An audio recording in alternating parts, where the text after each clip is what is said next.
Yep, that's how we do around here. You know how we do around here, champs. Oh my gosh. Lol, I'm not sorry. I'm a little sorry, but I'm not sorry. Fight me.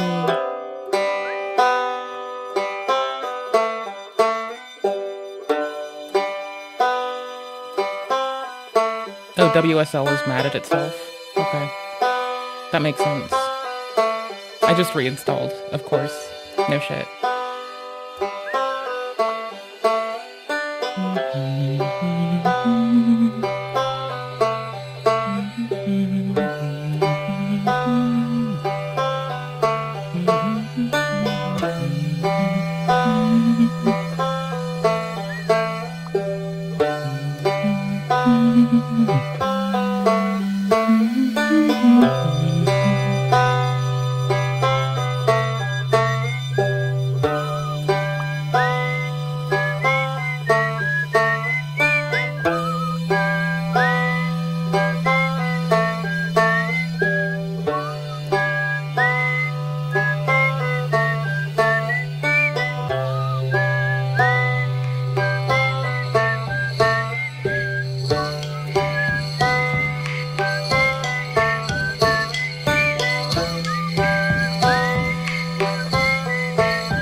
Okay. Lol. I need to remake it. I forgot. I'm gonna make it not share file system mounts off the start. I'll share it with it a better way. I don't care. We're gamers today, as I'm sure you're aware. We also are a reaction stream some days. Whoa. No, hold actual woe, like sorrow. And behold, my duder with the computer. Fear me, for I am Death, destroyer of worlds. Fear me, for I am a word I can't pronounce, destroyer of a world I can't pronounce. Woo! Hi.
You will wait your goober stomp in turn. My computer demands my attention.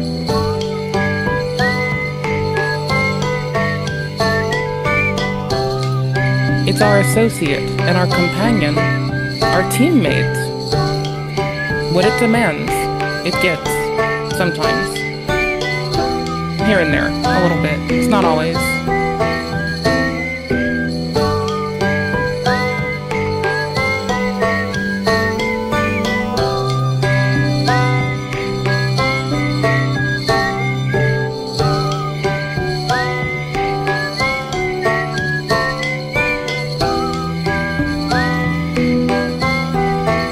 There it is. Got it. I needed social stream. Haha. Got him.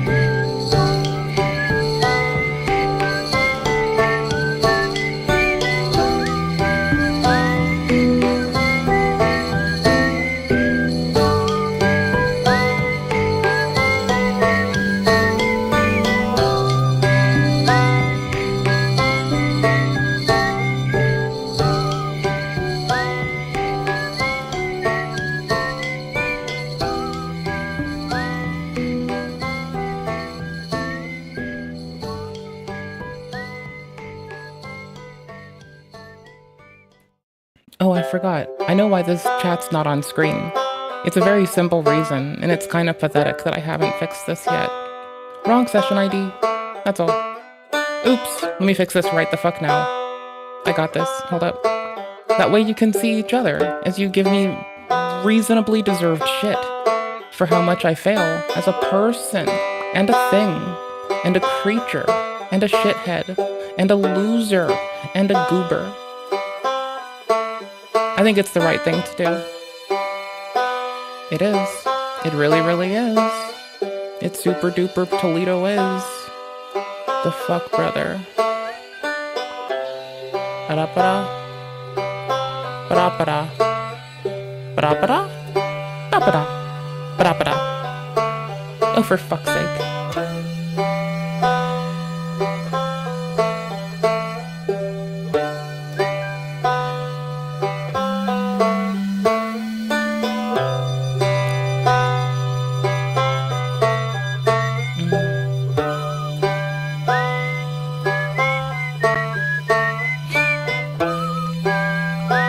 Sorry that I'm not sorry you're stuck with me in every silly fucking thing that betrays to us.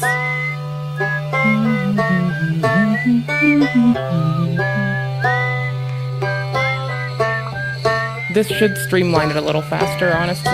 The Chrome extension. It's easy enough. It'll work. Yes!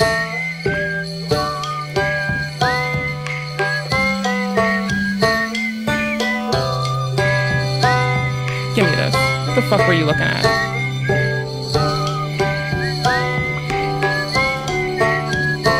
Oh, whatever.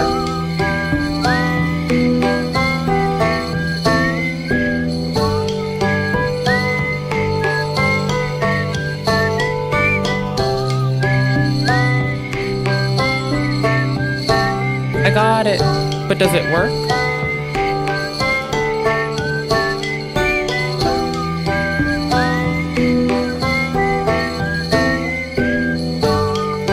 Guess not. I'm on it.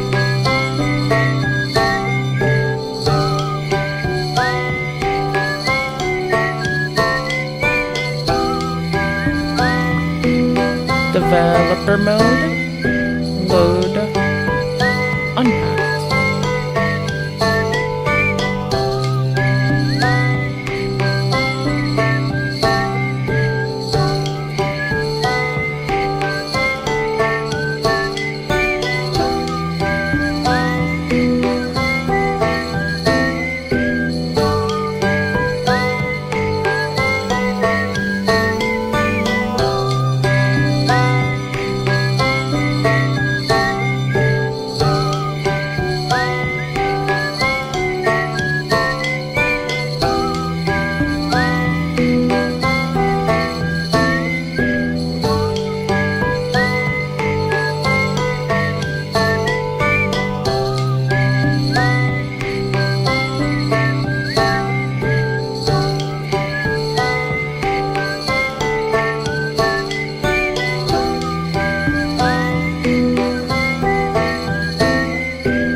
Hold on. Now is it happy? Oh, god damn it. What a rude dude. What a lube. What a... Holy shit. What a goofer badoofer.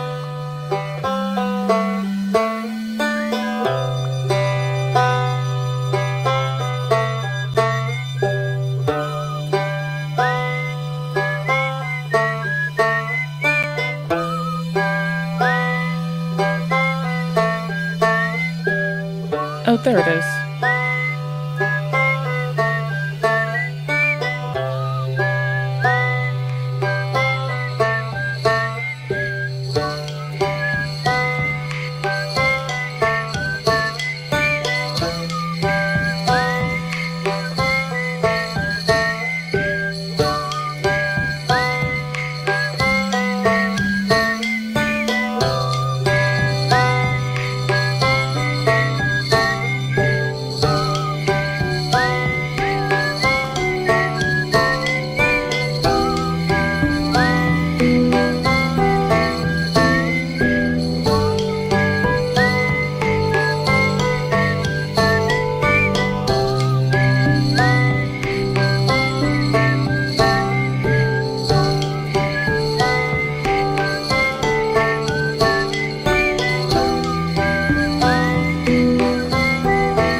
Okay, so I'm still working on how come I can't see chat. First off, you never have to apologize for not being somewhere, especially if that place is here. I'd rather you spend time doing what you have to do for life to succeed and find your fucking best way.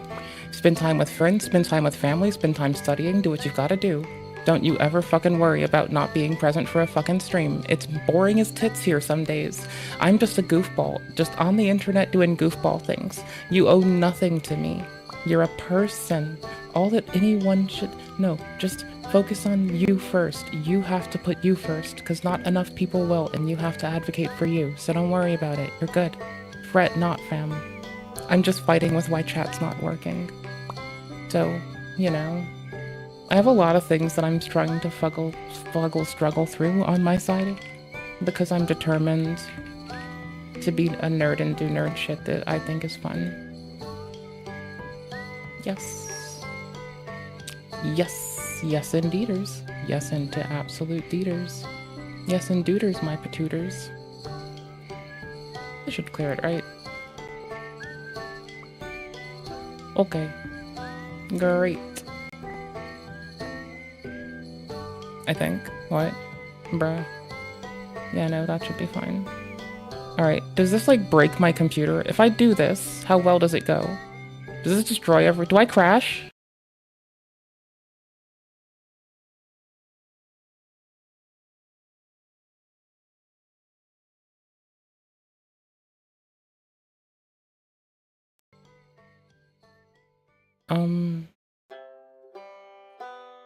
Well, I just killed the audio management process, hoping it would restart without it being a butthole. And the answer is yes. Windows decides to call it when I have Voicemeeter call it, so that's nice. Anyways, does OBS catch it still? OBS catches it still. Alright, cool. Now I was fixing the chat on screen, not working. Here, I need to type in this one and see if it decides to show up again. But a moment, my dudes. But a moment for a silly, silly goose like me. If you could, please forgiveth me.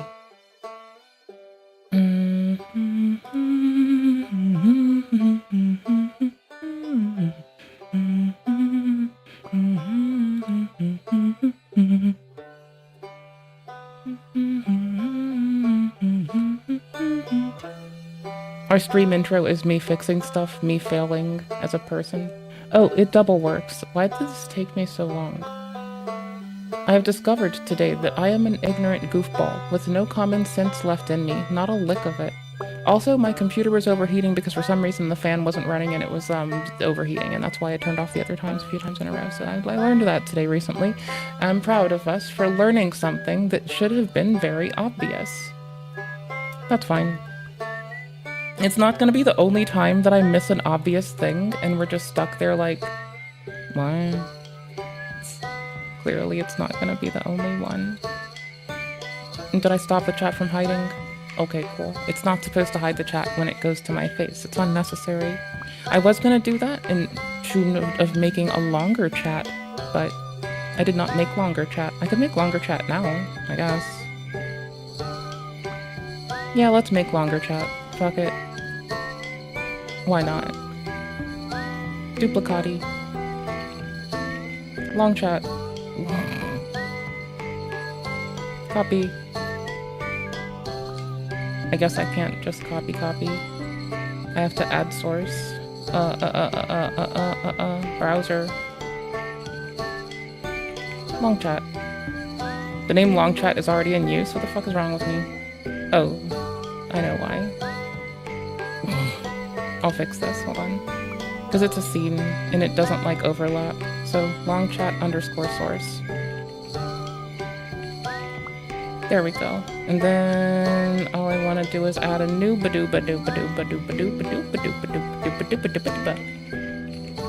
we go. And then, correct URL, and then, I'll just take the resolution from here. The width is great. That's great. That's glorious. That's gargantuous. That's something. Okay, and then I'll take OG chat position, put long chat there, go to this layer again, call out not long chat. And then.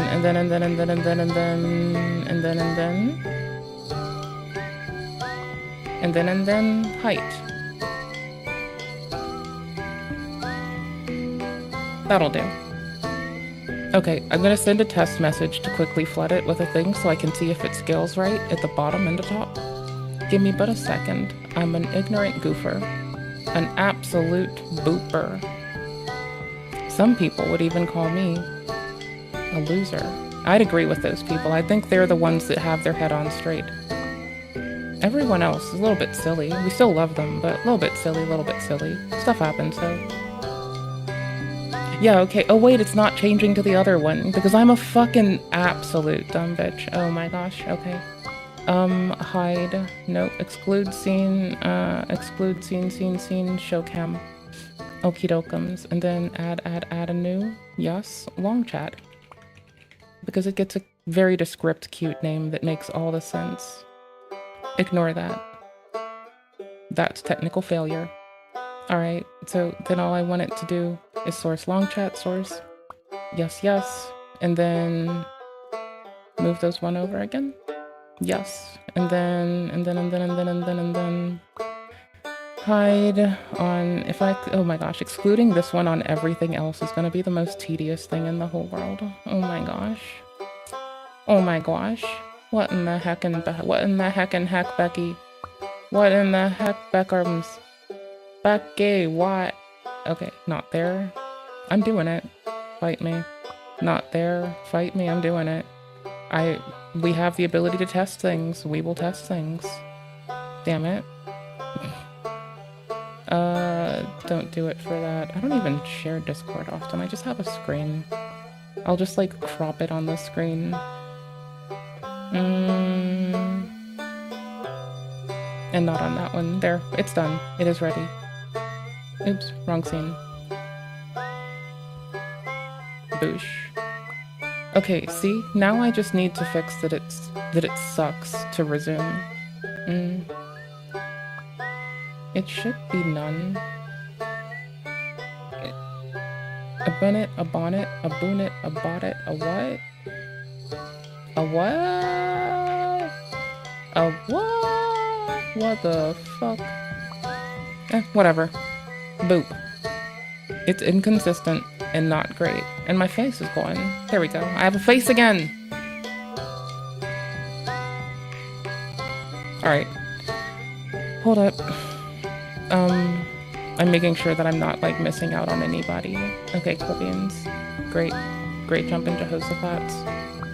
Oh my gosh. I need to be honest with Twitch and Kick. Hold on. I'm updating the title there because it's not...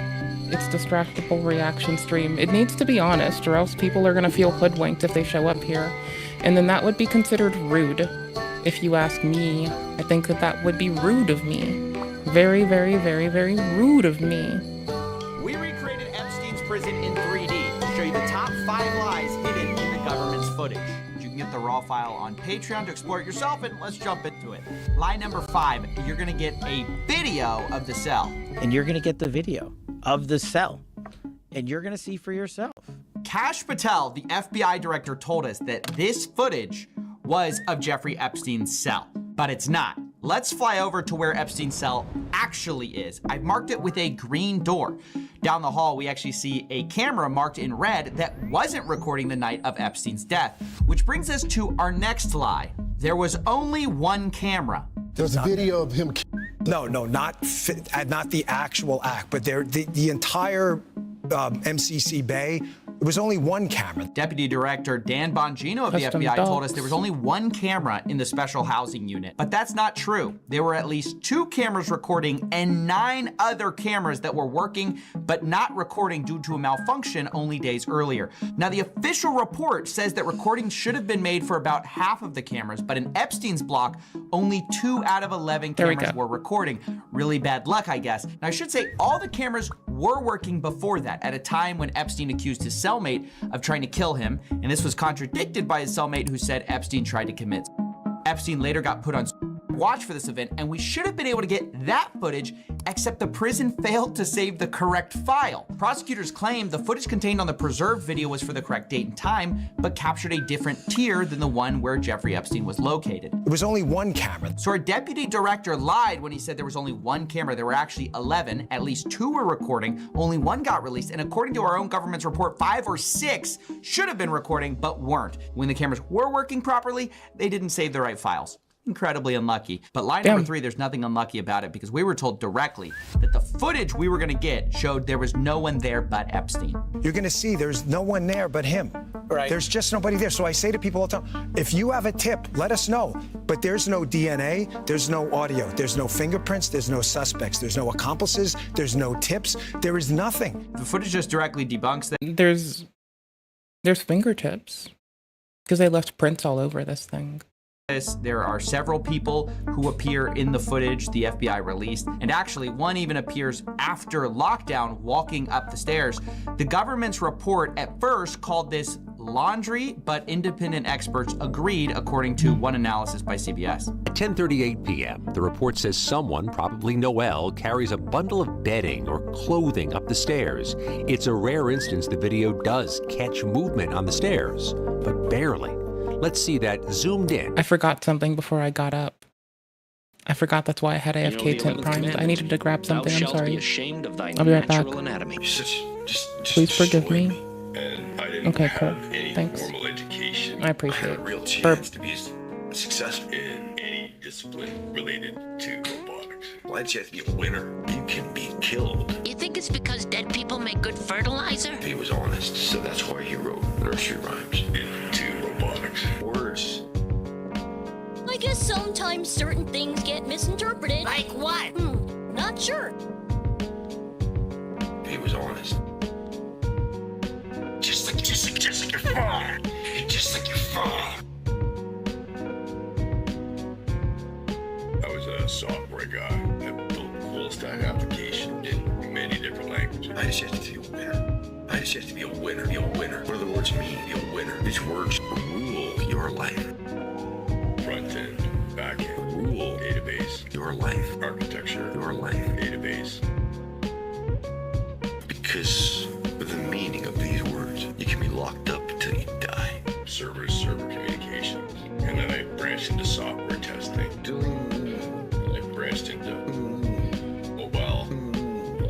Never mind, it was here. Mobile development. You can be happily bumbling along, doing what you think you're supposed to do. I wanted my dad to help me. TLDR, I didn't have to get up. It was here the whole time. Sorry. And in slow motion again. Several of the video forensic experts we spoke with were skeptical about the report's conclusion and thought that the video could be showing an inmate walking up the stairs. Authorities say this was the last time anyone approached his cell block until his body was discovered the next morning. Again, while the video does not contradict that, experts who viewed the video say the limited field of view makes it impossible to definitively conclude that no one used those stairs in that time period. Yeah, we don't know who that is. The government's not clear. And there are also several people who are housed in the same cell block as Jeffrey Epstein, which, as we've shown, isn't visible to the camera footage we were given. So that raises questions, and so do the 2 prison guards who were on staff that night and had a view of Epstein's cell. Both were charged with falsifying records on the night Epstein died, specifically with them lying about completing mandatory rounds to check on Jeffrey Epstein the night of his death, despite a posted warning that read mandatory rounds must be conducted every 30 minutes on Epstein as per God. But Do you think I should just run social stream as an extension usually? I feel like we're going to. I think that's what we're going to do. Did not do that. Instead, I think it's they fine. appeared to fall I think asleep, I'm liking it that according way. to the OIG report, and occasionally browse the internet, where one guard, quote, read a news article about Jeffrey Epstein. So it's just a total lie to say there was no one there but Epstein and no possible suspects. You have several inmates shown on the camera the night of his death. You have one walking up the stairs after lockdown, and you also have guards that just falsified records. But this all brings us to lie number 2, the second biggest Pinocchio, and that's where they told us we're gonna get the raw footage so we know there aren't shenanigans. We are working on cleaning it up to make sure you have an enhanced, and we're going to give the original so you don't think there were any shenanigans. So yeah, I don't think I need to explain why this is one of the Really? most brazen lies. We were told we'd be given a modified and the original footage. Instead, what we got are 2 modified videos because both were edited in Premiere Pro. Now, it isn't clear exactly what was edited, but expert forensic analysts who spoke to Wired said the footage wouldn't stand up in court, had 1 minute, no wait, actually 3 minutes missing, and now there are reports that the DOJ has the full footage, but just hasn't released it. And a government source is alleged to CBS News the FBI and other agencies are in possession of the full, unedited footage. And that brings us to the final point, the final biggest lie of all, and that's a direct quote from the DOJ memo about what the footage even shows. And it says this, quote, anyone entering or attempting to enter the tier where Epstein's cell was located from the shoe common area would have been captured by this footage. The government's entire case is built on this lie, and that's why it's the biggest, because their whole case for saying no one could have reached him is the idea that this one camera angle shows everything. But let's put Maxwell in our 3D twin and have him walk up the stairs. First, we'll put him on the left side of the staircase, and as you can see, you can barely make him out. However, if we put him on the right side of the staircase, you'll find that you can't see him at all. He's invisible from our view. So there's just obviously a blind spot here, which, by the way, the government already knew because they already admitted in a previous Epstein report, saying that this camera angle specifically was a, quote, partial view of the L tier stairway. So it's not a full view, you can't see everything, and as you can see in this excellent CBS investigation, you could actually access this stairway and Epstein's cell from a doorway invisible to the camera. But with the primary entrance here, the pathway from the entrance to the stairs is completely out of view of the camera. Yeah, that's right. You could access Epstein's cell. Our replication of the prison shows the same conclusion. If we have Maxwell walking from the shoe entrance to Epstein's cell, we can't see him from this camera It's not angle, taking the clear even though command. if we make the walls transparent, That is a problem. obviously we can see him, but in the raw footage, we'd have no way of knowing if somebody walked this direction. This painstaking recreation of the special housing unit can put to bed the top 5 lies from our government about Jeffrey Epstein. 1, we didn't get a video of Jeffrey Epstein's cell. We got a camera, they can't see it. 2, there wasn't just 1 camera, there were 11. 3, the footage shows way more than just Epstein. 4, we didn't get raw footage, we got modified footage. And lastly, there are blind spots on this camera. I mean, it's just perfectly clear, and the government has previously admitted it. This, of course, doesn't mean, I have to say, that Epstein definitively himself, but the government is only adding fuel to the fire when they put out statements that are directly contradicted by their own video. The best you can say is this is either extreme levels of negligence or deliberate incompetence to cover things up. The most honest thing you can say at this point is that we don't have definitive evidence for the night Epstein died, one way or the other, that has been released. The evidence we do have has been modified, does not say what they say it says, and all of this makes it impossible to know 100% what has happened. That is not a conspiracy, that's what the government's own evidence actually shows. Now, as I said, we'll make the 3D version of Epstein's housing unit available on Patreon. It's a Blender file along with a detailed look of how he created it. I should say the government's not exactly forthcoming about the exact specs of their prison, so we had to use some approximations using the photos provided and taking measurements where we could. But as I said, our conclusions match up with the government's from years ago. So I think we're on safe ground there. That's basically it. Thanks for watching. Self. You want me to? I've seen the whole file. That is a wild way to end that video. Mind you, it's probably for the best that it was ended that way, but like, damn, that was a fucking shock drop and awe. Hi y'all, so we're just really chillin' today. Today is literally a day of chillin'. When I can bring what I'm doing on my screen, I will. In today's video, we're going to be talking about Sav chilling. and Esme. Both are born in China and were adopted during the one-child policy. Sav was adopted and now lives in Ireland, and Esme was adopted and now lives in England. Now, these two ladies have never met each other. Esme did her big one. She published an article with the Times sharing her life story, her adoption story, just the whole process. And Sav, who has been on TikTok sharing her life story, her adoption story as well, saw the article and said, oh my gosh, are we twins? Now, instead of going and searching for Esme, maybe on TikTok, on Instagram, possibly on Facebook, and saying, oh my gosh, like, we have like a similar story, let's connect, let's share your story, or can I share your story? Sav said, it is now mine. It is now mine. I'm gonna talk about this story like it's mine. Oh no! Sav has her own story to share. Now, Okay. I bet 2 sunflower emoji. It's like the fictitious disorder people that go around saying they have DID on TikTok. I have 2 sunflower emoji on this one. Let's go. Are their stories somewhat gonna be similar? Well, I mean, everyone likes to say that they want to bet something. I just don't happen to want to bet anything tangible. So I happen to pick sunflower emoji, and if that's lame, I'm lame, god damn it. Because it was during the one-child policy? Yes, it is. However, Sap said, I'm gonna make another video sharing my life story, and I'm gonna take the words from your article word for word. Yes, bar for bar. I thought I was tripping. Bar. I was on my bed looking at the article and looking at what she's saying, but I'm glad that Esme already edited the video to point out exactly the words she was using. They're from the article. Anyway, let's just take a look. I was one of the millions of Chinese babies that were abandoned during the one-child policy. The one-child policy was introduced in 1979 by China's Communist Party to curb population growth and boost the economy. It was stopped in 2015 and limited families to only 1 child per family unless you were in certain rural areas where you maybe were allowed 2 children. It has since been revealed to be a mass contraceptive program that has led to mass sterilizations, female infanticide, back alley abortions, kidnapping, and the abandonment of millions. Oh my gosh. Your levels. All I wanted was to be normal, to have blonde hair and blue eyes, like all my friends. I didn't choose to look like this. I tried to distance myself from anything that made me look different. I learned to do my makeup a certain way and make my eyes look more round and more open as I used to think. In my teens and early 20s, I used to measure my self-worth by how many matches I got on Tinder or how many boys I was texting at the time. I gave so many second chances and accepted the bare minimum because I was scared of them leaving me. Now I celebrate being different. I celebrate my dark hair and my almond-shaped eyes and the way that my skin glows in the sun. When I was younger, I didn't understand why my parents didn't fight to keep me. But now, after doing research, it's clear that many parents gave up their children out of love or fear rather than by choice. I have imagined a childhood in China and being raised by my biological parents and wondering would I still turn out the same way that I am today.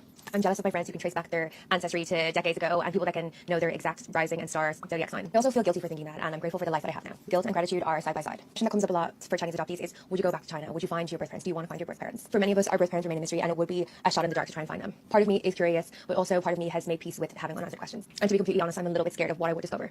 I'm kind of scared of why they abandoned me, like what were the reasons, how their lives have unfolded and moved on. Did I have brothers or sisters, and were they sad about it? Were they heartbroken? I made peace with not knowing the answers to everything. Thank you guys so much for supporting me and listening to my story. So yeah, her story. Really? Now, like I said, she has her own story to share. If anything, she could have just said, I got this from an article and I can relate to it. Let's talk about it. Something. But no, she just did a little get ready with me and bar for bar, word for word, plagiarism. And I don't know about you, but I was taught plagiarism back in primary school. You know, a teacher would always say, oh, it's bad to plagiarize somebody's work because you're taking from their own experiences and you're making it their own. You're stealing. You're pretty much stealing, and stealing is a no-no. Now, back in school, you'd probably go to detention, you'd probably sit at timeout, something. But as an is that what would have happened?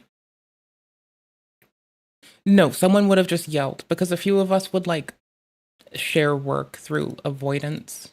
It was pretty lame, but we were avoiding people and work. Adult, you should know better. So after discovering this, Esme did this. So naturally, I commented on her TikTok, I commented on her Instagram, and then her husband has messaged me saying that I'm self-absorbed, saying that I'm not special, and just basically asking why I'm not celebrating her story. I'd just like to say, I would love to celebrate her story. I think it's so important that we talk about adoption, belonging, identity, love, relationships. Like, I applaud her for talking about it before, but you can talk about it in a way that's not reciting word for word someone else's work. Taking someone else's work and passing it off as your own, especially their words, is crazy to me. And then the fact that I've messaged and called her out and they're in denial, her and her husband are in denial that this is her story. I'm shocked. I'm speechless. I'm angry. I'm upset. Like, what? Yeah, you're being treated weird. And just by the way, I've had someone go out of the way to emulate me in a way that has been greatly disturbing before. And so I have nothing shy of, maybe not entire understanding, but I've got some sympathy in my poor broken bones for this. And yeah.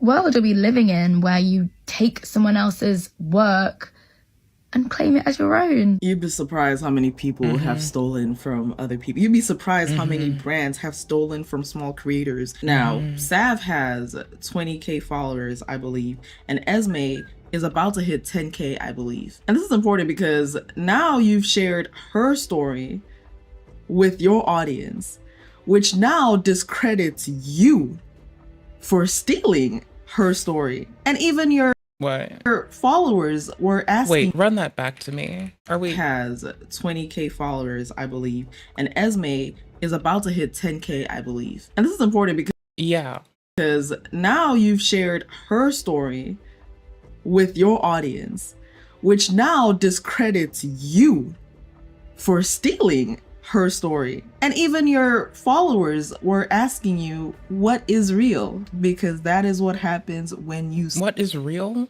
What is Israel? Steal. Now they don't know what to believe. And you are a bigger creator. I mush mouthed, so I fucked up I fucked up my attempted humor because I mush mouthed. Than Esme. Damn you could have collaborated with her. Y'all could have, you know what I mean? Like, y'all could have made this something good for people to watch and understand, you know? But instead you decided, you know what? I want this story. Come on, like what? That's crab mentality. It's one-sided crab mentality because Esme's trying to live her best life. So they weren't taking accountability. And I say they because the husband, the creepy husband, and y'all realize why I mean creepy, they weren't apologizing. They were standing 20 toes down. I had to make sure everybody has 10 toes. 10 toes, I remember when I said 20 two toes, pairs of 50 eyes. toes. If you've been here for a while, you know. I just laugh at myself. We're gonna go into the comment section that she had. Esme says, hey girl, thanks for regurgitating my article that I wrote for the time. You know, I'm laughing, but plagiarism is not funny. It's really not funny, and it's very serious. I don't care what anybody says. It is very serious. Have you heard of plagiarism? She asked, and somebody says, this is word for word an article that was in the Times this weekend. Sav says, I read that article, but she denied it. We're going to talk about that though. We have similar stories, except she is now in New York in England and had siblings and her parents are separated now. And I was also adopted at 10 months from that area. I'm an only child and went to Ireland. I read her story. It continues. I didn't have time to grab it, but she did. The husband. Okay, cool. Sav's husband stepped in. I understand it when you have pressure of people coming for you, and instead of just being honest, you're deciding to double down. You may want a support system in that time because you feel like the world, at least your supporters, are against you, and so you lean to somebody you know, but the husband stepped in.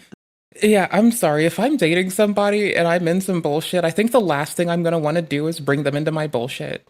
Maybe that's just a very I do my own bullshit myself kind of person mentality. I don't fucking know, but that just sounds like you're setting them up for a hard fucking time, and I'd feel fucking remiss to do that. That's fucking bananas. Now, I get that, like, spouses usually support spouses, but hear me the fuck out, my dudes. I am just fucking horrible. The business. And he texted her and said, there are millions of people with similar stories. This experience is not unique to one Asian person. Instead of hating, try bonding over the shared experience. Tell your wife that. How about you tell your wife who read the dang article? Many more people will continue to share their stories on social media in the years to come. It won't be bar for bar, I'll tell you that. See, she couldn't even mix it up, put it in her own words, something. It's like she did kind of put it in her own words, but for the most part, it was bar for bar. Whether you like it or not. This is crazy. This is crazy. What are you going to do? Sue all of them? Did I forget to do Especially this? when you were not even the first to tell this kind of story on a public platform. It is important when you make a mistake Look here for a sec. to make sure that your spouse knows that you made a mistake, and not to double down and sit away from social media together on the couch and lie to him. Because now he's going to defend you until the wheels fall off when you know you're wrong. If you truly believe there has been plagiarism or intellectual property infringement, feel free to serve a notice. Otherwise, move on. From the loving husband who has all the time for haters, trolls, and the self-absorbed. Now, how Esme got the news is that one of her friends were on TikTok and they saw Sav's story and they were like, oh, this sounds like Esme's story. Maybe they can be friends. Maybe they can collab. Something good, you know? And the friend sends the video to Esme. And then Esme was like, wait a minute. This sounds like my story. And long story short, they discovered that it was bar for bar, word for word. Homegirl said, I'm not switching it up. I'm going to switch my attitude up once you find out that I stole your content.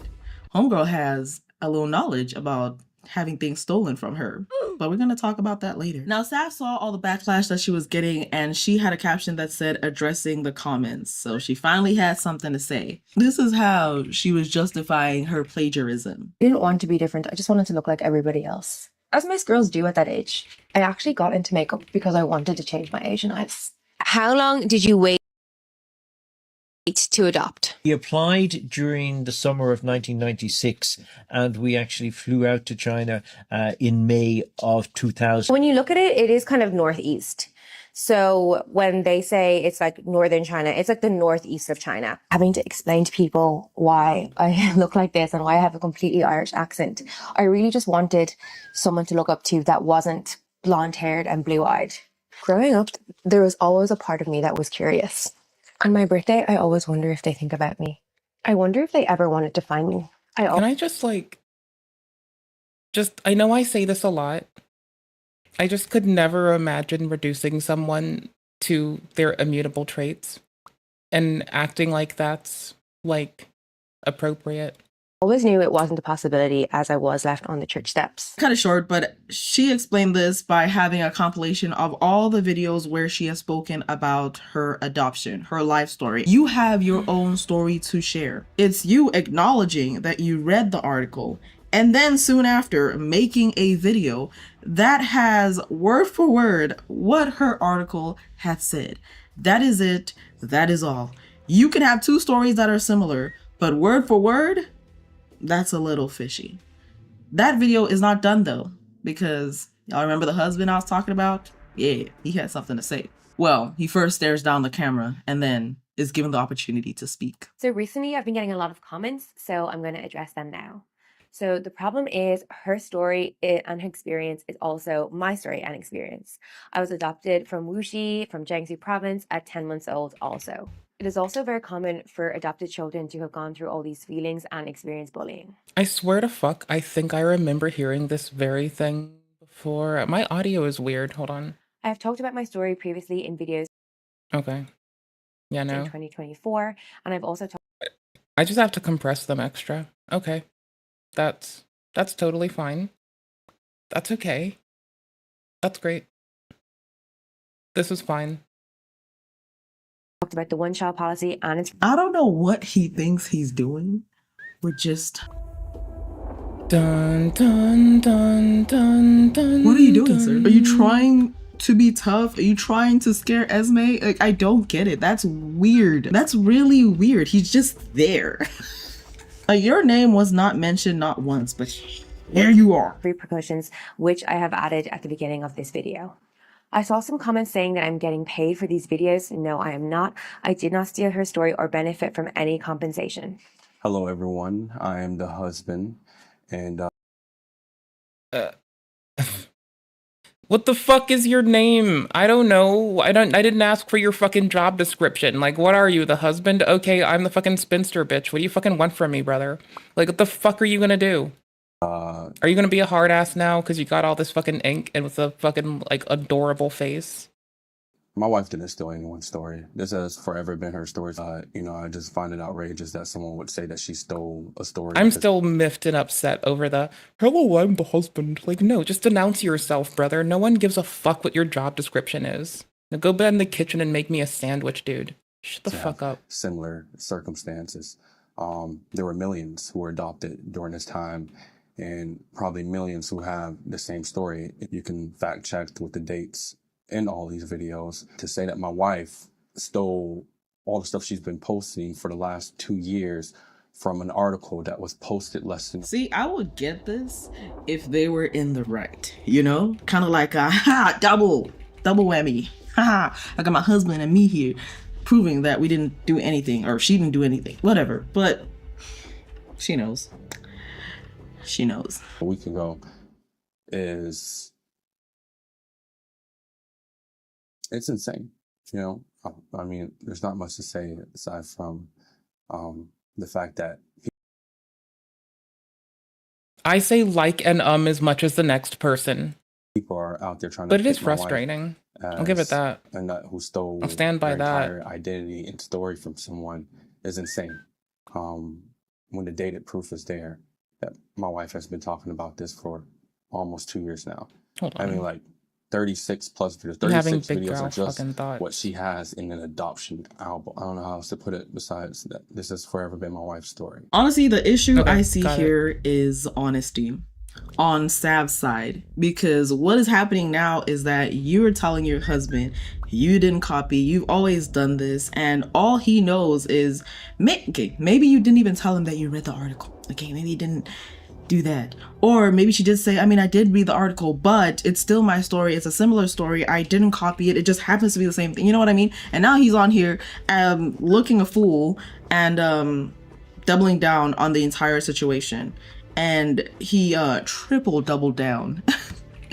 He tripled down on the situation. We're gonna watch that clip in a bit, but let's get into Esme. So the next video is from Esme, and she says, can't thank everyone enough for the support over the last days. It's meant so much to me. Sharing such a personal piece has been terrifying and so vulnerable, and having someone steal my writing as their own has been wild. That, yeah. I can go all in about plagiarism, but just know it's just bad.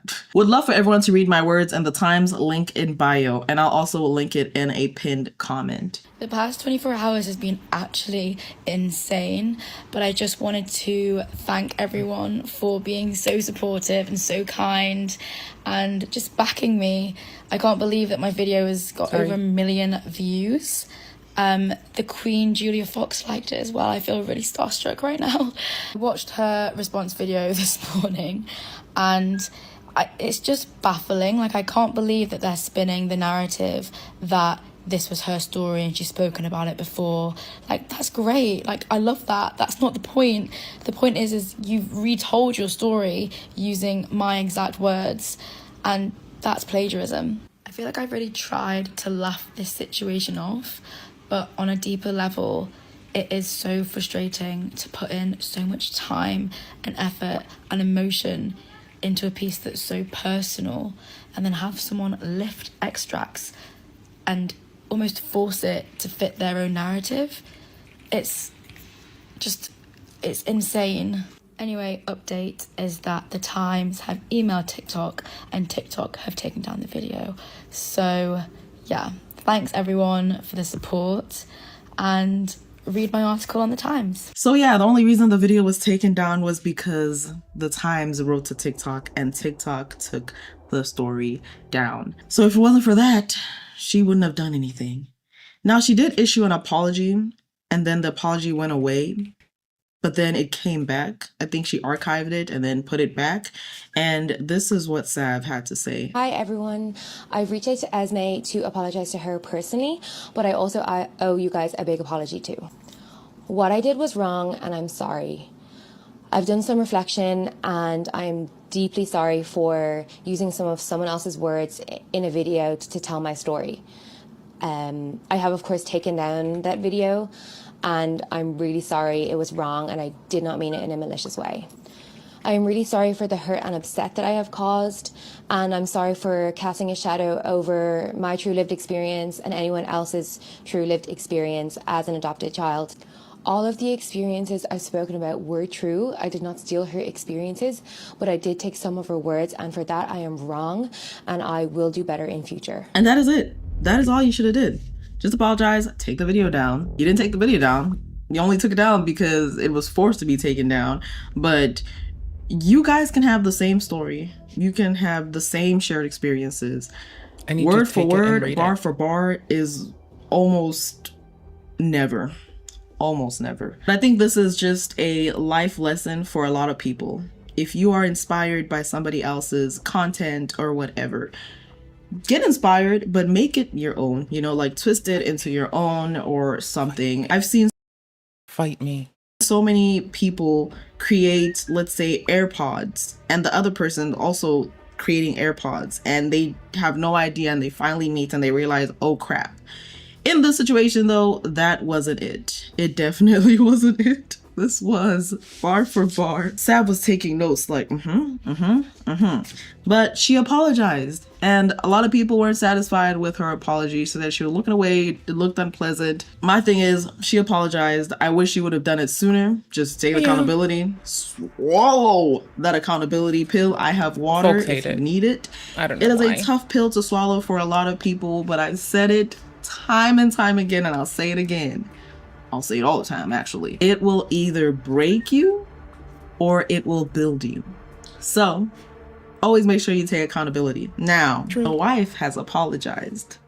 People are saying the husband should apologize too, because, sir, you took your grown butt, sat on that chair, knowing, maybe you didn't know, that your wife was lying. But nah, remember I told you? I mean, we watch a fuckload of, whatchamacallit. We watch a fuckload of catfish. So this is like a scenario that we are not too far divorced from. You that this guy tripled down. Did I have to phrase it that way? Yes. Never Yes, what? I fucking did. Never give up. If you're on TikTok and you know that sound, this is what he had to say. So there's a narrative out that I threatened this girl, which I didn't. She messaged my wife saying she was taking legal action. I'm sorry, but was this zoomed in, or is bro just that close to the camera? Back up. I thought it was an edit for a second, like it's gonna pull him back or something. That would be wild. And an apology, and you have edits. Oh my gosh, that reminds me of a lot of influencers that have apology videos. Maybe we should do a compilation. Anyway, Action, or the times we're taking legal action against This my one's wife. amazing. And I simply came to the defense of my wife. I never once threatened this girl. There are millions who had these same experiences, and to say that my wife stole her story was outrageous, which is my own personal opinion, and I stand by it. Also want to state that there will be no apology from me. I have nothing to apologize for. I will always come to the defense of my wife, always be on my wife's side, and always stand by her, no matter what it is. And that is not something that I'm going to apologize for. People are saying, oh, you're fine being your wife's lapdog and listen to everything she says and this and that. What else should a husband do aside from come to his wife's aid and be on her side? But one thing people are not going to do is go around and say that I threatened someone. I didn't threaten anyone. You could read the message. It was a response. I didn't just message her out of nowhere. She messaged my wife first and started commenting under my wife's socials. But Under my wife's socials. No matter what, and I will always defend her. Under my wife lays another man. I will always come to her aid. And if that makes me a loser or a horrible person or whatever it is that you guys want to call me, then so. A cuck. Definitely a cuck comes to mind. I feel like the most prevalent thing they're going to have to worry about being called is a cuck. Like, I could be wrong here, but I do feel like someone's going to call them a cuck. What do y'all feel? Tell me about it in the comments. Yeah. At the end of the day, I am married. And I do have my vows to my wife. I will be with her no matter what. You know, through thick and thin, through the bad and the good. And I will always be there and be on her side. And yes, we are married. Mm-hmm. Prove it. It wasn't the big wedding yet. You know, Oh my gosh. Do you have any idea how hard it is for me to like fix my brain some days? Because I'm just over here wanting to scream, prove it, take your dick out. It's like, no one wants that. That's not exactly what I want this person to do, but I want them to prove it without doing that. Saving up to give her the wedding of the. What does that have to do with anything? I don't care. Respectfully, I don't care. I'm married too, and I'll tell you this because y'all are definitely younger than me. Y'all have a lot of growing up to do. You can say you had your vows, you have to stick by your side, stick by your wife's side. I can't even talk. Y'all have some growing to do, understanding to do, how you need to correct each other. in private and then come on here and apologize if you were wrong.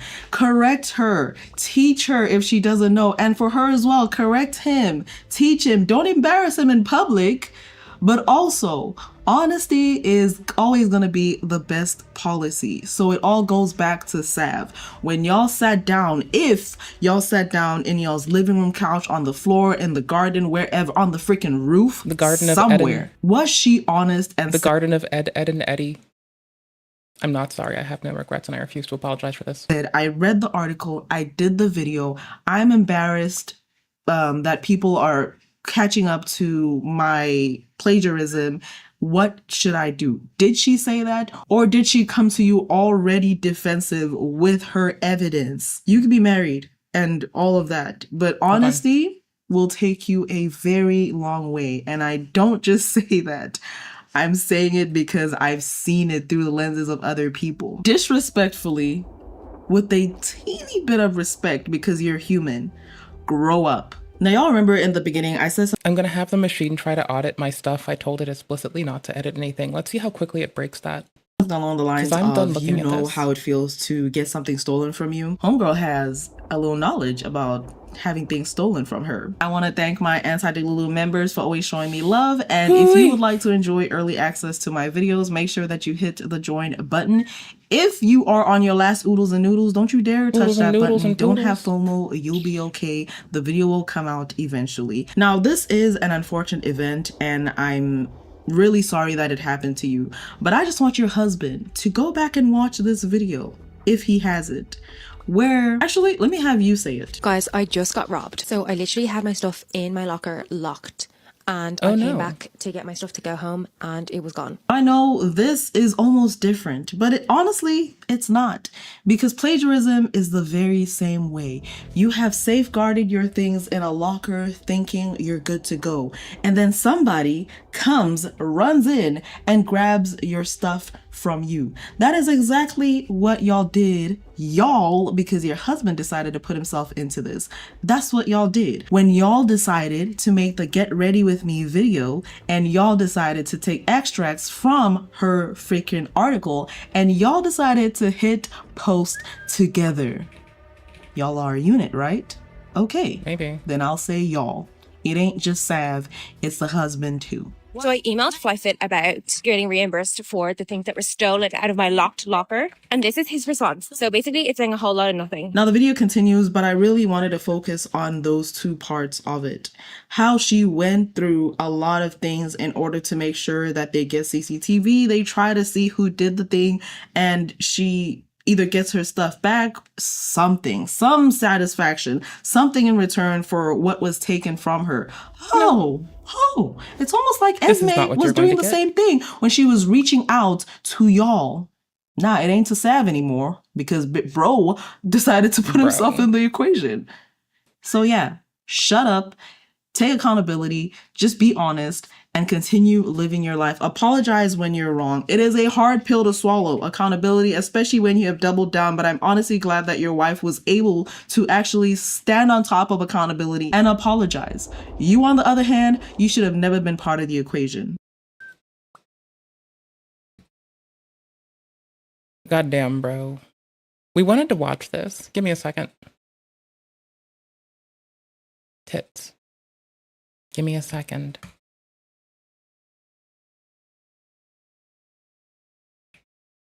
Oh, I just muted it top like a lazy person. Alright, I need 1 sec, hold on.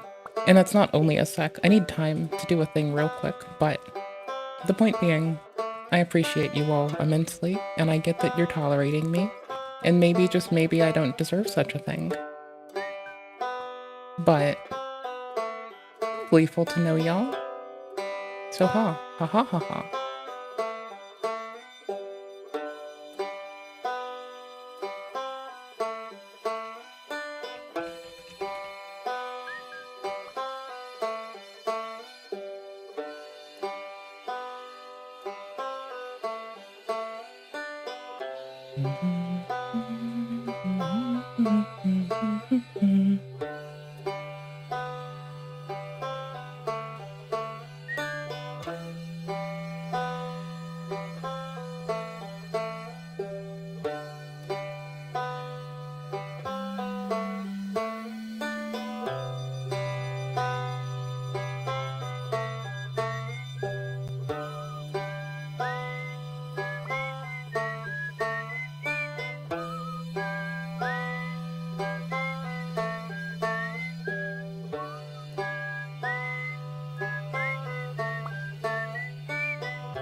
Hold on.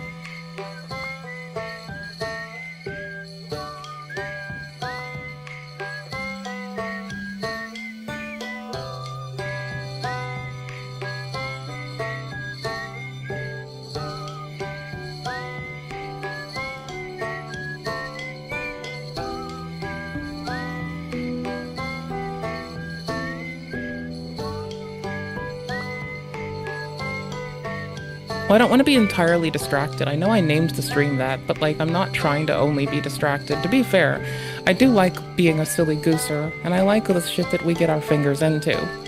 And you can fight me. Not literally. I have little weak bitch fucking bird bones, and if you hit me, I'll cry.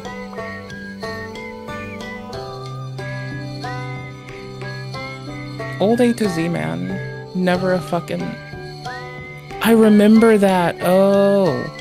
No, that shit's cursed. The fucking... The nurse was like... How do I put this? There were like patients that could not even advocate for themselves. And this nurse was like bumping and grinding on their shit.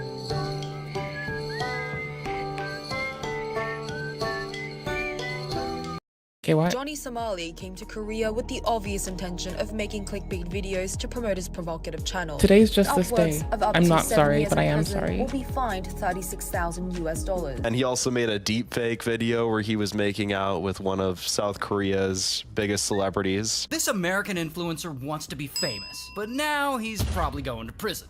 He can be in jail. At this point, the maximum is 12 years. However, even the default, even the standard punishment would be over 4 years in jail, even if they don't give him the aggravated maximum of 12 years.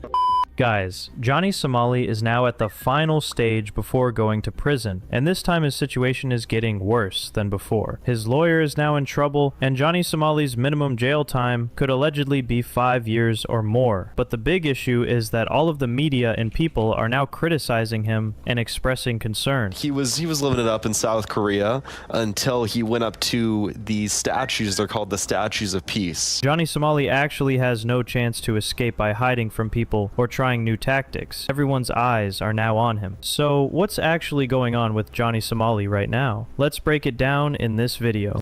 So now, it's been revealed that Johnny Somali actually tried to use new tactics to avoid pleading guilty during his trial. He thought that if the witness didn't show up in court, he could get away without pleading guilty. But when the witness actually appeared in court, Johnny Somali had no options left. That's why he was forced to plead guilty. He simply had nothing else he could do. You can hear this clearly from a legal mindset. He may have been gambling that the Lotte World witness would no-show and saying, okay, if the witness no-shows, then okay, we can go in not guilty because she's going to no-show and not be there. However, she showed up and was highly motivated to be there.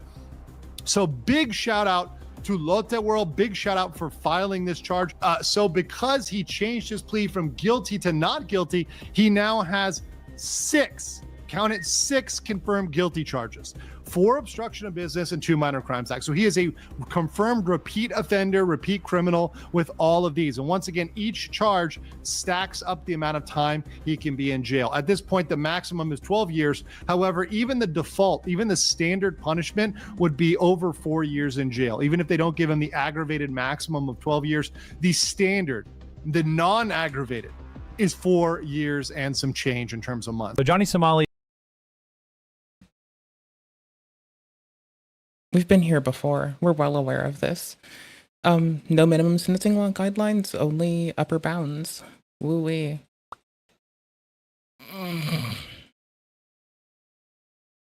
Is he appealing? Is he appealing to us all?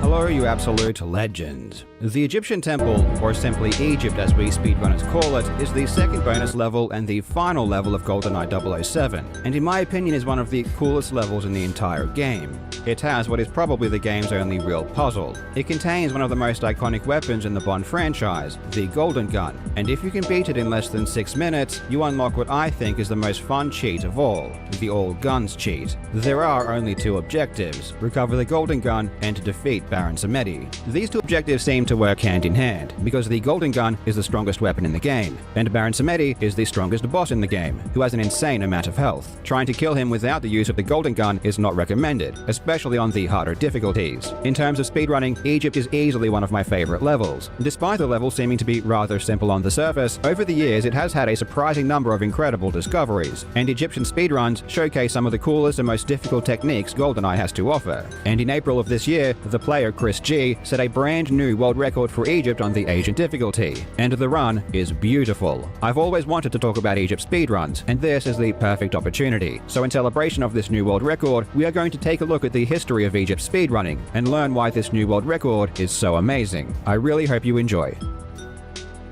Did you know that over 20 years ago when I left high school, I studied programming at university? But about 6 months in, I quit. It was just too boring. Even though I am a super nerd and I could probably be a decent programmer, I just couldn't get myself to just sit down and learn it. Well, if you're like me and you want to learn how to program, but you've always found it too boring, or maybe you just don't want to spend tens of thousands of dollars on a degree, you should definitely check out today's sponsor, Boot.dev. Boot.dev makes learning to program as fun as it's ever going to be. It integrates earning XP, gaining levels, and completing quests to make it feel as much like a game as it can. You can learn a bunch of languages like Python, SQL, and Go, plus more. And courses are structured really logically to make your progress as smooth as possible. But what I personally think is most amazing about Boot.dev is Boots. Boots is a personal AI tutor, and Boots is incredible. It's trained to not give you the answers, but rather nudge you in the right direction. And I can go from having no idea what's going on to fully understanding how to solve a problem in just a couple of prompts. So if you want to career in back-end development, or maybe just want to learn to program for fun, Boot.dev is the bee's knees. Just click my link in the description or scan the QR code on screen and use code KyleJobs to get 25% off your entire first year on an annual plan. And of course, there is a 30-day, no questions asked, money-back guarantee, so there really is no reason not to give it a go. The overall strategy for speedrunning Egypt is very basic. The first step is to get the Golden Gun as soon as possible. With the Golden Gun, we can kill the Baron with a single shot, which is obviously far quicker than using conventional weapons. If we tried to kill him with the standard machine gun, it would take at least several seconds for each kill, so that's just out of the question. And getting the Golden Gun is one of the objectives, so we can't skip it even if we wanted to. Thankfully, the Golden Gun room is near the beginning of the stage, and as soon as we enter the room, the door behind us is locked, and the Golden Gun is secured inside a glass case. In order to reach the Golden Gun safely, we need to follow a specific path. If we step on the wrong tile, multiple drone guns are exposed, and the glass case protecting the Golden Gun will close and not let us pick up the weapon. And since the dawn of time, speedrunners have always used the exact same path. Once we reach the case, we first collect the ammo for the Golden Gun, then open the door to exit, and while waiting for this door to open, we grab the gun. When we exit the room, we encounter the Baron for the first time. He stands waiting at the far end of this large room. And while he is a long distance away, this shot was never too difficult, as you can start to line him up while you wait for the door to open. A single shot from the Golden Gun is enough to kill him, and after he dies and fades away, he explodes back into existence at the second location. We can't kill the Baron as soon as he appears, as he is totally invincible for around 5 seconds, so we need to wait and then shoot him when he becomes vulnerable. After killing him for the second time, he will reappear at his final location, and the quickest way to reach him is through a secret door near where we killed him the first time. After killing him for the third time, the level ends. So we can break down the level into several different parts. 1. Collect the Golden Gun as soon as possible. 2. After collecting the Golden Gun, shooting the first Baron at the earliest possible moment. 3. When waiting to kill the second Baron, we want to stand as far away and as close to where we need to go to reach the third Baron as we can. And finally, get to the third Baron and shoot him to finish the level. For the first few years, speedruns for this level were extremely simple, and it wouldn't be until 2002 that we saw the first major strategy improvement. And this was in regards to where we stand when we shoot the second Baron.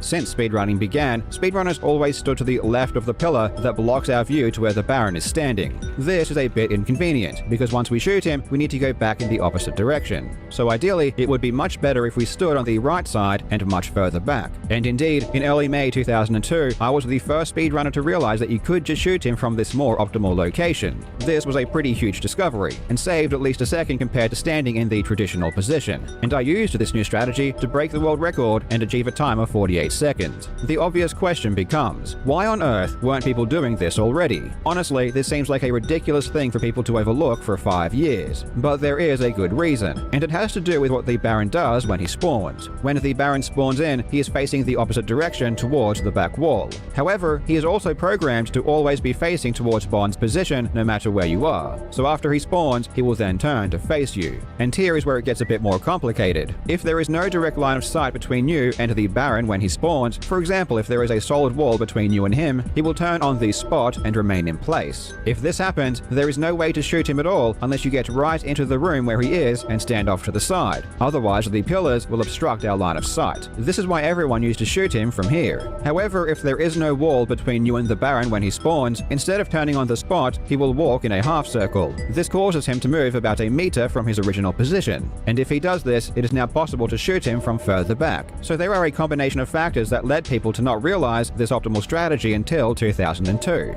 The first is that from where you shoot the first Baron, we are already on the left side of where the second Baron spawns. And if we take a direct line to his position, we will always remain on the left side. Therefore, when he spawns in, even if he has a direct line of sight to us, he will turn to the left, making it impossible to hit him from the right. On top of that, if we take a direct line to the second Baron, there is a wall preventing line of sight to where he spawns. So normally the Baron would remain in place and was difficult to hit, requiring players to go right into the room. At this time, players didn't understand Baron behavior, so they didn't realize that where you were standing at the moment he spawned in affected his ultimate position. Players may have tried to shoot him from the right side, but the fact is that he would have been impossible to hit, unless they ran to a very specific location before he spawned. And in order to do this, you need to be quick. Even today, players barely make it to the right side of the pillar before he spawns, and we rush there intentionally because we know we need to get there quickly. So there was years and years of experiences from hundreds of players where he was just impossible to hit from the right side, and it just became common knowledge that he can only be hit from the left. Then in May of 2002, I became the first player to realize that if you are standing on his right side where he spawns, he will move into a position where you can shoot him from much further back and to the right, which is much closer to where we need to go.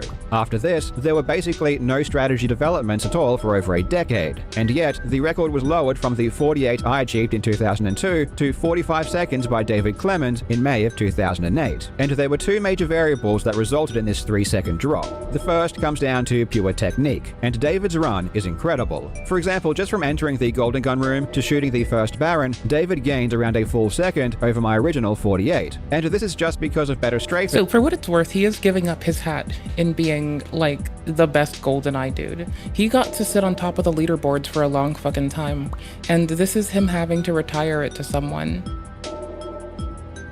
Through this relative. I do know the lore a teensy bit. I don't only just sit here also pecking away and like at a very I don't want to accidentally show you authentication something or an API key, so I've got what I'm working on off to the side. Relatively complex section. I shouldn't, and while but I'm waiting being to kill careful. the second Baron, you can see that David first stands back and begins running forwards for a couple of seconds before making the shot, while in my run I was standing in place. In GoldenEye, it takes around 3 seconds before you reach full speed, so David will gain a bit of time by starting to run earlier. And the second major difference between my run and David's is how quickly the Baron dies after being shot, and this is extremely important for the first and third Barons. When the Baron is killed, there are 2 steps that happen before he will respawn. The first is that he must complete his death animation, and then after that, he must fade out. The fade out is always the same speed, but the speed of his death animation will differ greatly. There are 16 possible death animations, but not all of them are necessarily possible depending on where you shoot the Baron. For example, if you shoot the Baron in his torso, there are 12 possible animations, and the timing of these animations vary from 2.1 seconds to 3.9 seconds. If you shoot the Baron in the arm, there are only 4 possible animations, ranging from 2.1 to 2.77 seconds, and each animation is equally likely to occur. The speed in which the first Baron dies and fades away is obviously important because the second Baron won't spawn until he does. So if you get an animation that takes 3.9 seconds, you'll lose a total of 1.8 seconds against the fastest animation. And the third Baron's death animation is important too because the level only ends once he has completed his fade out. And the second Baron's death animation usually doesn't really make a difference, as it already takes so long to get from him to the final Baron.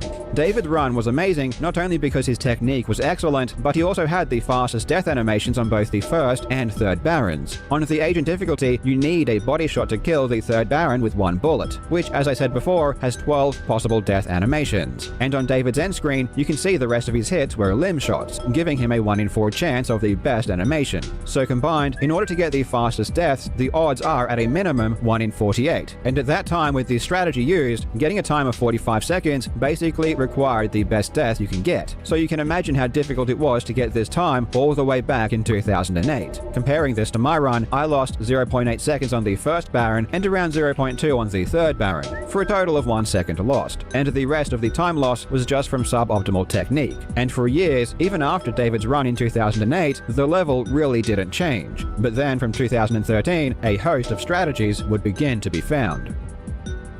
In February 2013, the greatest GoldenEye player ever, Rayan Isran, wanted to break David's record and achieve a time of 44 seconds. In order to accomplish this, he would begin to implement a new strategy when leaving the Golden Gun room. Instead of waiting for the door to open, he would switch weapons and warp straight through. Switching weapons to warp through doors is an ancient technique and is used for almost every door in the game. And though it doesn't look like it would work on this particular door, surprisingly it does. This warp had been known about since at least 2006, but was previously only used by players with the turbo mode cheat that causes Bond to run very quickly. And with this increased speed, warping through the door is relatively easy. Without turbo mode, the warp is rather inconsistent. And not only is it inconsistent, but performing the warp and then hitting the first Baron is incredibly difficult. As I said earlier, normally you can line up the Baron while you wait for the door to open. But in this case, you have no setup whatsoever. You have to warp and then turn in midair and hit the Baron immediately for this strategy to be faster. And I can tell you it's one of the hardest things to do in the entire game,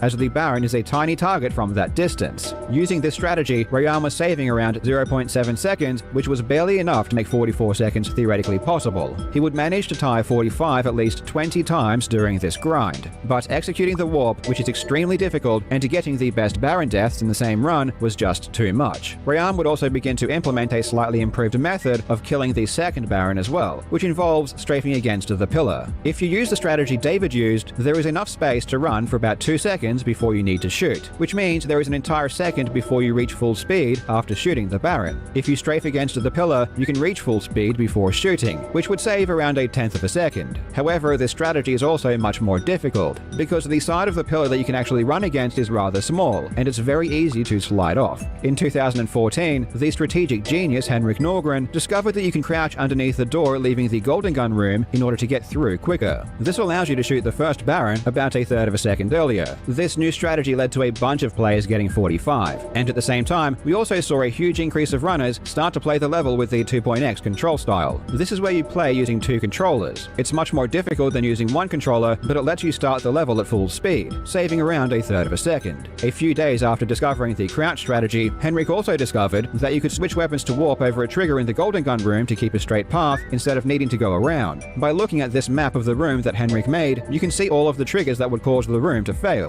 The idea is to switch weapons at the perfect time so that the drop in frame rate would allow you to warp over the trigger and appear on the other side. This was great in theory, and would save around 4/10 of a second. However, in practice, it turned out to be far too precise, and Henrik couldn't figure out a way to execute it consistently. And ultimately, this wasn't incorporated into runs. Still, the crouch strategy and using the 2.x control style allowed many players to tie 45, but 44 was still elusive. Even if you used 2.x and performed the warp, that only saved a total of 1 second over David's 45. So not only would you need to use a far more difficult control scheme to perform one of the hardest techniques in the entire game, but even if you managed to pull it off, you probably still needed the best Baron deaths, which is still around a 1 in 50 chance. And this is why, despite all of these strategies existing, 44 still didn't happen. And it likely wouldn't have happened for a long time unless further optimizations were made. Luckily, at the beginning of 2018, that's exactly what happened.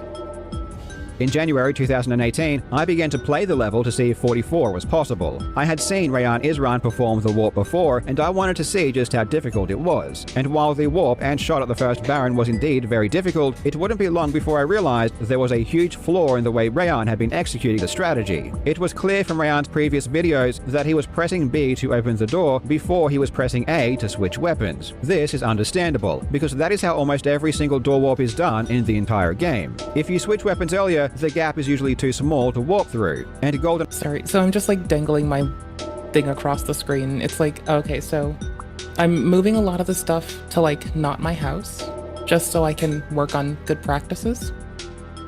And then I learned about vector stores.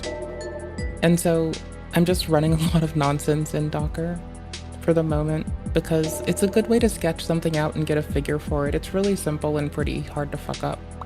So I don't know. It was gonna be Docker or Kate's. I picked Docker this time, just to sketch out some shit. Nice speedrunners have developed a pretty good sense of how early you can press A to switch weapons to warp through doors at the earliest moment. However, this particular door in Egypt behaves differently, and I suspected that pressing A after opening the door might not be optimal, because the weapon switch takes a bit of time to occur. So first, I tried pressing A and B at the exact same time.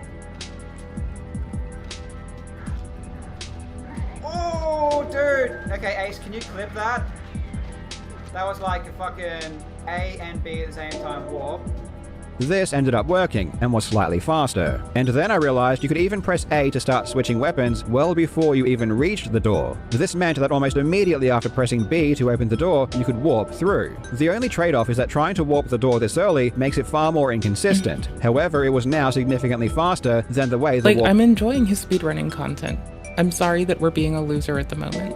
was previously done. While Rayan was saving around 0.7 seconds, this new warp with an earlier weapon switch was saving around a second. With this faster warp combined with the 2.x control style, I was now able to theoretically save almost 1.5 seconds over David's first 45-second run. And on the 1st of February 2018, I managed to put a run together and achieve the first 44. I had such an advantage with the new warp and the 2.x control style that I didn't even need the fastest Baron deaths, or the pillar strafe to get 44 comfortably. Over the next couple of years, several people managed to tie 44. In 2019, people started to realize that going to the right of this pillar at the beginning of the stage is about 1 frame faster. This is really funny. For 20 years, everyone had been going the long way around this pillar instead of cutting through the inside. Then in 2021, another strategic mastermind named Whitehead managed to find a consistent setup for performing the tile skip in the Golden Gun room that Henrik Norgren had found all the way back in 2014. Whitehead realized that the triggers of the floor were not always active, and were instead placed into 4 different groups, with each group being active for only 1 frame out of every 4. And this cycling pattern begins as soon as you enter the room.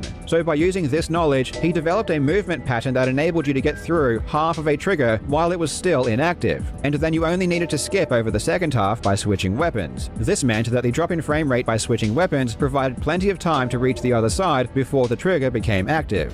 While it's not 100% consistent, the setup allowed runners to hit the skip most of the time. This discovery was huge, and enabled players to incorporate this strategy into runs, saving up to 0.4 seconds. It was at this point in time the feasibility of getting a time of 43 became very high. If we put everything together, the tile warp, a fast door warp to the first Baron, a pillar strafe, and very fast Baron deaths, 43 was more than achievable. And I also realized there was even more time to save over my initial run of 44 seconds. While I did warp the door very quickly, I took my time actually shooting the Baron. I had a tendency to aim for a bit longer than I needed to, and I didn't fire my gun as quickly as I theoretically could have. However, shooting quickly makes hitting the Baron exponentially more difficult. When I played for 43 and tried shooting as early as possible, my accuracy fell dramatically, and sometimes I would go for an hour or more without getting a single successful hit. I did manage to duplicate 44 a few times, but they all involved slow Baron deaths, and I just couldn't put a good run together. Unfortunately for me, it just wasn't meant to be.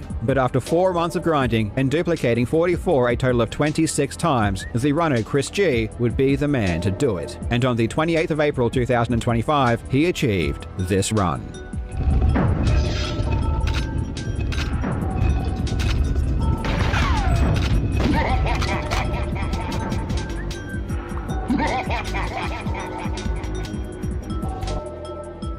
Finally.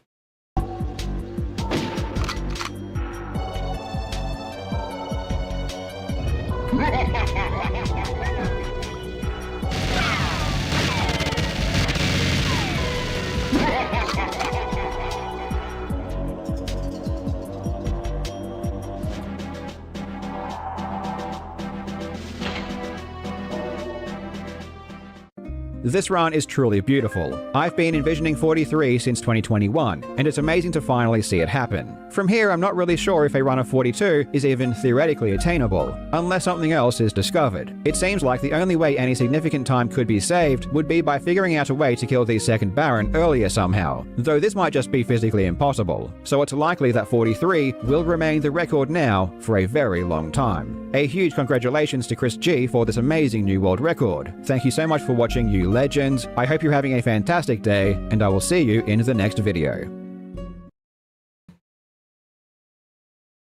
This is history for me. Morning. This is a game that took up most of my life. I'm a little bit concerned about watching this VOD. They did a lot of talking about necro spikes and elementalist spikes. If y'all are down, let me know. If you want to see what kept me busy during high school except the books. Oh yeah, bro. If you want to see what took up my life and put me in a dangerous place. But I still like the fucking game, right? I still like it. It's just like, you know? Lol. Just fucking lol. Oh hey, there's a new Jaden thing. In case you all were like, y'all like good content. Why stay here with me when you can go watch Jaden animations? Easy.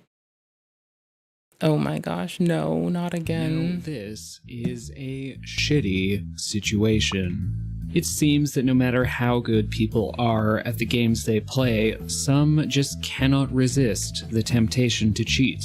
Whether it be through splicing their videos, peeking around their blindfolds, or just plain using invincibility in their hitless runs, few gaming communities can say they haven't had to deal with a cheater.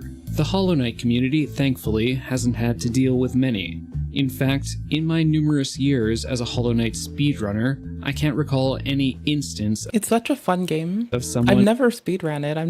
I don't think I have the memory to challenge run, but I do really like this game. It's really intentionally cheating. But this case was something else. Not only was the person involved one of the more popular Hollow Knight content creators, he was respected as a top hitless runner.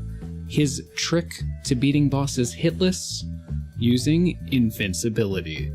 I've done a deep dive into all of the drama, and I'm grateful that my community members, specifically Whiskey and Homie, were able to translate a 33-page document containing all of it.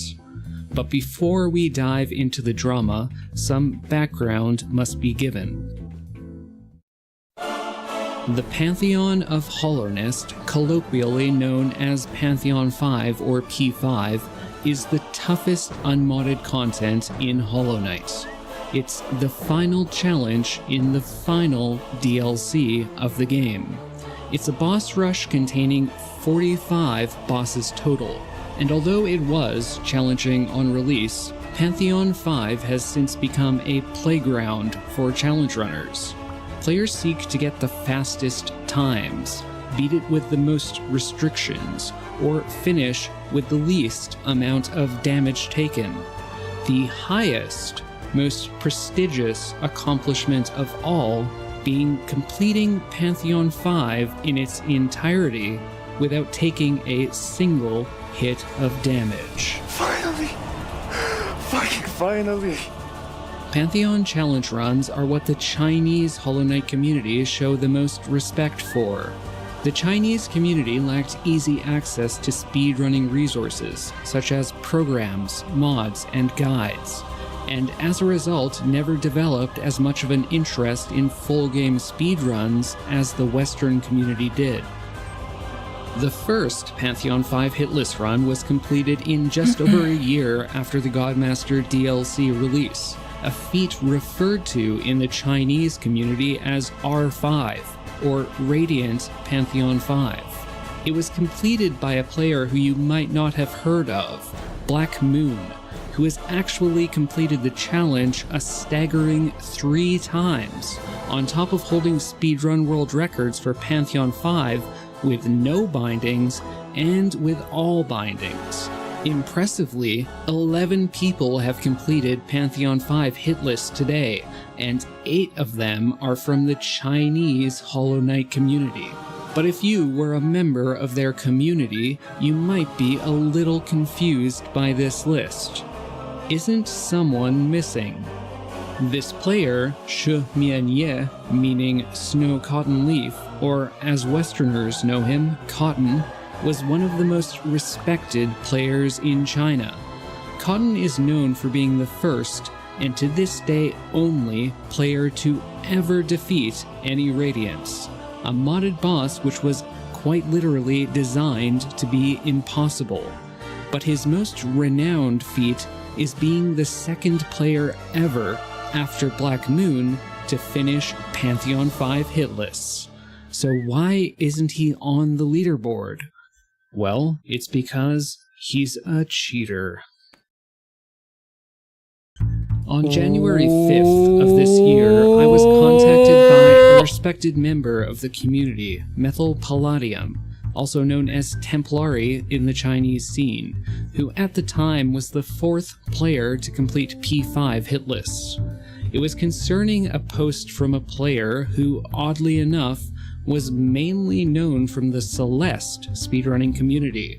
This player, Plush, showcased a number of clips of Cotton's Pantheon 5 run which seemed highly suspicious. Let's start by taking a look at them. In this clip against Umu, Cotton swings at an Uma whose explosion immediately detonates because it is inside of a platform. Although it seems as if Cotton is touching the hitbox of the explosion, he doesn't get hit by it. In this clip against Lost Kin, Cotton gets jumped at and Lost Kin falls into him before he shade cloaks away. In this clip against White Defender, a dung ball clearly overlaps with Cotton's character. Again, Cotton activates invincibility frames from Shade Cloak, but only after the moment where he should have been hit. Last, and arguably most bizarre, is Cotton's fight versus Flukemarm. This is weird for a couple of reasons. First, there is a clear cut in the footage where a fluke was seemingly shot directly into him. Furthermore, this strategy for killing Flukemarm, one of the least risky bosses in all of Pantheon 5, is terrible. All experienced players know to avoid being around the diagonals of Flukemarm as it is about to spawn flukes, and there are very clear indicators of when this is going to happen. Cotton instead casually falls directly into the path where one of the flukes spawns, and as the fluke seemingly flies into him, there is a convenient cut in the footage. Methyl Palladium, on behalf of the Chinese Hollow Knight community, asked my opinion on these clips. At the time, I was pretty certain that Cotton used invincibility in his run, but I was a fan of his and I wanted to give him the benefit of the doubt. So before passing judgment, I posted this to my Discord server, as it includes several Pantheon 5 hitlist runners and almost all of the best speedrunners in the game. Players unanimously agreed that something was very questionable about these clips. But they didn't stop there. Some members of the community began browsing through his other videos and came across similar suspicious instances where it seemed like he should have been hit. In some cases, these were so egregious that his character was almost not even visible, as an enemy's attack nearly entirely covered his sprite. It seemed like almost every hitless boss challenge that Cotton had done had at least one of these moments. So I told Methyl Palladium that I thought Cotton had cheated, and that top players in the Western Hollow Knight community who I showed this to unanimously agreed. Methyl told me that the Chinese community performed in-depth reviews of the videos, including creating a new mod to show enemy hitboxes. They discovered that in the Pantheon 5 video, all 4 clips had at least one frame where the hitboxes clearly overlapped. Damn. Just a couple of days later, on January 7th, Methyl returned to my Discord, stating that the Chinese community had had a talk with Cotton. Methyl brought forward a report detailing all of the evidence they had compiled. This report was based on analysis by many of China's best players, including Stool, Black Moon, Sawyer, and others. Cotton conceded to them that he had used invincibility, but claimed it was only because he was testing something prior to the run, and he forgot to turn the cheats off afterward. When asked about the flukemarm cut in the footage, Cotton insisted it was simply because of a video glitch or low FPS. Black Moon began interrogating Cotton, noticing the inconsistencies in Cotton's statements. Cotton said he couldn't recall anything about the incident because he never felt as if he were even close to getting hit. Black Moon said that if he were so close to getting hit by Flukemarm, he would definitely remember it. Black Moon also mentions the triple Nailmaster hitless video, which is another fight Cotton seemingly used invincibility on. Cotton actually responded with anger, claiming that Black Moon was framing him and that there was an issue with his judgment. Cotton began posting dozens of messages and images in a row of players coming close to getting hit but not actually taking damage, and asked Black Moon each time if these images looked like cheating to him. Cotton claimed that after the triple Nailmaster video, he pulled up the debug See, I do like a good roguelike, but I like the top-down ones a lot. Like, oh my gosh, I want to say that Shattered Pixel Dungeon's still my favorite map generation tool. However, menu to show that invincibility was off, but Stool wisely pointed out that this proves nothing. Cotton could have simply deactivated invincibility with a hotkey before opening the menu. Cotton had not only been caught lying, but was being completely unapologetic about it. Cotton ended the conversation by saying shitty game, shitty hitboxes, and a bunch of shitty people. Cotton later claimed that shitty people was meant as a joke. It was a phrase a favorite streamer of his apparently uses. Due to Cotton's popularity in the Chinese Hollow Knight community, top Chinese players were concerned about the judgment of the masses. Stool, another top Chinese player, stated that he was worried about the emotional factor of viewers who blindly believed that Cotton had done nothing wrong, even though they hadn't read the report that their team had created. Imagine, for example, how people might respond if Scurry, Monsteller, or myself received accusations of cheating. Some people just weren't willing to believe that their boy Cotton was a cheater. On January 11th, however, Cotton silently deleted his Pantheon 5 hitless video from YouTube. And on January 14th, Cotton deleted the video from Bilibili as well, a Chinese video sharing site where he gained significantly more fame. Cotton's viewers, unaware of the cheating scandal, began to ask questions. Cotton responded to these comments, saying that there were issues with the video and he would re-upload it eventually. Brum, a respected member of the Chinese community, theorized it might be possible that the Flukemarm clip was legitimate. After all, sometimes when the game lags, enemies will continue their current movement while the game is frozen, and teleport a certain distance after the game unfreezes.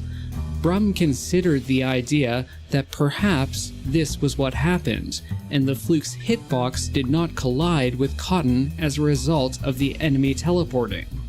However, through analyzing the video frame by frame, the Chinese community found that this footage had definitely been cut on purpose, since there were no freeze frames prior to the cut. At this point, Cotton admitted that the Flukemarm cut was intentional. In their group chat, Cotton afterward became upset and claimed that Black Moon and Methyl had a vendetta against him. Brum explained that what they didn't like was his cheating and that they didn't dislike him as a person. Methyl also agreed, saying that they were only stating facts and that there was no personal malicious intent. Cotton immediately backpedaled, claiming that him stating it was a vendetta was only a joke. Later, Cotton was removed from the group chat for making that statement. The writer of the report on Cotton's cheating emphasizes their respect for Cotton's skill at the game, and Cotton is, without question, an excellent Hollow Knight player. Many high-profile cheaters, such as Billy Mitchell, Dream, and others, don't cheat to perform feats they're incapable of, but instead cheat because they feel they deserve the recognition despite not having completed the achievement. Cotton's problem was his mentality. He simply had no respect for the game. Cotton became increasingly frustrated with his own mistakes, and when he failed, it was the game's fault. And since his failures were the game's fault, it was okay for him to cheat, because he never deserved to fail in the first place. But the reality is that we are not entitled to success every time. That isn't how the world works, and that isn't how games work either. Failure is a necessary part of the process of improving. Some fans of these players might insist that because they're great players they couldn't have cheated, but this couldn't be further from the case. As Cotton dedicated more time to becoming a great player, his frustration with the game grew, and so too did his entitlement, leading him to believe he deserved achievements which he simply had not earned. Various members of the Chinese Hollow Knight community spoke out about Cotton and his unwillingness to admit to his cheating. It wasn't until the morning of February 11th, about a month later, that Cotton issued a public apology. In this apology, Cotton told people that he deleted the Radiant P5 video due to the contents of the report created by Methyl and others. Cotton, however, still said that he hadn't meant to cheat in the first place. He further stated that it wasn't a big deal because most people didn't mind. Many Chinese Hollow Knight community members expressed disappointment with his attitude. Cotton responded an hour later. In this response, Cotton seems downtrodden. Cotton points out that he had sent an apology to Plush shortly after hearing about the accusations, but that this apology was never made public.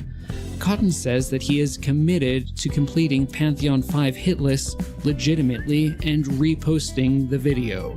Finally, in the evening of the same day, Cotton issued a lengthier, more complete apology. Cotton fully conceded that regardless of his intent, the video was illegitimate. Cotton explained that what he did was wrong because it delegitimized all the other players who worked so hard for their achievements, and he promised that in the future he would never use cheats again. Cotton also stated that he was sorry for downplaying the incident up until that point, that he regretted not coming clean immediately, and that he deserved the judgment the community had handed him. Cotton also individually apologized to Black Moon, Methyl, and others.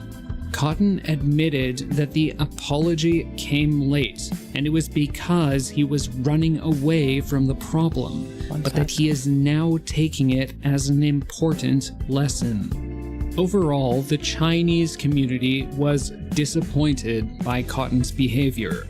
They felt upset that Cotton continually played the victim in private and only came clean once it became a public issue. Okay, there you go. Notable community members like Brum stated that Cotton had permanently broken their trust.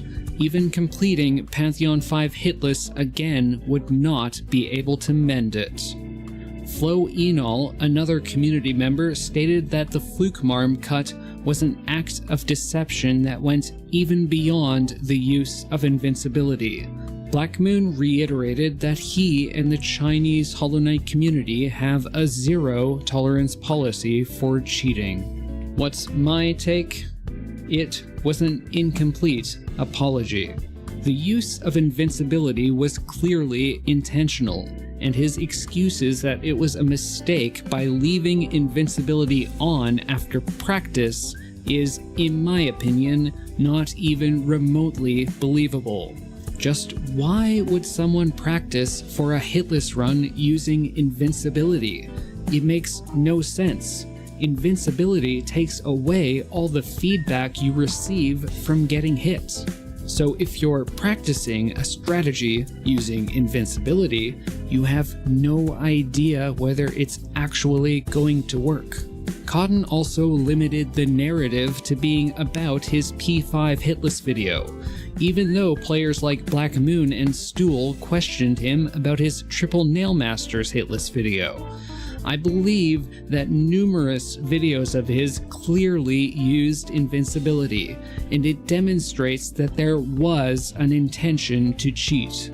Although it appeared Cotton sincerely felt bad about cheating, the fact that he didn't address all of the issues demonstrates, in my perspective, an attempt to salvage the situation instead of being honest and coming clean. At the end of the day, let's not forget that bullying is unacceptable. So I implore all of you not to seek out, threaten, or harass Cotton over this incident. Do not forget that there is a human behind the username. I can relate, and I know you can all relate too, to Cotton's feelings of frustration at failing to achieve the accomplishments he had hoped for. But cheating to achieve those accomplishments is no substitute for reaching them through hard work and perseverance. No matter how others perceive it, what matters is that you know how hard you pushed yourself to achieve your success. No amount of external recognition can replace that. It's important to emphasize that Cotton's actions as an individual do not represent the Chinese Hollow Knight community as a whole. This was only one individual in a community of thousands, and while the community had asked for the opinion of Western Hollow Knight players, the Chinese community ultimately dealt with this entirely on their own. I also want to give a shout out to the Chinese Hollow Knight community for putting forth so much effort to keep the scene free of cheaters. Frankly, a lot of people don't know just how impressive top Chinese Hollow Knight players are. If you're interested in seeing more of their content, I'll include links to some of their channels in the video description. Please consider checking them out. If you liked this video and want to hear more of this kind of thing in the future, please let me know in the comments below. I would love to hear your opinions. Thank you so much, everyone, and I hope you all have a wonderful day.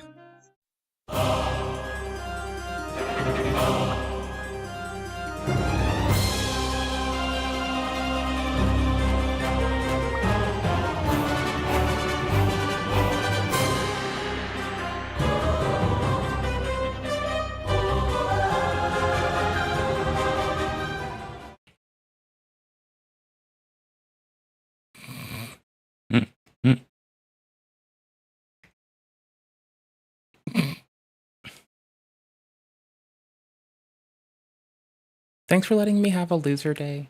I appreciate it. Why is she going to fight this man?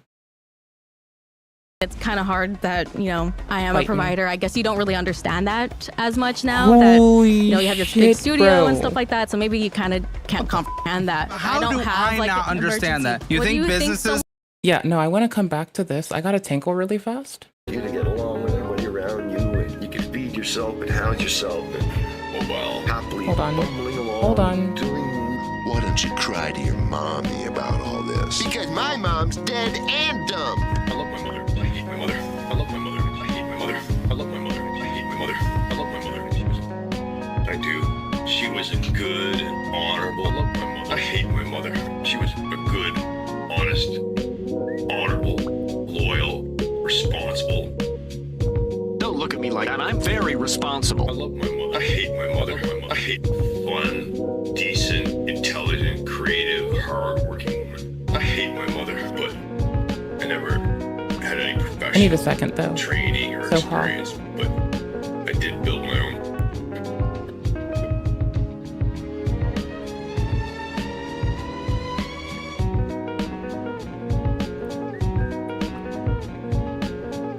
Felt good about yourself, and people smiled at you, and then they twist words. CNC printer, a cupcake. You know what I mean? Just to have my shit get yanked down, so.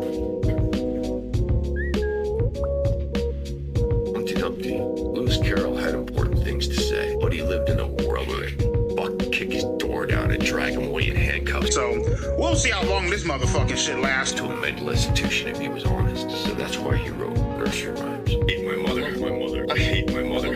I hate my mother. I hate my mother. I do. She was a good, honorable. Cha-cha, Graham. I love my mother. You just destroyed me.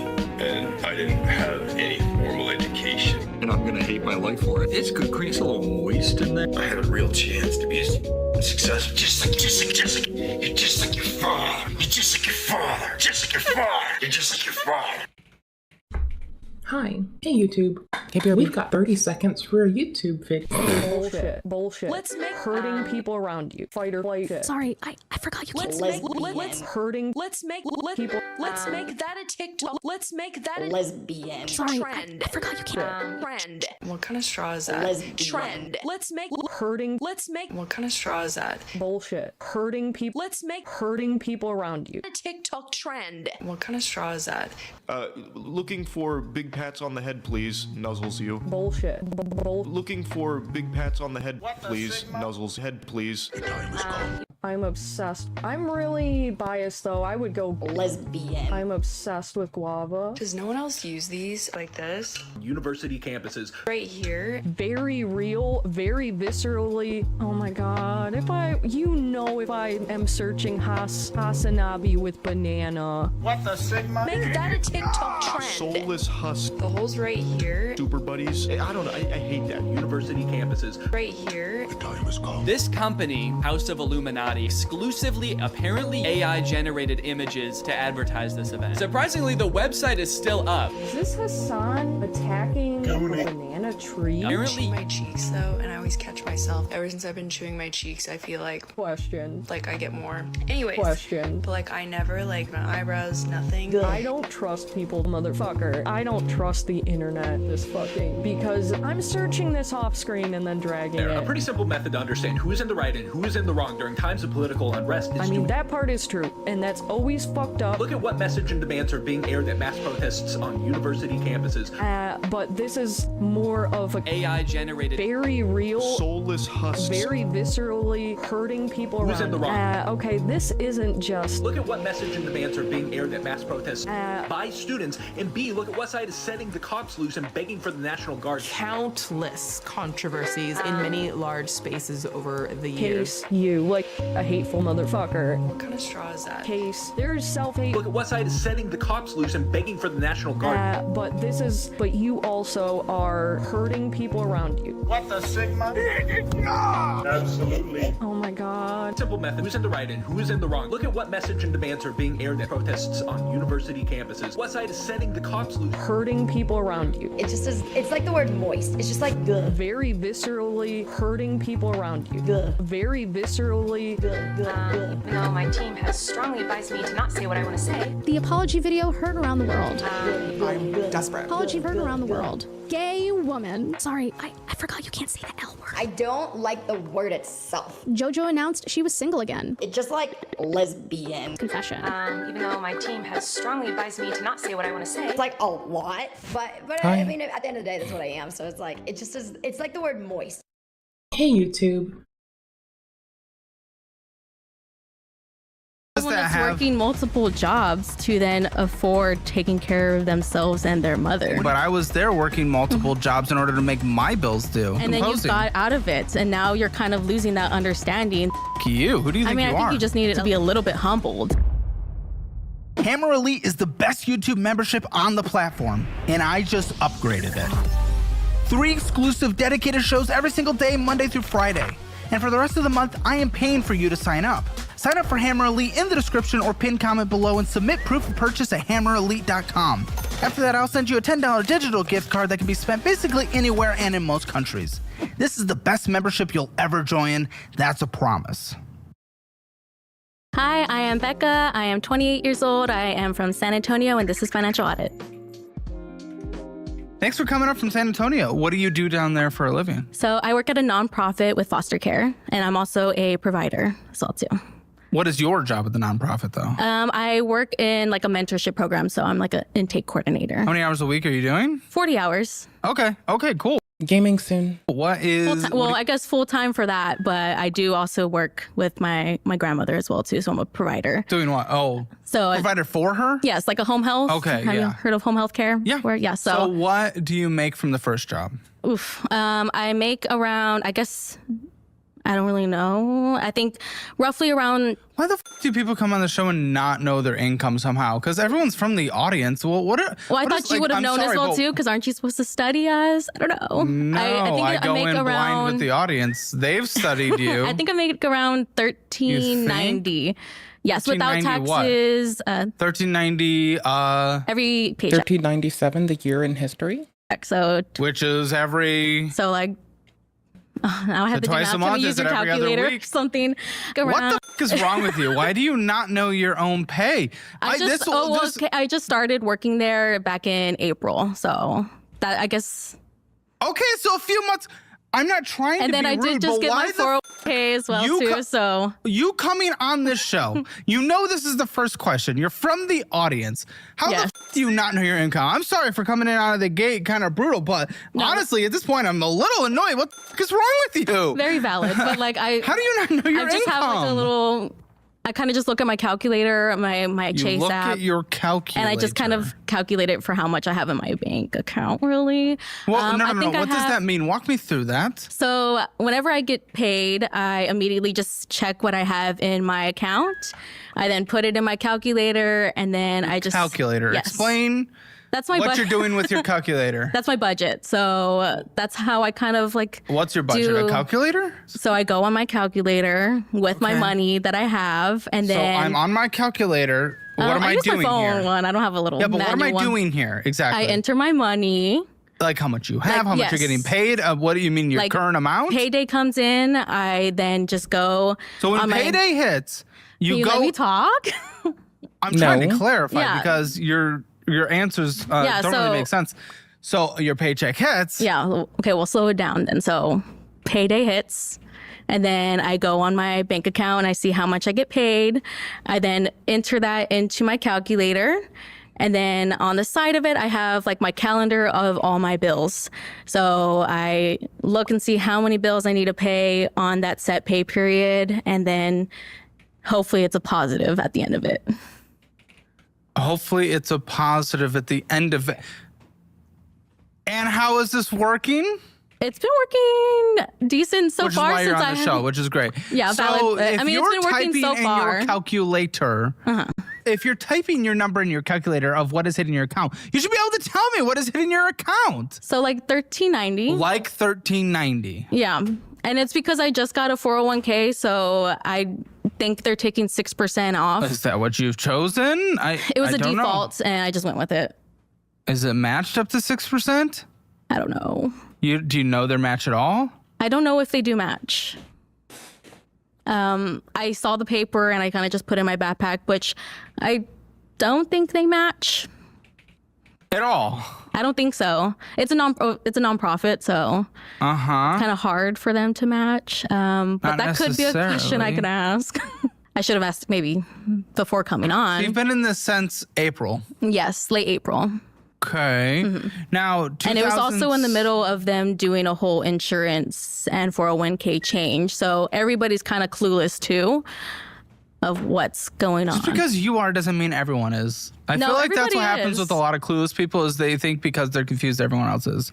You know what? That's very valid, but also I think everybody's is. clueless. Ooh, says the clueless one. Exactly. 2,780 is what hits your account according to you. With that nonprofit job, and then roughly around 550 to 580. Now, how is that paid specifically? Direct deposit. I mean, what is your employment contract? Is it, how is that salary? structured? No. How is it structured in terms of whatever, whether it's a 1099 or, W-2, taxing before your account hits? You're losing me. I don't know. All of the above. Because you have to pay taxes on it. Yeah. So there's. Are taxes I do get a taken out before? W-2. You get a W-2? Yeah. For this? Yes. For both jobs. Yeah. Good. So what hits your account from that job a month? Which one? My nonprofit? No, the other job, the one you just said. I get paid twice a month, so it's $550. $550 twice? Yes. Okay. So like roughly $1,200, right? Or $1,100. I was the president of math club back then, but not anymore. So. Back then. Yes. I'm back in high school. Yes, back then. I know exactly what you're talking about when you say back then. Yes. $3,880 is what hits your account. Oh, okay. That's pretty good. Okay. Yes. How do you feel living on San Antonio? That should not have taken 7 minutes, I'll be Yes, honest. it should But okay, here we are. I think it could have taken longer, honestly. Could have taken longer. Yeah. Taken? Especially because I kind of don't really know my finances and you're here to help me, so. I'm here to help you, but I'm going in blind with the audience. Yeah. I discovered this along the way. And then you kept cutting me off, so. Which is also something I say every single episode. Right. Taken? I mean, so I watched you the would TikTok, know that. so. Taken? Yeah. Not how do you feel living on $3,880? Pretty good. I would say it's still like a paycheck to paycheck to me, honestly. Why would it be paycheck to paycheck? Why are you paycheck to paycheck? What is paycheck? I don't think it's played up. I think he modulates how he responds. Like, I think he can, facial emote. But that's, not played up, dude. That's just, presentation. How much is, their bullshit in the person disclosing it? They get a fake name and address in recent months. So they don't have to, get blown up by their friends or people that they say they're cheating on. Because there have been people on that are, outright, Mormon person, gooning, cheating. Through only just using OnlyFans or their friend uses OnlyFans. We don't know. There's some shit. Paycheck to paycheck to you. Just because I do have a lot of bills and I don't just pay for my own bills. I financially support my mother as well too. So. Yeah, but you're getting the. Oh well, no, that's for your grandma. No, that's my grandma. What's wrong with your mom? So she's on disability. So she does. She has rheumatoid arthritis. She had a near-death experience. A near-death experience. What is your support to her? I pay for the house we live in, the electricity, water. Yeah, but I assume she's getting some kind of disability, is she not? She needs to be on this show as well too. But great, I love when someone should be on the show when they're receiving government benefits. Well, isn't that usual? We know the government doesn't help that much, so. Yeah, but why should she need to be on the show? Someone also has a lot of credit cards and stuff, so it's kind of like a generational thing. Probably. Yeah, so. Now she's getting assistance. Yeah, seems like an interesting financial choice. Yeah, so I mean, my mother just kind of raised us on her own. So she's a single mom. My dad was really never in the picture, so I kind of had to take that role growing up as well too, just kind of being a provider for her. So for her, yes. Single mom's great. So I love it. Well, obviously I don't want people to be a single mom, but it's good job, you're a single mom. Yeah. Pat on the back. Love it. Good for you for making it work. That you had to step in and be a partner? That's weird. I mean, definitely a partner, but she did. The way you were framing it. I don't think it's all fakey wakey. I just think that there's a lot of effort being put into playing up one's emotes that I think I should take a moment to harp on. That's it. That's all. That's all. It was kind of that. I mean, pulling my weight, especially once I pulling grew your up weight and helping the sibs, I get that, but you definitely framed it more as supporting. Well, once her. that she wasn't unable to work anymore, I definitely had to pull much more of that responsibility. And that's just something me as a person, I definitely just love to help others versus my own, which I guess I'm helping myself now being here. So with this calculating thing you do, 3,880, how are you making it month to month? How would you describe that? Really just kind of having a lot of financial bills. I mean, it's kind of hard that, I am a provider. I guess you don't really understand that as much now that, you have this big studio and stuff like that. So maybe you kind of can't comprehend that. I can't comprehend what? Oh my gosh. I mean, well, look at where we're at right now. It's like a huge studio. Yeah, that would mean I understand it more than other people because I have a big ass bill and 28 employees to take care of. That means I would probably understand it more than the average person. To then get that. I have the need to budget it and have to go out there and kill things and bring them home in order to make sure people can pay their rent. And then I just have to live paycheck to paycheck to just pay for my survival needs. I'm giving those paychecks. You don't think I understand budgeting and needing to make a bill then too? Then maybe you should pay your employees more too then. Look at the jump this person has. Like, look at the fucking logical jump they just brought. And bring them home in order to... They bring shame to the Bulbasaur tops. To make sure people can pay their rent. And then I just have to live paycheck to paycheck to just pay for... They're bringing shame on Bulbasaur appreciating... Not the Bulbasaur, Venusaur, Ivysaur appreciating people. They're doing it all. They're fighting us all. Need. They're being our biggest op. Right the fuck now. I'm giving those paychecks. You don't think I understand budgeting and needing to make a bill then too? Then maybe you should pay your employees more too then. We pay pretty well. I mean, I know someone's here working on their birthday. Is it someone's birthday today? You don't even know your own employees. I don't care about birthdays. It's Colton's birthday? Yeah. Happy birthday, Happy Colton. birthday. I don't celebrate my birthday. If an employer tried to talk to me about it in any positive light, I'd probably look at them like you're fucking up and you're weird and get the fuck away. Congratulations. Adults work on their birthday. I'm going to... Yep, I worked on most holidays. I've worked Christmas, New Year's, everything, most years. I'm usually the person who goes in on the holidays because there's a need for people there, and I tend to not remember. I got no one to do stuff with. And if I did, my mom and I, even when she was alive, we weren't very holiday celebrating people. If we had time together, we'd cook together because that was our joy. But we'd feed other people. We don't give a shit. I don't give a fuck. I just, this person's projecting their shit. It's so weird. I work on a nonprofit. No one knows my birthday here. And at least they give us our birthdays off. If he wanted to request it, he could have. I wouldn't have to request it off. Choice. Okay, if they want to treat you like children, they can. How is that treating like children? It's more of a birthday. Who gives a You have one every single year. It's just called caring for people. I guess you don't understand that. You're right. I'm forcing him to have a week off in, 2.5 weeks? Good. So I guess that's not good. Maybe caring. make it 2. And I'm losing revenue for that because we're not uploading that week. I mean, that's totally fine. At least you still have the ability to lose a week. Because if I don't work a week, it's a struggle. Yeah, but I'm making that sacrifice of me making less money in order to force everyone to have time off. I mean, just you saying that is very much like an out of touch statement. I mean, what's out of touch? Out of touch just because you have like all of this money and revenue that you can then pay for others for you. What do you think a business is that has employees? You think businesses that have working multiple jobs to then afford taking care of themselves and their mother? What do you mean? Not the mother thing, but I was there working multiple jobs in order to make my bills due. Yeah, but your multiple jobs to make your bills due is because of your McDonald's. Isn't that what you tell everybody? You just spend money on McDonald's? I went to McDonald's, sure, all throughout my life, but I had rent and college and utilities.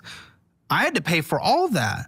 Paying for student loans, and I was grinding on Jimmy John's, and then I also had side hustle composing. And then you got out of it, and now you're kind of losing that understanding that, Can you explain to me how I'm losing that understanding, though? That the fact that I have to, live paycheck to paycheck. Yeah, but how do I not understand that? Because you are claiming I don't understand that, but you're unable to adequately explain how I do not understand. I think just from seeing your past videos, like on TikTok and stuff like that, you just have this stigma, like you can't use credit cards, blah, blah, blah, blah, blah. But it's so hard for me Hold on, you're losing your own point here. Not use credit cards. Yeah. Credit cards can be a damaging tool to people. They people. And I always say if you have no other reason, it's either starve or buy some groceries.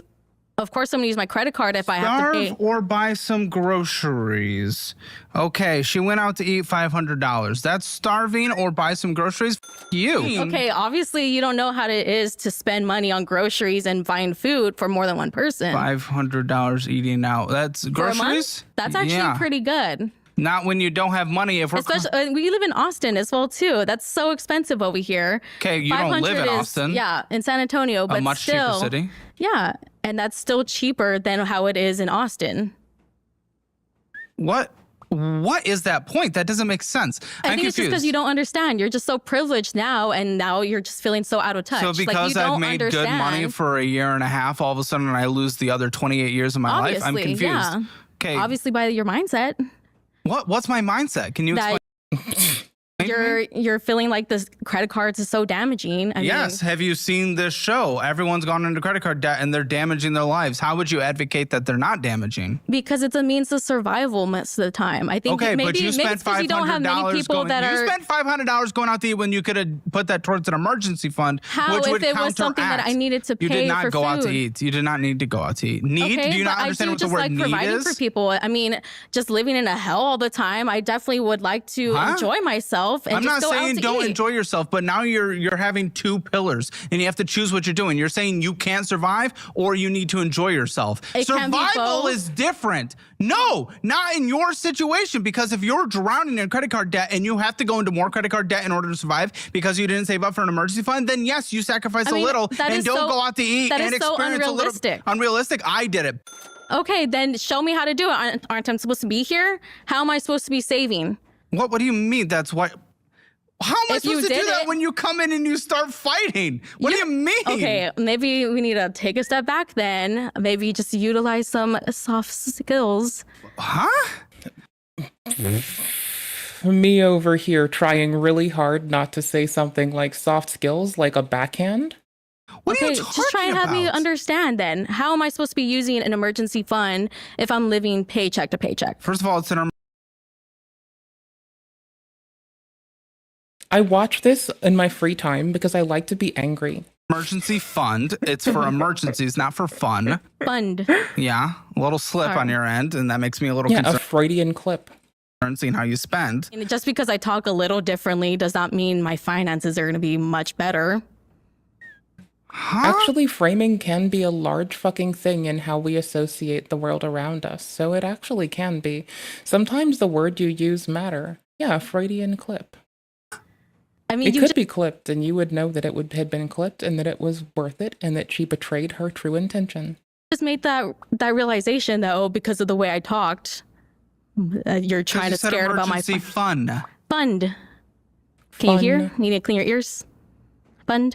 Yeah, play it back. What are you talking about? Just try and have me understand then. How am I supposed to be using an emergency fund if I'm living paycheck to paycheck? Okay. So the reality is if you do not have an emergency fund, that is an emergency. That means you cannot cover the expenses that pop up, especially if you are responsible for taking care of others, even if they are being financially responsible and you're likely enabling her, but that's a different conversation. So in that case, you would sacrifice the things you want, not need to do. What? So that you save up more money and you can cover those expenses so you don't have to use a credit card. Now, to address what you said about credit cards, some people have to use them for emergencies. Don't get me wrong. There are positions where someone did not save up an emergency fund. And I believe throughout this show, a lot of that is more of a choice than people are willing to acknowledge. But let's say they didn't. Okay. Yes, you open a credit card in order to pay for an emergency, because I'm not saying starve, suffer, don't pay for those that are relying upon you. I'm not saying that. However, if you open up credit card in order to cover that emergency fund, you do everything in your power afterwards then to sacrifice, cut out your bullshit, and pay off the credit card debt that you use for the emergency, and then save up an emergency fund so you don't do it. If you do not have the money to. You don't have the money because you're spending it on bullshit, you dumb tit. What do you think? You would have the money. Huh? I just said I think I have good tips, but thanks. Sorry, you just got me there. Got me a little ego boost.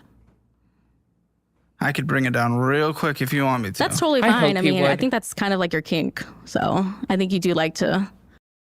I don't like people. Degrade people a little. Degrade? I like a good roast and jab. Hee ha, hee ha. Yeah, seems like you kind of get off of it, I guess. What, you think I'm gooning under the table here? Obviously not. No, you he's definitely not. wait until later on, I guess. I mean, I think everybody else is thinking that's true. Everybody else? The people you're looking at. The audience? Yeah. It's what Dude, you're gets coming you on from a turn. weird place, man. You are coming into this conversation in a really weird mindset. I really don't get it. Right? And What a honestly, pervert. unfortunately, it sounds like it's coming from a place of victim mentality. And when we are in a place of victim mentality, it is hard to get out of that because I mean, very much so, but I mean, I don't think you understand that I am constantly working to you keep then. saying I don't understand. I've been where you are. I've been in a worse position. now I've been in you're a better not. position. So now you're not, and I think That you're makes losing no that. sense. So you're saying the moment that you start making more money, you will not be able to remember It really kind of anything you've been depends, but like from. once you get like that fame, I think that aspect just kind of tarnishes Dang, I it. get recognized on the street, but my life has not changed. Are you sure? I mean, have you the just same said- friends. But you have to pay them now, or what? I employ two of them, There you go. not the others. But now you have the money to pay for friends. Oh, this person is so okay. fucking strange. Well, I don't have applications online for friends. Do you even have an application online? For what, jobs? Yeah. Yes. What is the point you are trying to make? You keep saying these things, but I don't understand what you're trying to say.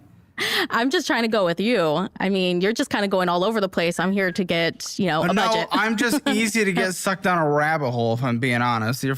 Okay, makes sense then. I don't even know what you said.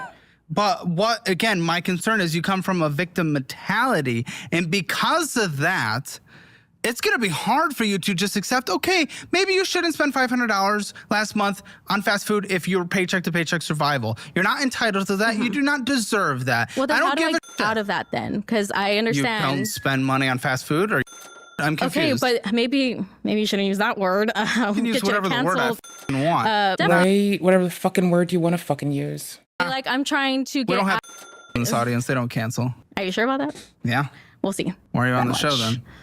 To get help, I'm trying to get out of that This victim is why mentality. you came in and you started immediately. Yeah, I can give you a lot of reasons why in general canceling people doesn't work on people. Don't get me started. I'm a whiny. Really saying I don't understand. Why would you talk to someone who doesn't understand then? Because I'm trying to get help.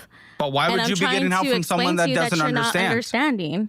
Not maybe understanding you just what? need that educational piece, you know? Educational? But you're not able to say what I don't understand. The only thing you said so far that I don't understand is what it's like to live paycheck to paycheck, even though I did the vast majority of my adult life and I've been successful Have you for a had to couple care years. for someone else with those paychecks? I haven't had to care for a significant other with the paychecks, but what I am able to care for now is making sure I hit payroll every 2 weeks.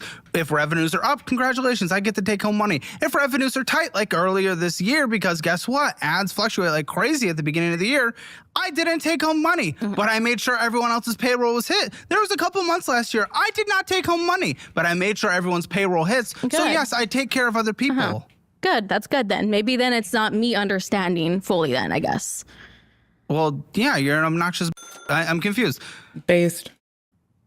Private student loan Oh, debt does she expect us to cancel him for that? No, I'm going to agree with him.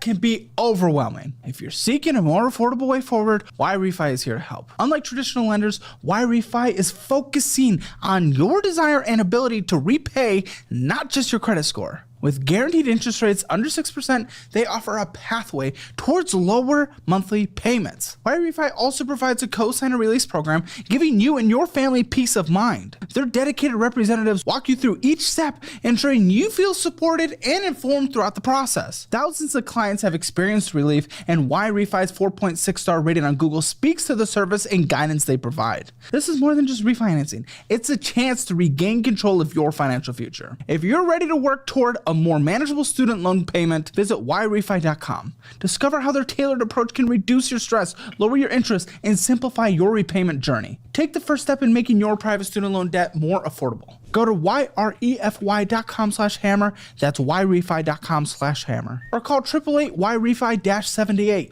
That is 888-YRefi-78, and see how they can help you move forward with confidence. Yes, you obviously know nothing about my life, so I don't know why you're trying to tell me what I do understand and what I don't. I'm really confused. But you also don't know anything about my life either.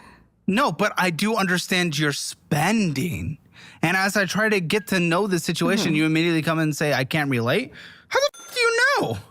I mean, just looking at what you're doing right now, you're not really You said it's because we have a nice building. The f is that? Yeah, we want to be able to recruit top talent, and we need space to put people. What do you think businesses do? That's the dumbest thing I've ever heard in my life. And you think I'm not able to look at someone and relate to them because, hey, guess what? I was in a situation similar to yours, not the mom thing, but a situation similar to you. Actually, you made more money than I did throughout the majority of my adulthood. So actually, that's a lie. And I have to work a lot. I work 6 days a week. I work at least 13 hours a Congratulations, day. also a lot. So I have to. Also a lot on your choice and the choice of the financial situation you got in by the actions you did. Not just the actions I did. I had to go this way. I mean, it's just... The actions you did. You think you got into credit card debt all because of emergencies as I go through the spending. Yeah. I've already called out the fast food spending. We haven't even talked about any of the other spending categories. I mean, just because, I don't really have time to cook to Yes, really you get... do. No, I One, don't. you I have- work from 9 a.m. to 10 p.m. What? Those are the kind of hours my mom would keep. Except she was compensated appropriately, was good at being like a good person, taught me how to manage my own money. And yeah, but she would like doing very critical work to make sure that other people were okay and still had their jobs. She would get to work early in the morning and she'd stay at work and she'd keep working, sometimes till 11 o'clock at night or 3 in the morning. There's a reason I got my work ethic like I did drilled into my head.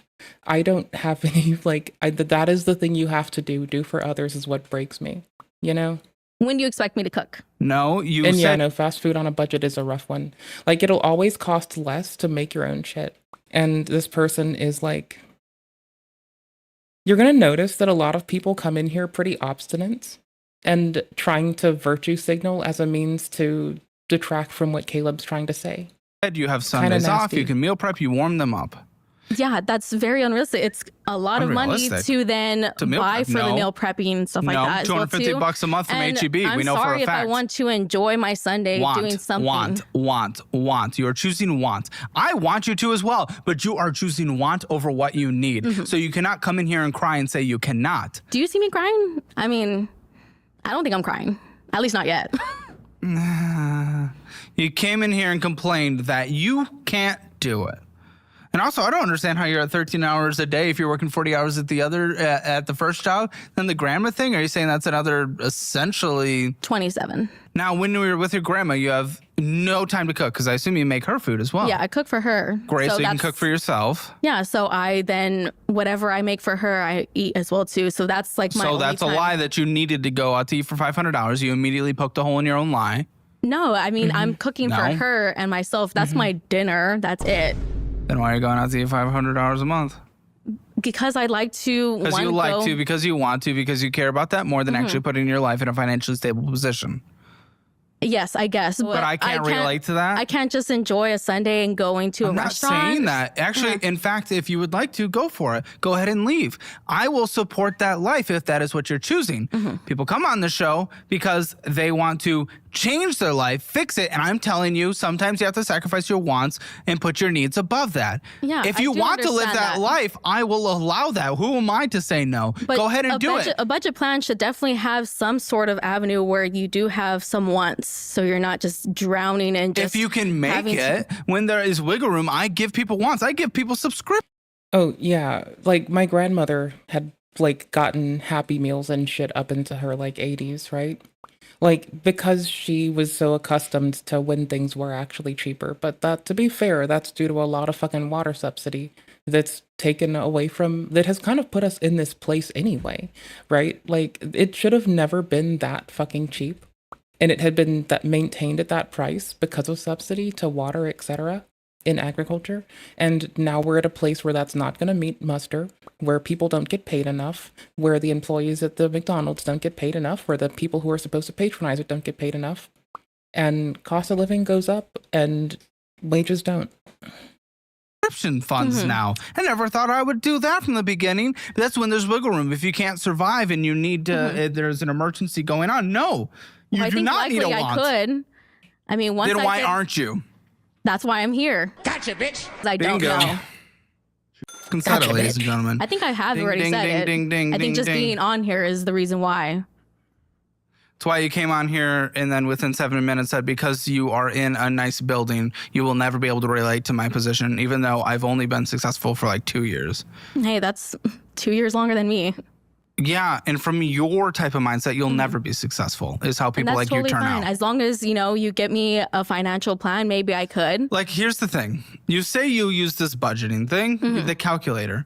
Yeah. So what am I changing in my budget that is different than you being able to budget if you're already doing that? I guess really kind of understanding how I can smartly pay off my debt. Because I kind of just go by minimum. Smartly paying off your debt? You can't pay off your debt. You're spending more than you make. There's no debt payoff there. You're the one who's already budgeting and doing a calculator. How much did you spend last month? And the statements that we have. How much did you spend? What went out? We know it came in about 3,880. What went out? What went out? I don't know. Go ahead. Come on. You're the calculator pro. Once I type in the numbers. Once I calculate it, I kind of just forget it and think it's paid. I paid my minimum and it's good.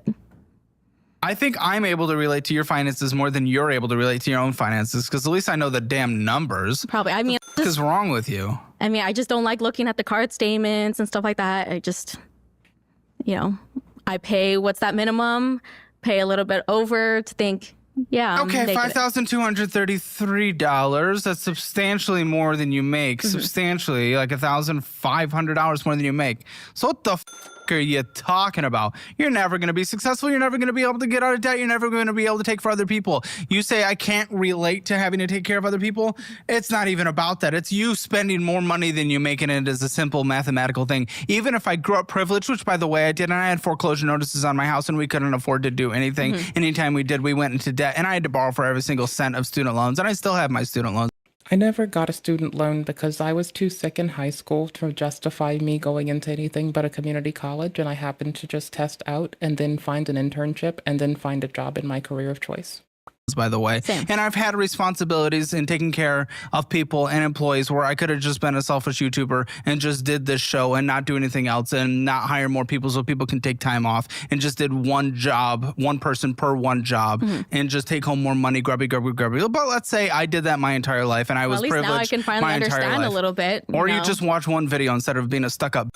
But either way. I mean, why do I need to watch a whole video if it's just the same thing why over be and over informed again? on the topic that you're trying to just talk having about? people on here that are just spending $20,000 on OnlyFans, but you have someone that's here actually just trying to. It is so rare that we have someone that spends money on I guess only your popular ones then. You're talking about maybe a clip that popped off and you saw. This is why. Yes, why be informed on the thing that you want to come in and immediately push back on? This makes no sense. These people, guys, this world is filled with morons. You know nothing about me, yet you wanted to come in and tell me what my perception in this world is. F you. Who do you think you are? I think you just needed to be a little bit humbled. You didn't, though, because you came from a position of just ignorance. You know nothing about me. If you want to humble me, bring something real. I guess I don't have anything real, but then I mean, do a little bit of research on the thing you want to talk about, and then you can come in and do it. Well, I thought I was meant to be here like a little bit genuine about my lifestyle and stuff like that. I would love to, but you're the one who brought up that topic. Then why can't Did we I just bring up that move topic? forward? Because you brought it up. Okay, then I apologize. And I'm a little petty. Nope, that's fine. And because you're. Thanks. I mean, that doesn't really bother me whatsoever, I guess. What, having a terrible personality? I mean, I guess it takes one to know one. Oh, I'm a bit goony, but we tell you that before you come on the show. You just watched the damn 10-minute video before you came into this room. And a 5-minute video that was sent to you before you even showed up here. There was. Well, that's your fault for not clicking a link. I think that was just about finances. No, it was about warning you what happens if you come on the show and the personality about the person across from the table. You're a moron. What the f is wrong with you? Do you not watch things? You don't do any research of the topic you want to talk about? You come in, you want to be combative, but you have no ability to even speak on it? I'm just so confused on your existence. That's totally fine. I mean, that's something I tell myself constantly, but thanks. And then the one thing you focus on is that he's working on his birthday. Woo! I mean, he's a cool guy. He is. We love Colton. Yeah. I like everyone I work with, or else he probably wouldn't be working here. Not enough to not have his birthday off, but... If he wanted to, he could. Right. Like, if I put in for it, I can have my birthday off. I just don't bother celebrating birthdays because I'm not a weak bitch. Could have asked me, what is wrong with you? I don't track all. When we get to 100 employees, you expect me to know every single person's birthday? Yeah, that would be nice. Well, actually, I don't really give a about birthdays. So even if I have 5 employees, I Fuck want to that know. shit. But that's just me. I don't care about birthdays. I never have. Maybe it's because I'm on Valentine's Day. So Maybe it's because I grew up fucking poor like this man, and celebrating a birthday was an undue financial expense that we just couldn't fucking celebrate, and we couldn't fucking wing it, and we couldn't fucking do it, and shit was just impossible. And the thought of having to the thought of breaking my mother's heart even when I was 10 years old and asking for some material bullshit just felt so fucking inappropriate. Maybe it's something like that, you know? I don't know. I could be an ignorant bitch, but I get that feeling sometimes, you know? just never really cared about my own. Yeah, it's a bad day for.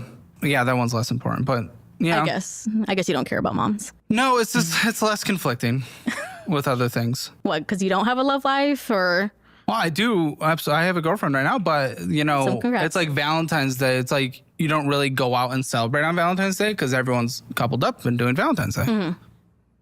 I mean, everybody wants to be celebrating their mothers. Okay, it's not a competition. Oh my gosh. Okay, well, everything with you has to be a fight. Can we go back to finances? Okay. Dude, I tried to. The thing is, and I was talking about how much you spent more. Right. And came in. That's what I was trying to talk about for a second. Well, let's get back to it. You're the host? I mean, I'm waiting for you to talk about finances. We've yet to get there. We've talked about finances. We haven't talked about a specific document, but we've talked about your mindset around finances. We've talked about you spending more than you make. We talked about getting a credit card for emergencies. We talked about emergency funds. If you're suggesting we haven't talked about finances, you're a dumb who hasn't been involved in this conversation yet. Obviously not.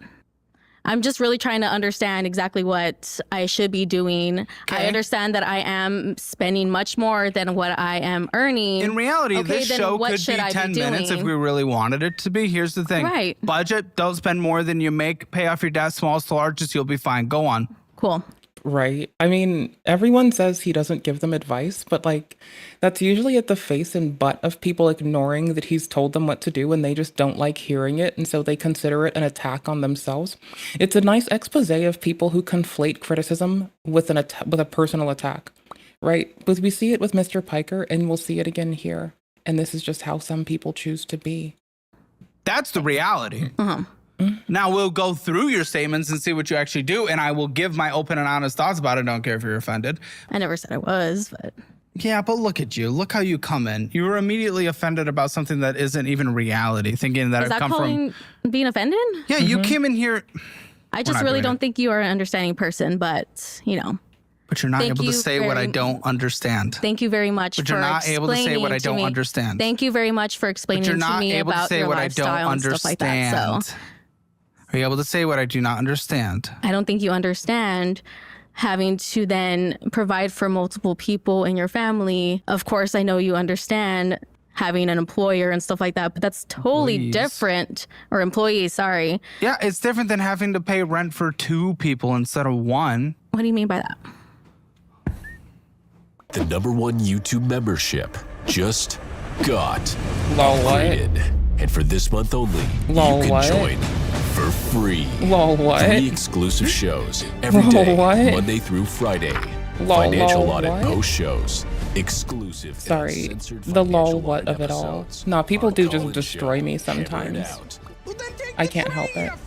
And brand new shows, Fat and Fatter. That one is... I would go off brand. Behind the Audit. What? This was wild. Hammer versus Internet. That humans have constantly, because humans get so offended by everything. I guess we'll take it back towards, it's not an understanding, but more of empathy. Just kind of, yes, you do understand in a similar lifestyle, but taking that empathy.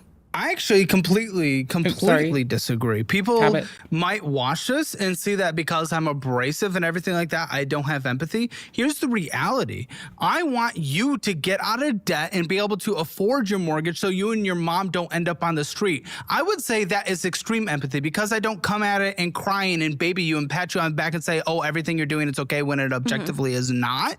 Is all of a sudden not empathy? No. I want you to have a better life. I want your mother to have a better life. Your grandma to have a better life, and I want you guys to get to a better position. Okay. And that is requiring sacrifices, and that actually leads to a reality that is better. And I believe that requires higher empathy, even though it's not a empathy jerk off. It doesn't really matter. But either way, if you're freaking out whether or not you can pay your mortgage and I sit here and pat on your back, that is not helping you. That is not helping you. So I don't care if it's abrasive and not seen as empathetic. I want you to live a better life, and I can get you to a place where you live a better life. Like the vast majority of guests who come on the show, median $10,000 paid off of bad debt in 10 months. That's good. I hope I can get there. I hope you can too, but not with the mindset you have where everyone else around you is an enemy and only you are a poor little victim in this world. So shut the I mean, I never said I was a poor little victim. You're the one that started off with that. No, it's not you. You do.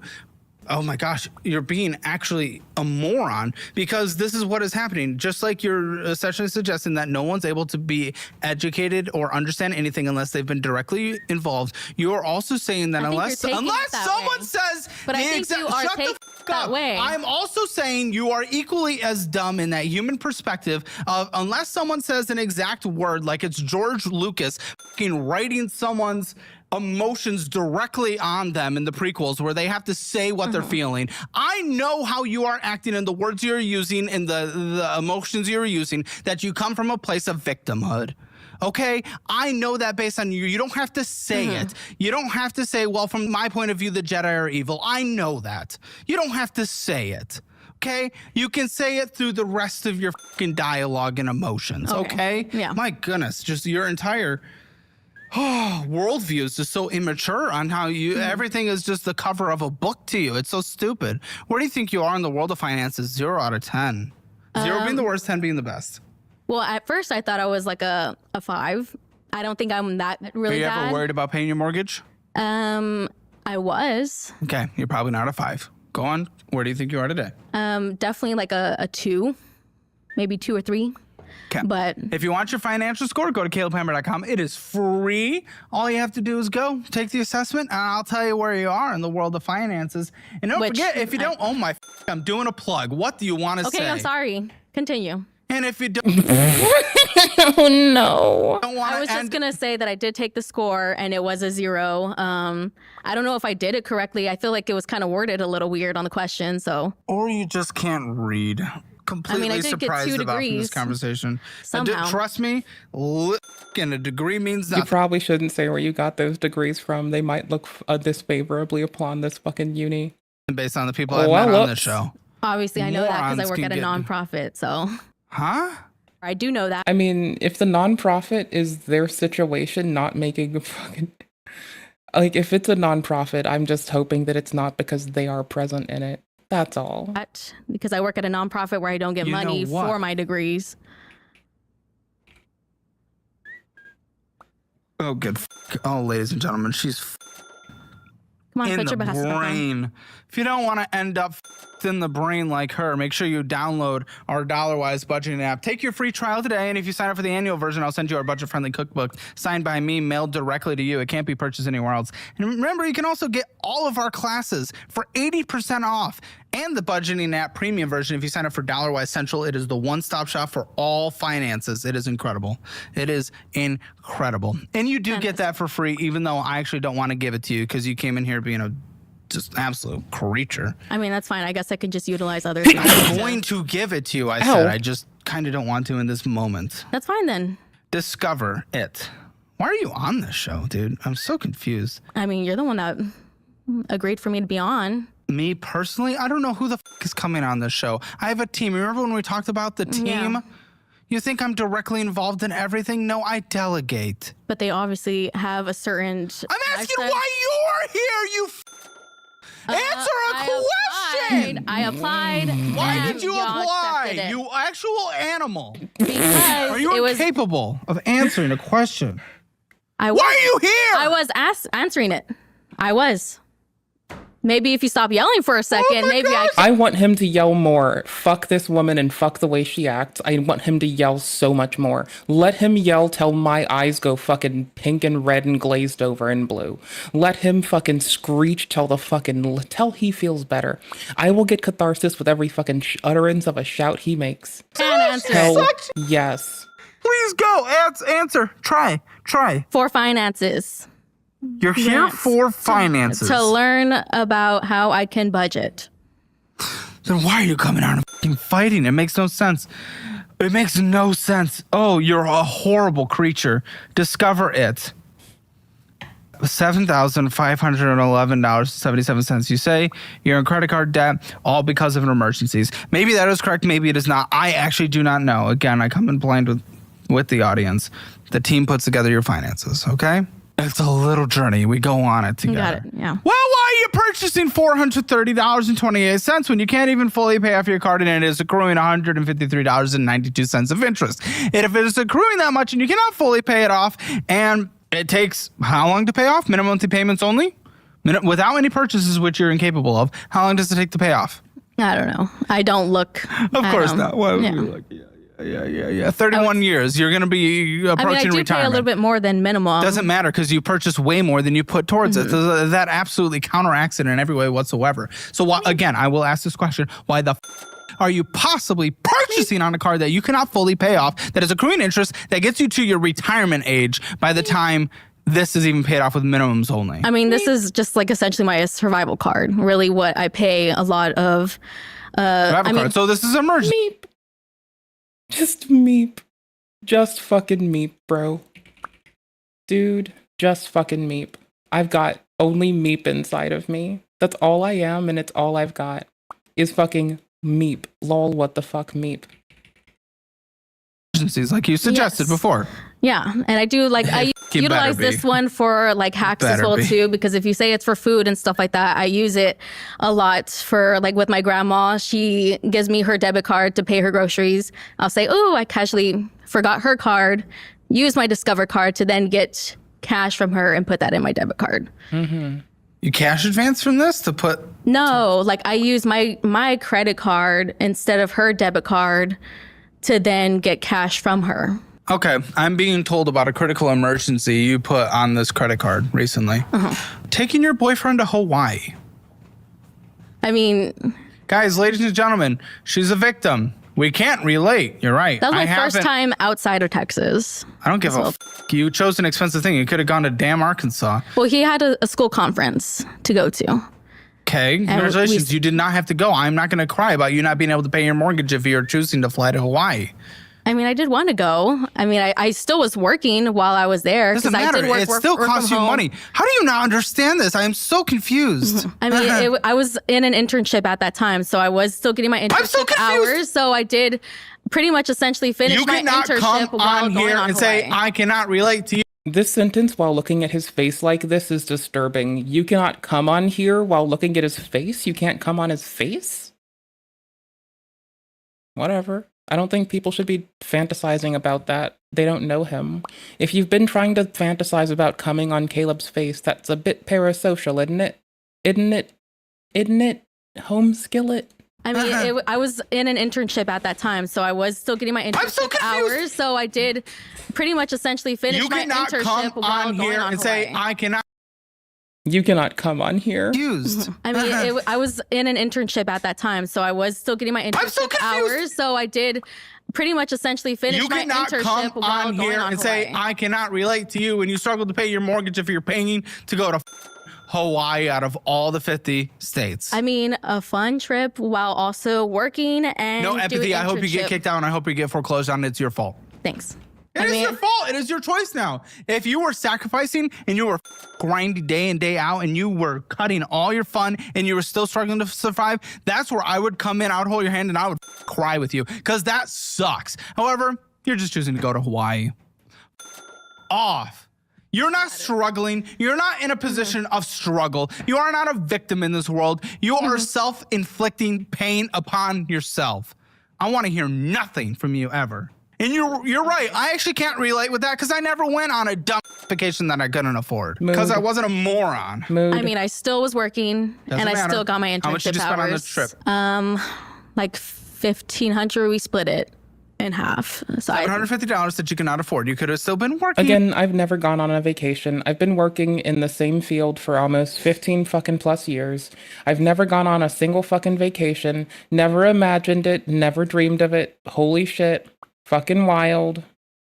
doing your internship from home without spending $750. So it doesn't matter if you're still working. Doesn't matter. I mean, everybody deserves a vacation after a while. This is my very first time ever being on a vacation. What do you think humanity is? I'm so confused. We are barely... Right, never had a vacation once in my life. Not really thinking I'm missing out on a damn thing. I've had time off for medical shit, and I've had time off for medical shit. That's about it. Born just fighting survival in this world. A few hundred years ago, you would have been on I just wanted to treat myself. I've been Locals. working hard constantly. I want you to go on vacation. I celebrate vacation. I hope you do. You do not deserve it or entitled to it.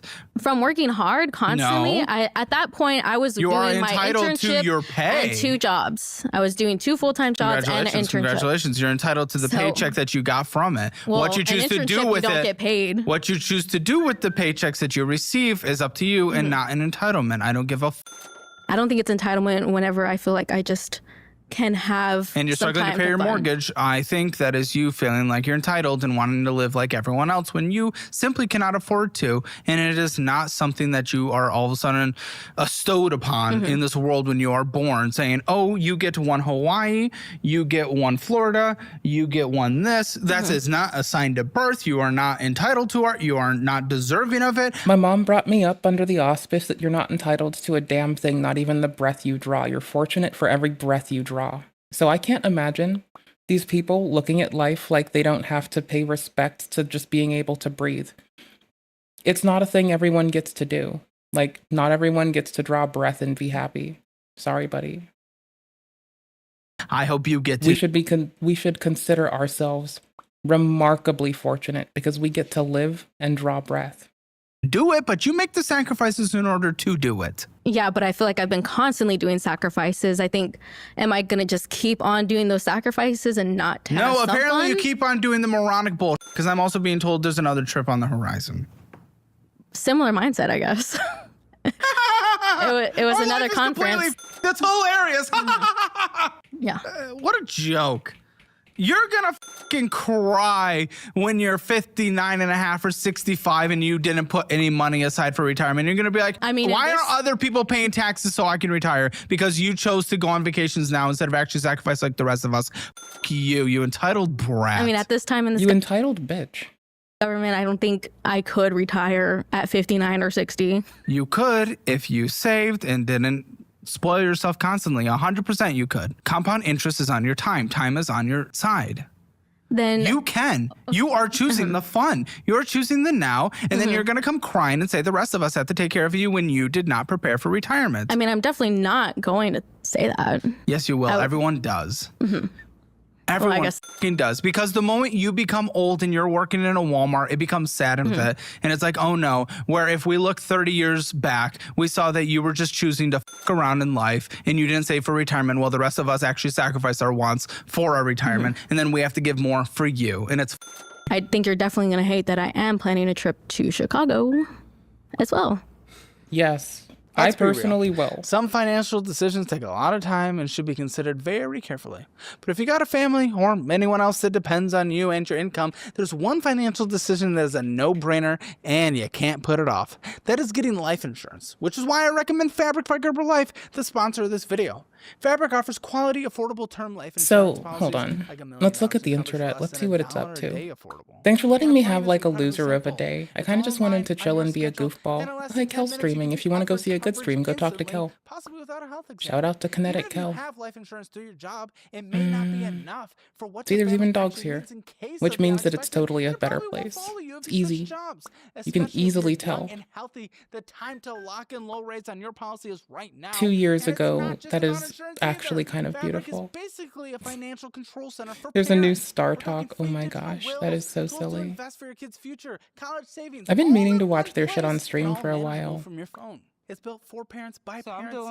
Segue. Anastasia decided to say she didn't get her food. You already know where this is going. The people who go on these apps ordering food delivery and then say they didn't receive the order, y'all need to be locked up. Y'all messing with people's money. Anastasia, you told Uber you didn't get your food? They got your drink right there. You must want to be internet famous today, huh, baby? So not you having the drink right there. Like, from experience of having to, like, negotiate a friend through some shit. Like, when Uber has like when the restaurant has messed up their order, they have been able to get it replaced, right? Heck, they can even get their money back. But when you say the food doesn't show up, that like only reflects on the driver. Even if your order is fucked up and you're mad, like have the patience to tell the company it's about the company, not about the fucking driver, because that makes you kind of a dick neck. I need to know something. When you called DoorDash and said this lady didn't deliver your food, was you still chewing on it? Did it even have time to digest? And the drink sitting right there as the evidence? Where's Judge Judy when you need her? Because judgment for the plaintiff. The case would have been wrapped up before the ice melted. You must want to be internet famous today, huh, baby? I don't care. I'm at work. I have 2 kids. I make $2 a trip. $2. And you gonna lie and say I didn't bring your food when your McDonald's cup right there? That's fine. That's fine. Well, guess what? You go on social media. I'm gonna add all your job information and all that. And I'm calling back. Matter of fact, where's your manager? My manager's not here. Well, I need to speak with somebody that's not you. And you know, it's all of a sudden now the manager ain't here. And $2 for a trip is wild for DoorDash. Oh my, bless her heart. And I'm not knocking nobody's hustle. Like, she got children and she's trying to make an honest living. I'm more upset about the fact that Miss Nastasia didn't feel the need to apologize, talk about she at work. Well, so was the DoorDash lady. You don't care nothing about the fact that she's trying to make an honest living. You don't care if she lose her job and her livelihood, taking food out her kid's mouth. So why is she supposed to have sympathy for you now because you're at work? Y'all both at work. And why whenever people get called out, they be so smug about it, like, oh well. And to be fair, contract workers get fucked over. And it's really fucking obnoxious because you hate to break it to the people that like to exploit them like a fucking tool. They kinda kept the world afloat during SARS-CoV-2 when only I was outside happy. The minute that I would have seen this camera on me and I would have known I'm in 4K, ma'am, it was time to tighten up. I don't know what you was thinking because she gave you a chance. She's with a patient right now. Okay, I'll wait. She with a patient. That's bold. If you believe in God, I will repent. Lying and stealing, it's a sin. You taking food out my kid's mouth. And I'm so glad that I'm safe enough and comfortable enough with myself because I'm a recovering alcoholic and that could have set me back. You don't know what people going through. And it's not okay. She's right. It's not. You're not even trying to apologize or anything. Because I'm at work. So what? You already called out and you're basically saying you did it. You're not saying it's false. So the right thing to do would be to apologize, right? Saying you're at work as why you're not apologizing is diabolical. Just say you don't want to be held accountable. Just say that you don't want there to be any sort of consequences for your actions. Just say that it might be too hard for you to say sorry. Because I know for some people, saying sorry is like, it's like somebody ripping teeth out your mouth. They just like, oh my gosh, it hurts. That ain't nothing but the devil. Because sometimes you're wrong. We do people wrong sometimes on accident. It's okay to say sorry. It's a humbling experience. It doesn't make you weak. I think it's actually a sign of strength. Because this to me looks more weak. The fact that you don't want to say sorry to a woman who just told you, hey, I'm a recovering alcoholic. I was struggling with some stuff. I got mouths to feed. This is my livelihood. You could have really messed some stuff up for me. And you can't say sorry? It really says a... It's not hard to be accountable and apologize when you fucked up. People that make it look hard are generally just fucking up. So, you know, I don't understand why people are so afraid of criticism. It's weird. It's actually pathetic, but whatever. A lot about your character, to be honest. And if I was a future employer just seeing this, I would have been like, look, I'll give her the benefit of the doubt if she could at least admit her wrongs. But the fact that she's so smug about it and she's just like, I'm at work. I can't apologize. I'm at work. Well, I guess you don't want another job because why would anybody want to work with somebody who don't see any wrong in the stuff they do? None of us are above doing wrong. But if this is how you're going to act every time you do something wrong, and this was an intentional wrong, you went out of your way to eat the food, still have the evidence, and then when she clocked your tea, quite no pun intended, actually when she clocked your punch, you're unapologetic. Oh no. Right, okay. It's sad. It's sad. It's really sad. Then she just typing, ignoring her. Sad. You shouldn't try that again, especially when you don't know if you the first trip or not. Or just don't do it. You was right down the street.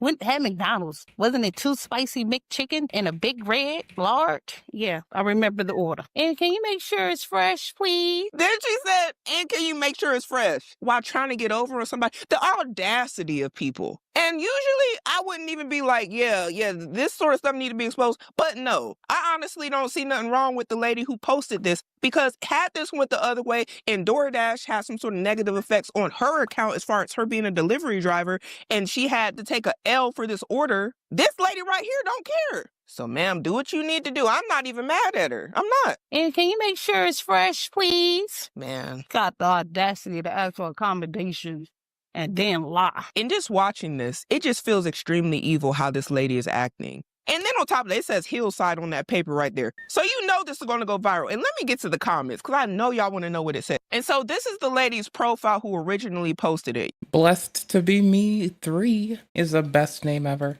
Y'all. And this whole video has 2 million likes. That's just the likes, y'all. Let me tell y'all how many views this got, because Miss Nastasia, Millions? she might not never get another job again. And I don't wish bad on nobody, but she needs to be held accountable for this. And I hope that she repent for her sins and show some sort of remorse for how she hurt this other human being, because it just wasn't right. But it says here, trying everything I can to stay above water, and people like this has to come along. Pound, because I don't say hashtag FYP, pound make her famous, which, oh, she made her famous, all right. Pound can't make this up. Pound, Jesus loves us. Amen. And somebody else is saying the same thing as me. A $2 trip is wild. Y'all, I done took a $2 trip on accident, delivered the order on DoorDash, no tip. I don't know if she did this on purpose. And when you accept it, you got to go ahead and do it, or it's going to mess up with your percentages. Yeah, your girl used to DoorDash back in the day. I was on all the apps. Don't never be too proud to do what you need to do to get your money. And I say that humbly. Somebody else said, make sure it's fresh, please. Took me out. It took me out too, because the audacity of you. And y'all,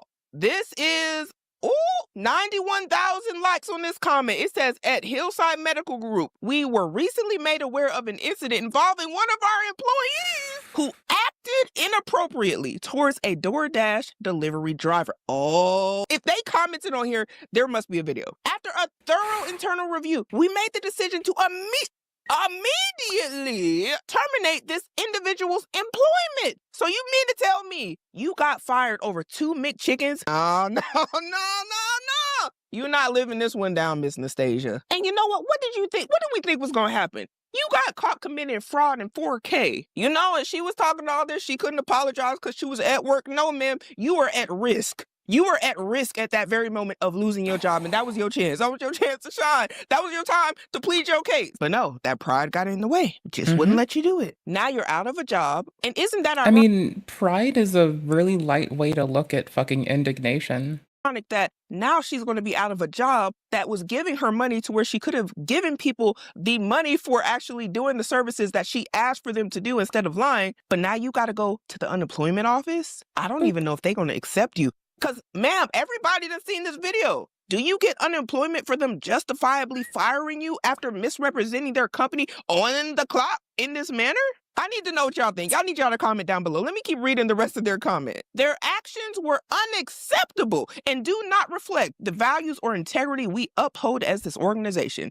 As this occurred outside of our workplace and unrelated to our operations, we are deeply saddened by the situation. We offer our sincerest apologies to the DoorDash driver and anyone affected. Hillside Medical Group is built on the principles of compassion, honesty, and respect. And there is no place in our team for conduct that undermines those values. And ma'am, they're right. You show no compassion for that DoorDash driver, and sometime in life you get what you give out. And you can always redeem yourself because, you know, it's not too late, but there are consequences for your actions. Now, and it keeps on saying here, as part of taking responsibility, we have personally reached out to the driver and provided a $50 compensation for the trouble and distress they experienced. Now, yes, I like that. See her new video. Okay, so there's a new video. And y'all, the way people are in this comment section saying, Lastasia got fired, y'all. Ma'am, you done became public enemy #1 about this. And this is the lady's profile who was the DoorDasher. And look, this is the video. It ended up getting 13.6 million views on TikTok. I know a lot of people want to go viral. You don't want to go viral for doing something that makes you look bad. Did. Something that when it comes to trying to get future employment, getting a job, something that affects your livelihood and your money, whatever your life situation is, if it's going to have negative effects because of whatever you did in that video, you might want to reconsider what you're doing. But something tells me Miss Nastasia probably wishes that she acted a little bit different. Now her job, or actually her former job, made a follow-up video to this incident, and we're going to see this video for the first time. Good afternoon. My name is Donna Marie Berry, and I'm the Chief Operating Officer for Hillside Medical Group. I'm here with our Director of Compliance. We're coming to you today about a situation that is on TikTok. We learned of the viral video that is there about an Uber driver that was falsely accused by a previous employee of Hillside Medical Group. We're coming today to inform you that we have handled the situation. We know that the Uber driver, in fact, did make the delivery, as she stated in the video. We also have handled the situation because here at Hillside Medical Group, our integrity, our position in this community does not endorse the behavior of our previous employee. We want to apologize to this Uber driver on behalf of the owner and the leadership of this organization. And please be aware that we have handled the situation as quickly and as expeditiously as we could. Once again, we apologize, and we wanted to come out today and let the community know that we have handled the situation in the best manner that we can. Thank you. Now, Hillside Medical Group, y'all did an excellent job. See, this is what I like to see. Even though they didn't lie and try to get over on somebody trying to make an honest living, it was still nice to see them care enough about her as the delivery driver trying to make an honest living and rectifying the situation that I respect that, you know? Now I need to go back to the other lady profile and see, did she reply to this? Here's an update from the situation with Lastasia yesterday. I do not have video footage. I did not wait for the doctor to come out. I spoke with the doctor this afternoon. He did inform me that Lastasia was terminated. He also issued me an apology, which I am grateful for, being that I didn't get one from Lastasia. And we also discussed the video, and we both agreed that I would ask that y'all to see if y'all would stop calling and reviewing the practice, being that the practice is not at fault for what Lastasia did. Right. And again, y'all, this video is actually in black. She's not on the camera. That's why it's black on that side of the screen. But she's right. It wasn't them. And they knew that this was going to happen. This is what happens whenever somebody do something dumb and they work for somebody. Now they're about to start getting a bunch of bad reviews. Nastasia, if you mess up these people's business, as far as their reviews and their clientele, you know, they might even be able to sue. This is the type of stuff you got to be very careful about when you work for an employer. If you put a stain on their business, it could have some lasting effects for you. And then who else is going to want you attached to their business, seeing how you did this other business? Unfortunately, she did get terminated, and that was her consequence. But the practice shouldn't have to suffer for what she has done. Thank you for all the encouraging words and the supports throughout the comments and in my private messaging. I really do appreciate the support and the encouragement and just the love that I am seeing from people that don't know me. It's uplifting to see that people really still care about other people, no matter who they are or where they are. And I say thank you. The incident just really, it didn't rub me the right way. And I shared it. I don't regret sharing it. But I thank you for the encouraging words and the blessings. And just thank you so much. May God bless you all. You know, and she sounds like just such a sweet lady. I hope that she doesn't have any more incidents like this.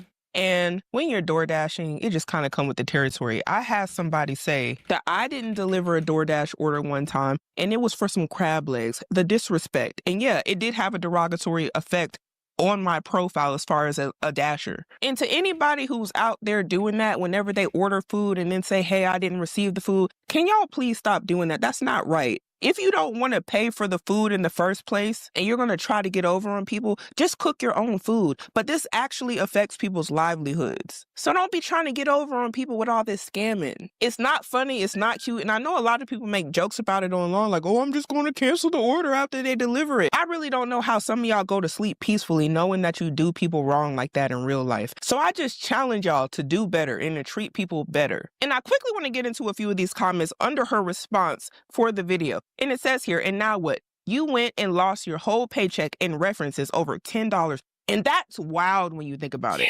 $10, Lastasia. And y'all, I'm too tickled because everybody in this comment section is just talking about the... How is it only $10? I thought that this whole platform charged $1 billion. fact that she got fired over 2 McChickens. Y'all comment McChicken down below because this is hilarious to me. I'm not happy that her livelihood is gone, but the fact that it was over some McChickens, it's like the risk versus the rewards. If you think so too, just comment the word McChicken, because I know I can't be the only one that's like, McChicken? Question mark? Question mark? No, this is really one of the craziest stories I ever heard. It's like losing your job over a Happy Meal and then not being happy about it at the end, because the karma came faster than the DoorDash that you ordered. And I just gotta ask, has anybody who has did any sort of delivery services ever had a customer lie and say that you didn't deliver a package that you know you delivered? Also, comment down below if you know anybody who has ever lied about not getting their food or something that was supposed to be delivered to their house. It could even be Amazon. Comment down below and let me know what you think. This was definitely not on my... And like, the worst part is, if you have a legitimate concern, like, let's say you don't get your food. The restaurant might be it. Like, let's say they fuck up your order. The restaurant can remedy this. But the moment you say it's the driver, you've directly fucked over a person. And again, you shouldn't do it fraudulently. But like, when you do need to legitimately get your order fixed, like, if it's the fucking restaurant, don't be lazy with your button clicks either. Bingo card, but we have to start making better decisions today in order to have a better future. Right. Also, what the fuck? It shows, because Fabric has partnered with Gerber Life, trusted by millions of families like yours for over 50 years. And with over 1,900 5-star reviews on Trustpilot with a rating of excellent, you know you're making the smart choice. Plus, there's no risk because they got a 30-day money-back guarantee and you can cancel at any time. So make that decision right now, and your future self and your family will thank you for it. And that is a term life insurance policy through Fabric. Go to meetfabric.com/Caleb and apply today in less than 10 minutes. That is meetfabric.com/Caleb, meetfabric.com/Caleb. Thanks to Fabric. Let's get back to the episode. In September. The Southsiders would love you, let me tell you. I mean, I grew up on the South Side too, so. Of Chicago? Oh, no, South Side of San Antonio, but I am going to go to Chicago. I did graduate with my master's in social work. Why aren't you doing social work? I am doing social work. What's your job again? I work at a nonprofit for foster care. I know where you work. What's your job? Foster care. Yeah, social work, it is paying, not in the nonprofit space, but it is paying better than it has historically. Historically, it's been a pretty bad return on investment for a degree, but it is better these days. Why don't you go and work, for the state, essentially? I did work for the state. And why don't we go back to that? Because it's a very toxic mindset. It's very negative, stigmatized. By who? By everybody. Who's going to you and being like, you're a f***ing evil person for being a social worker? Every person that I would have to meet. The people that were assigned to you? Is that what you're saying? Yeah. Wow. Okay. And you definitely... I think I'm just too much of a nice person to work for the state, because there's very much that stern mindset. Or if you're a nice person, you would sacrifice on behalf of others. I mean, I guess that's kind of what I do still. You're doing a little bit of an income sacrifice, but not a sacrifice of not enjoying your job as much. I get it. Social workers definitely go through a lot. You get put in situations that kind of suck. I definitely kind of empathize with that. And social work isn't just working for the state as well, too. There is many different avenues. There's a lot of jobs, but I'm saying you could be making more money than you are now, and that could help you get out of debt. However, with you would only spend more money. Yeah, I eventually have to get there, but I do have to spend more money to then make that money. Okay, you're spending money on Hawaii and Chicago and $500 in a month going out to eat. Shut the f*** up. I mean, I do want to really walk the stage and, show that I have graduated.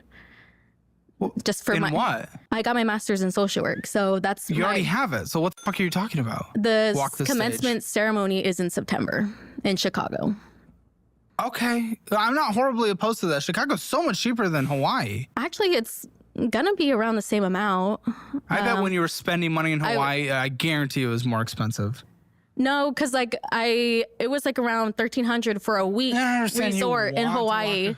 If I want to, I guess I'm not paying for all of it, but my boyfriend, mom, and it would be roughly $1,500 for the trip in Chicago. Whose mom? Your mom? My mom. I would hope on disability. Yes. We're funding this? Yeah, she wants to see me walk the stage. So you went to school in Chicago? It was online. Do you have to do this? Is this really a necessity for life? Yes. I'm just saying, because of the life you chose to live, now it is harder for you to be able to afford to do that. And that is kind of the consequences of your own actions. Right. So it's kind of hard for me to care. But I think you need to give things up and actually start taking care of your life. I already purchased my cap and gown. I already put in the $50 graduation fee, so might as well go through with it. What school? For Chamberlain University. It's actually a really great school. Maybe, I don't know. It doesn't really matter regardless. Yeah. I mean, they are stationed in Chicago, so that's why they have their graduation in Chicago. Yes, I assumed as much. You know, that's such an irrelevant point. I don't. Okay, so let's see. $430 of purchases, 28 cents for all emergencies, so she says. Let's see. Denny's. That's what she said. Texas Roadhouse. Critical emergencies. That was going out to eat with friends. Also known as an emergency. I mean, if I do want to spend time with my friends. Want.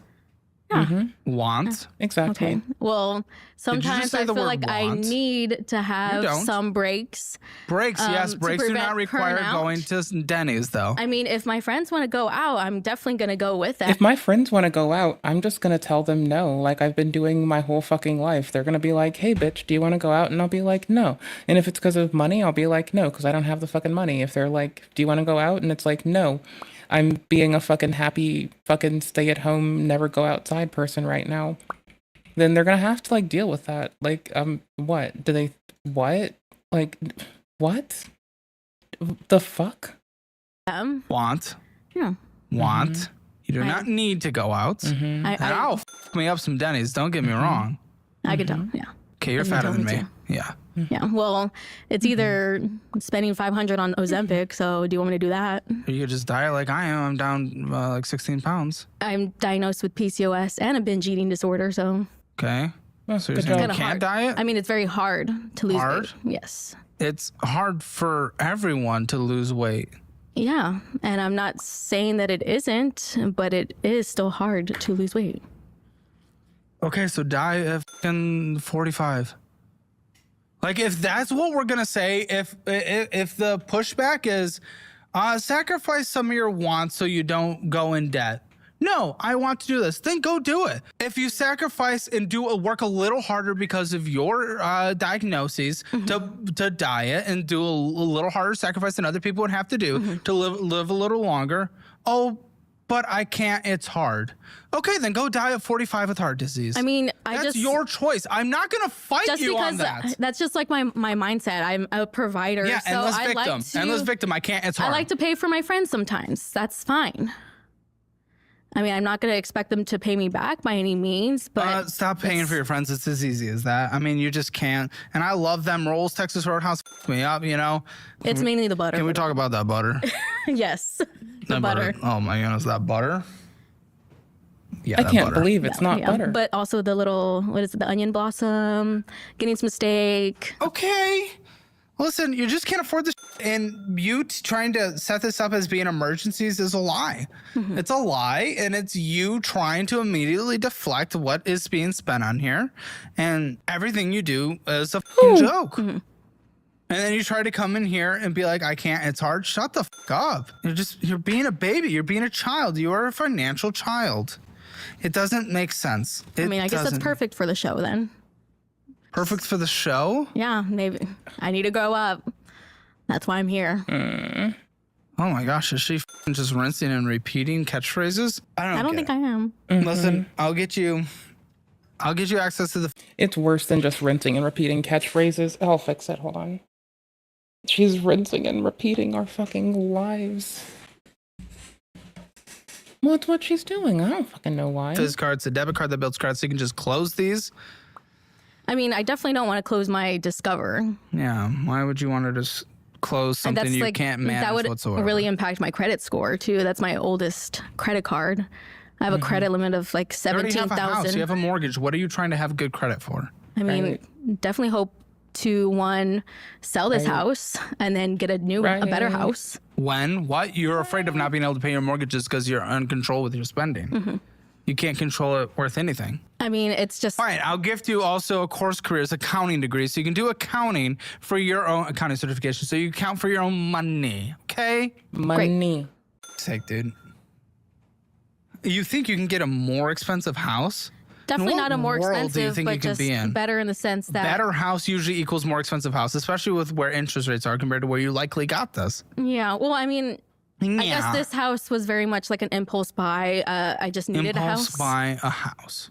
You could have rented a house. I was renting, but so you did not need a house. It was just much more expensive. Ironically enough, it was much more expensive to rent than to own. But you did not need, and now you're afraid of not paying your mortgage. And that is not how houses work. Even if your payment is a little less, if a repair happens, roof, AC, heat. Yeah, the AC breaking is one of my biggest fears. The other one is any water damage. Seeing as having a home, your goal is to, at any fucking cost, abate the water destroying your home. And like, that's just one of those things that like eternally scares me. Like, in addition to never getting over the fear of everything can evaporate at any given time and it all can go away. Like, I have that fear that'll never leave me. And then I also have this one, which is like, okay, cool. If water gets into anywhere it ought not to be, you'll lose everything and it's all gone for naught. Water, that's all on you. Exactly. So no, it is not always more expensive, even if it is literally on paper. I do also need to fix my electricity. You need to pee? No. I need to pee. Fix my electricity? You need to fix your electricity? What does that even mean? I always have. Have you not paid your bill? What are you saying? I know there's some electrical problems in my house because I definitely did rush to build. I have no idea. I just don't want to afford an electrician. I can tell you the one cosmetic electrical thing that I have to deal with, but I'm not going to because I'm a stremmer. A boom. I don't want to be able to afford an electrician. Great. Okay. Oh, ladies and gentlemen. So I guess maybe put that in the budget to afford an electrician. Put that in the budget? More like and your mom struggles. She can live there well, nice and easy. She has rheumatoid arthritis, so she has to go up the stairs. So why'd you? That's why it was an impulse buy. Is there not a bedroom on the main? No. Why'd you get a house like that for you and your mom if she has to go up the stairs? I didn't think about it. Really, it was just kind of like, gosh, I thought about, yeah, I know. I thought about needing a house for us. And then the next day, what the got a house. You bought your mom's cremation plan on that last credit card? Yes. Well, she's alive? Yeah, it's much more affordable now to get it. So, I mean, she's had, you know, near-death experiences and stuff like that. So might as well plan ahead. So it's spending that you can't afford, as simple as that. We never know what's going to happen. No, we don't, but I know you can't afford it right now. That's why it was on a credit card. Well, that makes no sense. Because I couldn't afford it. I'm so annoyed. That makes your minimum monthly payment higher. Well, yeah. Makes it harder to afford for you. I get that. Oh, my. She's so broken. Amazon. See, I got my Amazon card. I thought you would like to have a backstory, and I got it because of Prime Day. If you sign up for an Amazon card, you would get a $200 gift card. So I got the credit card, and I did not spend the total amount of $200. So well, thank you for making my Amazon stock go higher. $3,355.86 is owed on here with a minimum monthly payment of $101. 14 years to pay off if you don't purchase. Oh, guess what? We purchased $250. Well, $67.90 of interest accrued. Please tell me, were these emergencies? What will I find on the other side? Because I literally do not know. A lot of it was really just gifts for people.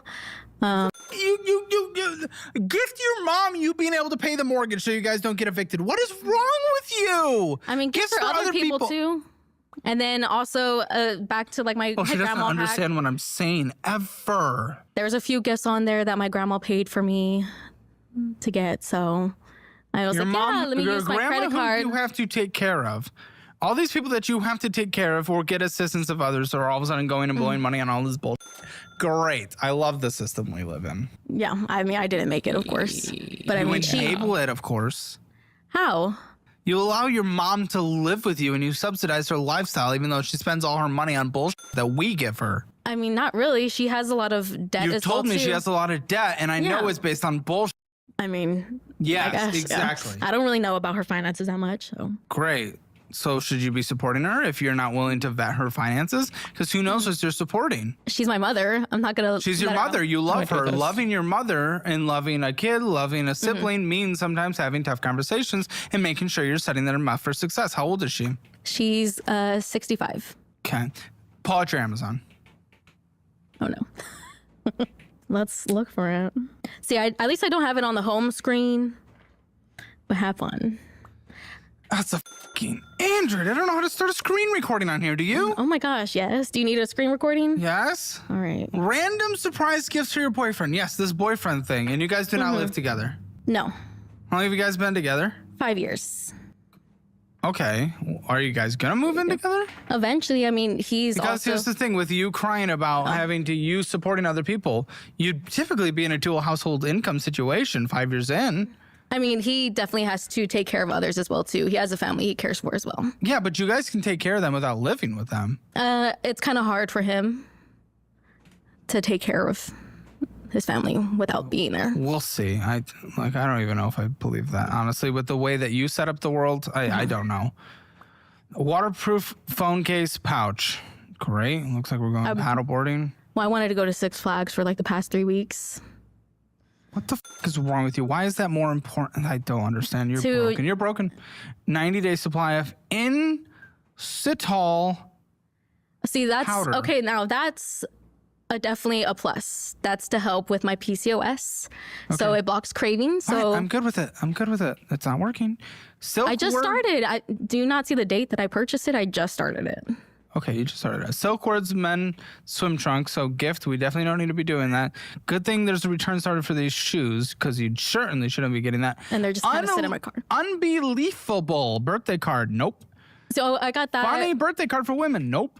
Those were just gifts that I got reimbursed from work. 22 inches summer wreaths. Nope. Grow lights. Nope. Shouldn't be having plants if you can't even afford to pay the own mortgage where the plants live. Well, the plan was a birthday Shut gift. the f up. Salopaz pain relieving patch. Yes, that one is okay. Acne foam. Okay, that is fine.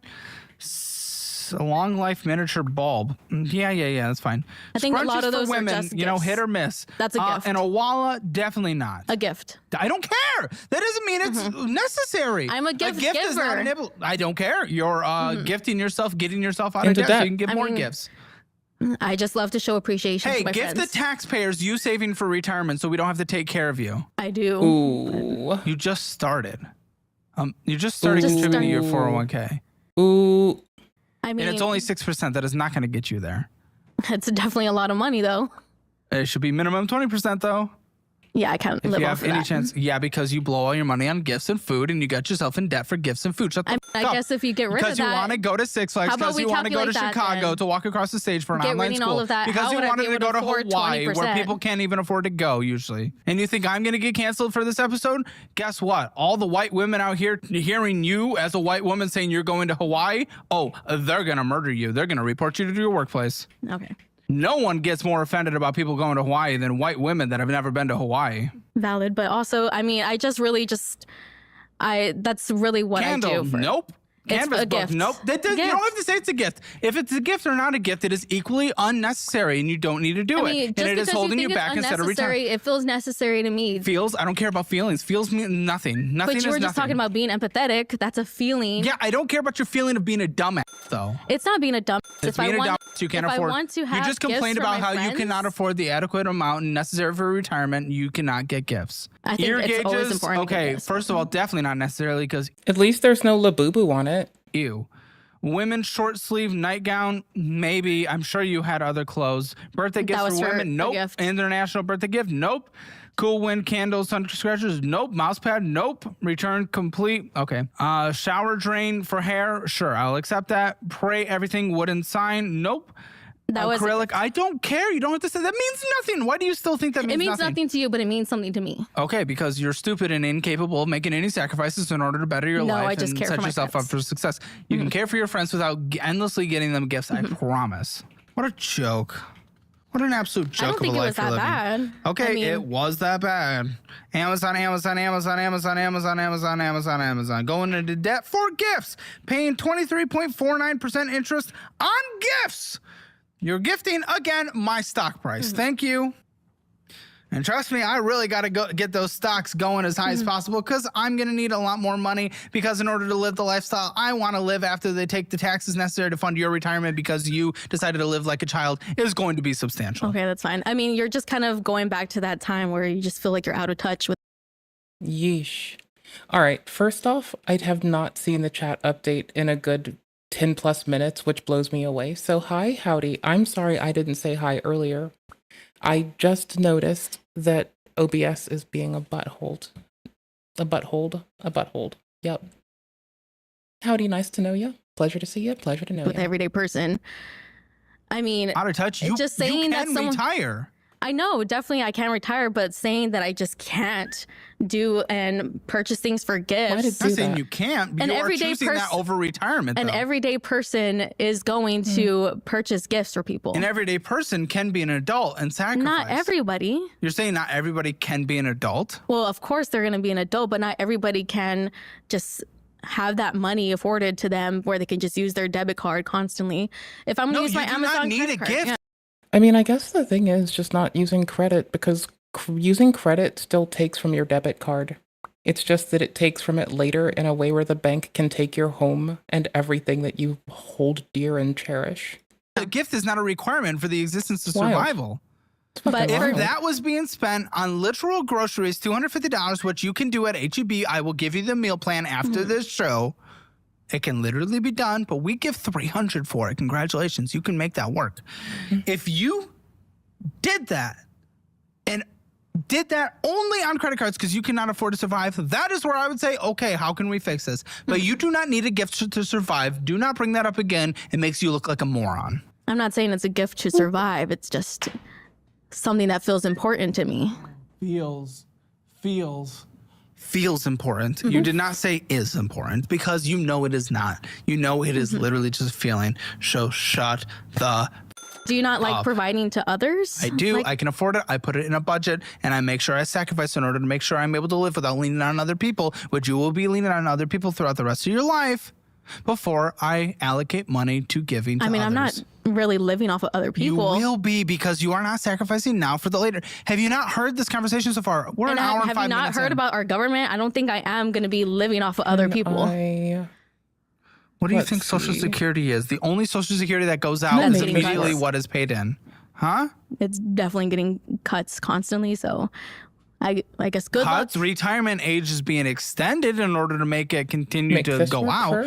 Social Security isn't. What do you think Social Security is? It is its own separate tax. It is money that is immediately taken out and then given. It doesn't sit there and even accrue anything, because we f***ed that up in the 90s hardcore. Well, yeah. What do you think that is?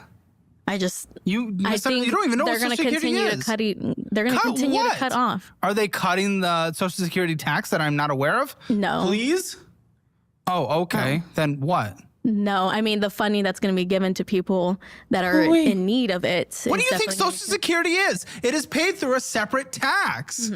Okay. I just didn't know that, but... Great. I love when we, again, speak on things that we literally know nothing about. Why have an opinion on something you know nothing of? You can have an opinion regardless. So you can have an uninformed opinion, which is basically the same as guesstimation, estimation, and just being a prat for the fun of it. But I really appreciate you educating me on it. I mean, that's great. So you want to be uninformed. Great. I obviously thanked you for educating me. How does that make me said you can have an opinion on things? You can have an opinion, but I'm glad that you educated me on it. Let's face it, content creation is brutal. You mess up one line and suddenly you're on take 12. Your camera battery's dead and your cat just threw up off screen. But now there's a tool that flips the whole process. Today's sponsor, InVideo AI, just launched something wild. AI Twin. You upload a short clip of yourself talking and InVideo builds a digital version of you. Same face, same voice, same everything. And from there, you just write what you want to say. No cameras, no reshoots, no Learning 37 editing shortcuts. AI cloning just I want to play games, but I've been pecking away at something, and I also might have exactly like us. The future of content creation is here, and it's I might have obliterated a machine outside of my house by accident. Make an avatar appear so that's more nice. In the video and I'm trying to boot it again. It's still molding. Lets you choose from a lineup of AI actors, and get this, you can even upload your that's no product in the surprise. actual role, interact Computers with it in mold. the video. So if you're trying to make videos without becoming your own full-time film crew, go to the link in my description, check out InVideo AI today, and create your own free avatar. Let's get back to the episode. City Diamond Preferred Card. Yes. Oh, what's going on with this? I got that one really kind of just for funsies, just to apply, and then I got a credit limit. I really wanted to just for funsies. Yeah, because today is the peak low effort stream day. We are 1 HP memer streamer today. Today alone. Well, it'll happen every so often, but today I have something I'm working on my other screen. I was using my credit card utilization. It was like around 40% that I was using, and it suggested getting a credit card to lessen that utilization, and it did. For funsies? No one That's what she says said. getting a credit card for funsies. Oh no, she said that. She actually, with her fucking whole chest out, said getting a credit card for funsies. Yes, she did. I'm gonna murder you well before you even get the chance to get murdered in Chicago. I mean, and I love Chicago, by the way. I think a lot of people would I like say most that. places. Would say what? Funsies? Do they that love they're, Chicago? Getting a credit card just to get one. Just to get, I don't know. Well, it did increase my credit score. And yes. But a credit score is literally just indication of whether or not they can make money off of you. It is a game. You are telling them they can make money, so they're like, yippee. Yeah, that makes sense. Yeah. $2,676.42. Maybe I need to what? What the fuck were you possibly going to say? I don't think I was going to say maybe. You kind of already cut me off. I kind of forgot. Brain of a goldfish. Okay. $81.45 minimum monthly payment. $54 of interest accruing. Thank not purchasing on here. Thank. Oh, a trip to Minneapolis on here, out of all places. Wonderful. What are we doing? You're traveling every second of your life and you're complaining that you can't afford life and no one can relate to it? No, you're just blowing everything. Not every second of my life. These were the first 2 trips I've ever taken. Yeah, but now you're doing it like crazy. Well, you're still complaining that you have to take care of others and no one can relate to it. Shut up. Again, I've been working for over 15 years. I still have never taken a vacation. Gonna be honest, in contrast to my friends who have, my credit limit is lower, but my credit score is better. I haven't been in debt. I'm not fucked over in that regard. And the banks seem to predate upon my friends who have the highest proclivity to overspending to a point of their detriment. That's horrifying. That's absolutely horrifying. But that is how it is. It should be scary because a high credit limit is only the bank's desire to take from you. It should be fucking terrifying. Well, now I can see you on screen. Just because I want to explore a little bit, that's... What? I want to explore. What? I want to explore. Exactly. So I'm not going to have empathy if you can't pay your bills because you are choosing to go on trips everywhere, including, again, out of all places, Minneapolis. It was a school conference. I'm fixing the chat. Hold on. That wasn't reimbursed. Why are you going to a school conference? My boyfriend had a school conference. Your boyfriend, okay. Oh, did you pay for your boyfriend? It was both of our birthdays, so... So it wasn't for a conference, it was for your birthday, you dumb... You absolutely... It's around the same time. You absolute fucking creature? Is that what he was going to say again? Because I'm wagering. He was going to say, and I quote, "You absolute fucking creature."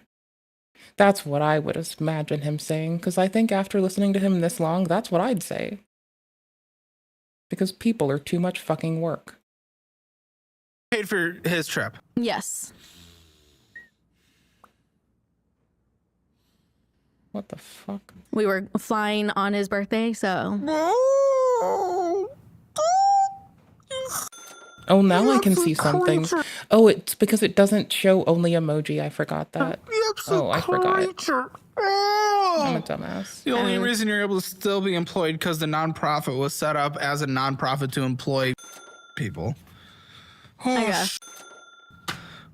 Is that its true purpose? Is that its true purpose? For a school conference? I donating to this nonprofit to just employ you and it's a fucking Make-A-Wish employment? Oh my gosh, because no way an employer would keep someone around you. I think I'm pretty loved at my job. Yeah, they're making you feel loved because it's a Make-A-Wish job. It's supporting other people and I like to support people. How? You can't even support yourself. In what world are you the person to take advice from? I would gladly support others over me, which I know. But if you're incapable of even being able to advocate for yourself and do your own life right, who the is going to listen to you? Who are you to be an authority? No one's meant to listen to me. Who are you supporting? I'm supporting my friends. I'm supporting people that have experienced foster care. 12 years to pay off. Were you in foster care? I was not. How could you speak on foster care? You can't relate to them. You weren't specifically there. I never said that. That is exactly what your worldview was for me. So shut the fuck up. Because at least I was in situations similar to yours. You were never in foster care, so shut the fuck up. But I'm in the social work field, so I mean, I'm in the money field, like so I can relate I'm to supporting. money. I like to support other people. I also like to support animals. Support people getting out of debt, so maybe I can speak on debt. I mean, add it on to it, I guess. I do have, plenty of cats as well too that I support. Cats? Yeah. I did originally want to be a veterinarian, and then I just took the route of just having pets. What does that have to do with it? I mean, that's going on to me supporting others. So I have 2 dogs. I'm not crying about it, you fucking dumb tit. I'm not crying about it. Without the actual act of tears coming down your face, yes, you are. Okay, granted. Interest but also, charging I mean, like you calling me a creature. You're a creature. But I'm still via your actions. Yes. I mean, supporting people was a creature? Or? Yes. Going to Minneapolis, Hawaii, and Chicago when you can't even afford to survive and take care of those others and crying about it and saying, I mean, I am caring for those others. And saying you can't afford it and you're a victim in this world because of it. Yeah, you choose to travel 3 times. Shut the fuck up. Shut up. I mean, you're not entitled to anything. Shut the fuck up. I do hear Minneapolis is nice for what it's worth, though. It was nice. Here, it it's a is very decently walkable expensive, city granted. and whatnot. It is very You're just used to San Antonio, which is like the cheapest major city. Because it's San Antonio, close your ears. Kind of a hole. Very much. Loved the Riverwalk and the Pearl District. Oh, the Pearl was very nice. I actually went there for the first time in last San Antonio? I don't False know. benevolence? Yeah, this person wants to support others, and they might be doing it emotionally, but, like, that's not the thing, right? Like, clearly emotional support isn't what they need, and it's not. Yikes. Oh, puffy tacos. Quicksilver. What's going on with this card? You saying Quicksilver, I kind of had no idea it was called Quicksilver. It used to be on my Walmart credit card, and then I still kind of just use it for Walmart. Capital One kind of bought it out, I guess. And I still have it. Okay, so you just endlessly go to Walmart? Walmart's down the road from me. So, yes. I doubt all you're getting there is groceries. I mean, there's definitely going to be some other ones in there. I just kind of don't know. Which is then hard to qualify as we go through these Walmarts. What is groceries and what is not? I don't know. Even within a single purchase. Yeah, I just mainly use it for Walmart. But, I mean, if I go through my wallet, I just say, I haven't used this one in a while. I don't use that one. Why is that your mentality? It doesn't happen that I mean, because it's there, I guess. Huh? It's there. I haven't used this one in a while. I feel bad for it. Its feelings are hurt, so let me swipe it. Like, your logic on all these things are so weird. If it's for the fact of trying to prevent it from being closed, which takes a while, then we're having a different conversation. But you didn't say that. At least $62 is your minimum monthly payment. $43 of interest is accruing. Takes 11 years to pay off. Balance of $1,941.65. What trip did we take on this one? None. Thank. I hope not. I don't. Like I said, I don't acknowledge the statements. Don't acknowledge what? The statements. I just look at the minimum. So how can you possibly ever fix your finances if you're not willing to look at the statements? I mean, I look at the minimum payment. But it's more than that, though. You need to know what you're spending on certain things. Again, and that is why I require you before you leave this fucking building to get set up on the premium version of the Dollarwise budgeting app, because it'll tell you exactly where your purchases are going in each category. Well, I guess with that one, I mean, it is groceries, cat food. Yeah, cat but trees, we know if like it is Walmart that you are spending more than just groceries and pet items at Walmart. We know for a fact cat food is expensive. What? I didn't say. What are you talking about? I said you're spending more than just that. I mean, I couldn't tell you if I was. Of course not, because you have no ability to look into any self-reflections of your own behavior. There we go. Got it. You need help? No, I just wish I had a Walmart receipt of yours. I have like the Fetch app. Maybe there's. Do you often use that? Fetch? That's not just for animal stuff? Fetch app is where you just put your receipts in. And I do have like Walmart receipts. I'm not familiar with the Fetch app. Oh, so it's kind of just like one of those where you. You have 7 cats? I do. Okay, that's disgusting. I'm sorry. Well, as a cat lover, That's disgusting. Okay, so I'm a I dog started lover off too, with and if I had just- 7 dogs, it would be disgusting. I mean, I have like some garage cats as well too. That's disgusting. I mean, I take care of cats. I did have a but it's dog as well disgusting. too. I have Simba, Momo. I do not need to know their names, nor do I care about their names. But they're cute. And then like They are even cats. at that, I some of bet my they credit are. cards, I did You do have wanna to, know their names. spend some Don't you money fucking lie. on when my dog passing away. So I had to. Yes, of course, of which I And then my cat support if Gigi. you do not have an emergency fund, which you should, but you don't because you spend money on why. Oh, okay, whatever. Now you don't have an emergency fund, you put it on a credit card. Great. Now sacrifice everything in the world in order to pay off that credit card. That is what you do. And then I That also is not had what my you did. cat So no, I do not Gigi. empathize. He had to get an amputated leg as well too. So that was using a credit card as well too. The I mean, whole it was spiel so I hard just to said have again. an emergency fund. I mean, I had. You're right. to- It is hard if you go to Minneapolis, Chicago, Hawaii, $500 a month. And Well, I didn't. more money I on also other didn't stuff. have like a job, like a full-time job for a while because of my school. Choice. I mean, I wanted to finish school. Choice, though. People go to Still. school and work. Yeah, but I Yeah. had to work. My mom went to school, worked, and raised my bitch ass. My 32 undeserving bitch ass. hours unpaid for an internship. Yeah, that definitely makes it harder.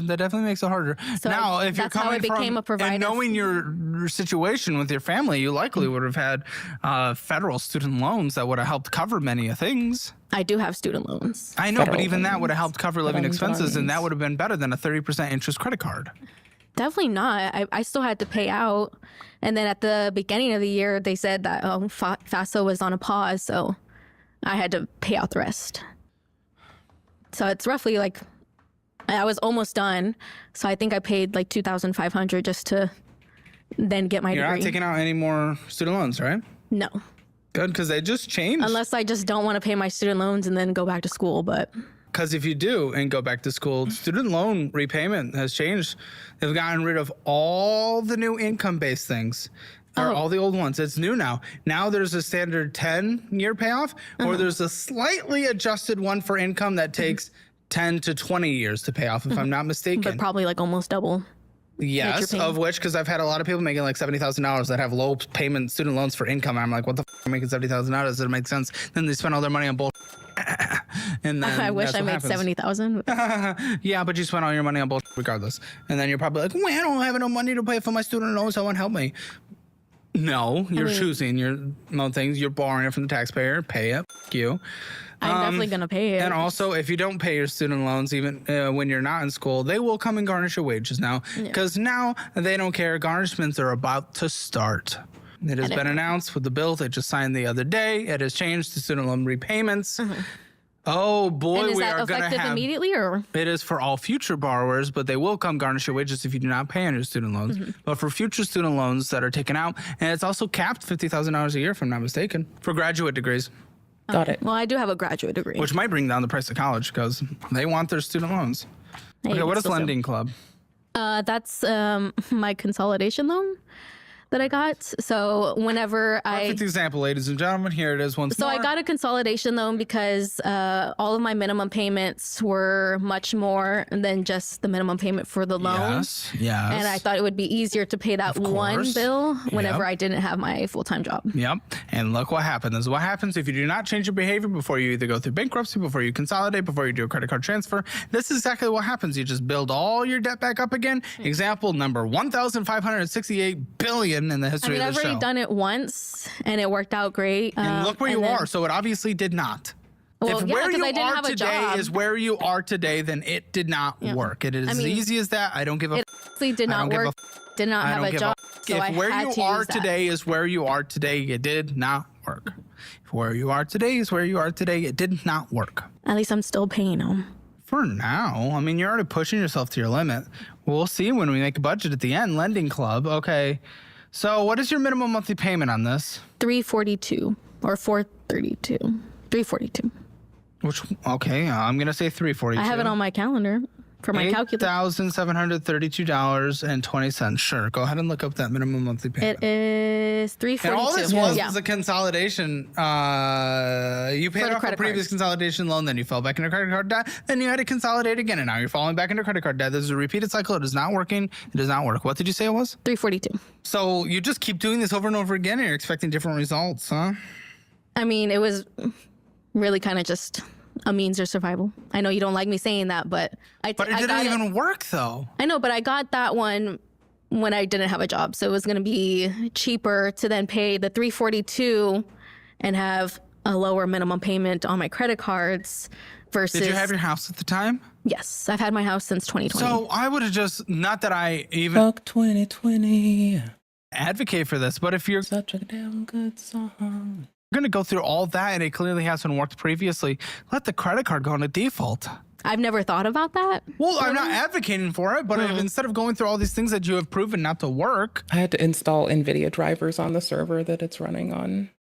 Something I needed to comb through my GPU. Like a brutal bitch. I mean, just look where we are. At least you wouldn't be able to spend on those credit cards in that case. It may have been more beneficial in the end. I guess I was also just thinking about like a credit score as well too. I know you were, but you already have your mortgage, and I know you want to upgrade your house, which is insane. I don't know what the f you're possibly thinking. That's definitely You're just a long-term treating yourself. thing. You are living that American consumerism life, and then you think you're entitled to it, which is actually kind of crazy. It is crazy. We love to spend in this country. I definitely don't think it's entitled. It's because What? You said you deserve to have fun and get gifts and go on vacation. That is what you Well, I thought you were referencing that into me getting a better home. I don't think I'm entitled to get a better home. Oh, That's finally, why for I'm the not first doing time it. in your life, you don't feel entitled to something. I mean, I will gladly say I feel entitled to have a little bit of fun from how much I've been working. What a joke. What a joke. You're not You're in the entitled most to a damn privileged thing. position of... You're not entitled to the breath you draw. You're lucky to have it. And I'm lucky that we all have and share breath. But to be fair, we don't deserve it. We're not entitled to it. We get it out of the grace of the universe around us and the kindness of those around us that have chosen not to fucking murder us. I hold that gratitude in high esteem. Of all of human history, in terms of definitely. Yeah, in terms of the resources we have, in terms of the knowledge we have, in terms of the pay that we have, housing is more expensive when compared to pay than it was in, say, the 1950s. But even still, we have way more luxuries. You certainly have more freedoms and more life to live. That is for sure. We are in the best history of humanity, objectively, than ever. And you want to say you're entitled to going and having fun? Just a little bit. I'm not gonna say. I'm so done. I mean, What is your car? definitely What is your car? $396. No, what is your car? I thought you were talking about payments since you were asking about payments earlier. So it's a 2019 Chevy Trax. And your payment is $396.41. 2019 Chevy Trax. Okay. And I had to add my old auto loan. Great. to So it. rolled over, negative equity, $11,136.72. What do you think it's worth?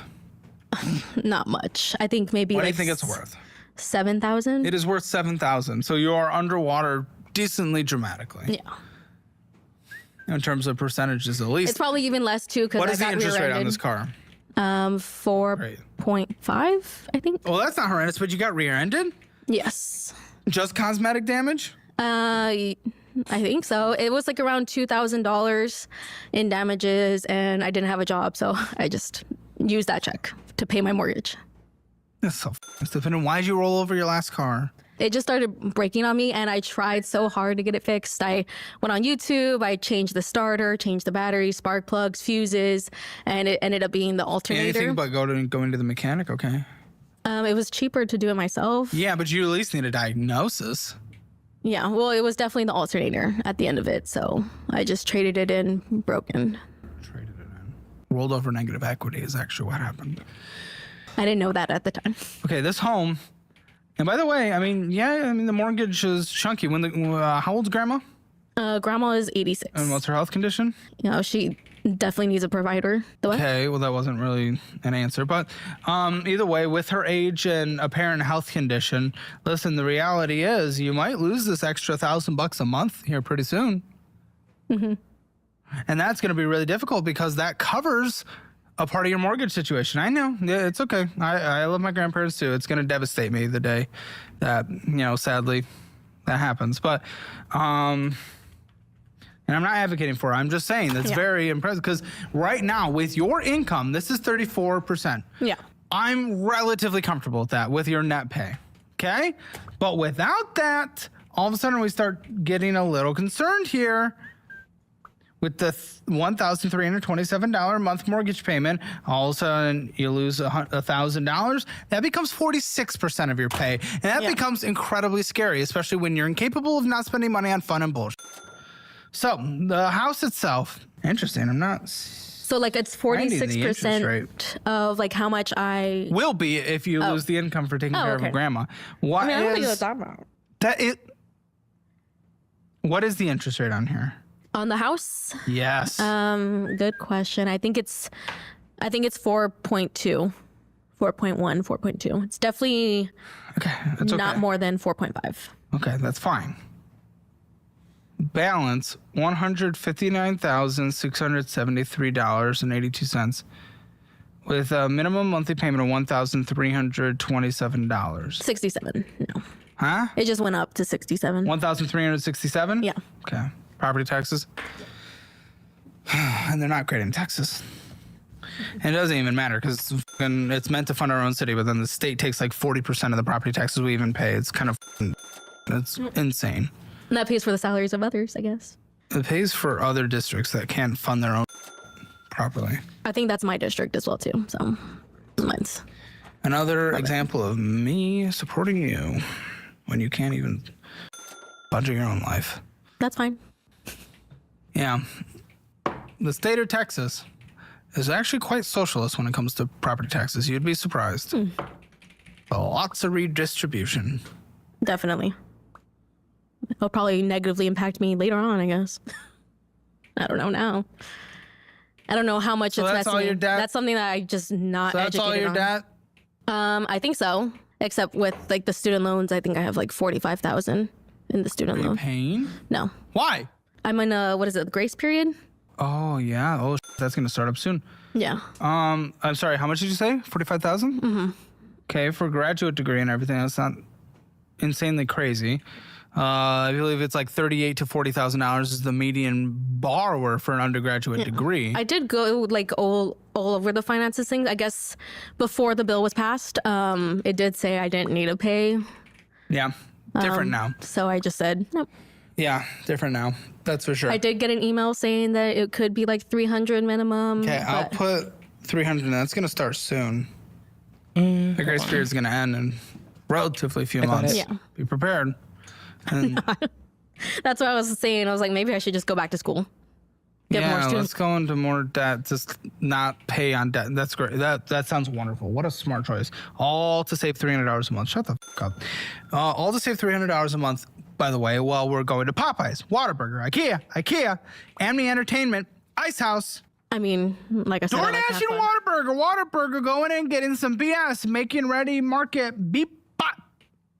Beer Hall, How Works, San Antonio, Spotify, Texas Thrift, TGTG.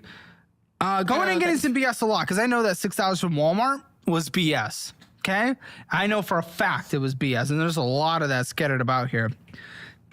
McDonald's, Uber Eats, Six Flags. F off. So stupid. I want to saving $6.96. Great. It's actually cheaper to do the monthly membership. Almost done. You know, I'm changing how I'm doing my networking really quick. as long as it's not raining. It seems like the right Don't choice. go to Six Flags. It's cheaper to not go to Six Flags than to go to Six Flags. Again, I'm privileged, I guess. Not entitled, but I feel... What? Yeah, like in the history of humanity, yes, but you need to sacrifice... I'm done with you. What? I'm so sorry. You just piss me off. 3,880. It's just like nothing is... I have an idea. Hold on. I have an idea. Wait up. But also, I got a tinkle. I'm going to set a timer, and I'm going to give myself 10 minutes to, like, unfocus on what I've been doing. And then we're going to, like, double down with focus. Okay, cool.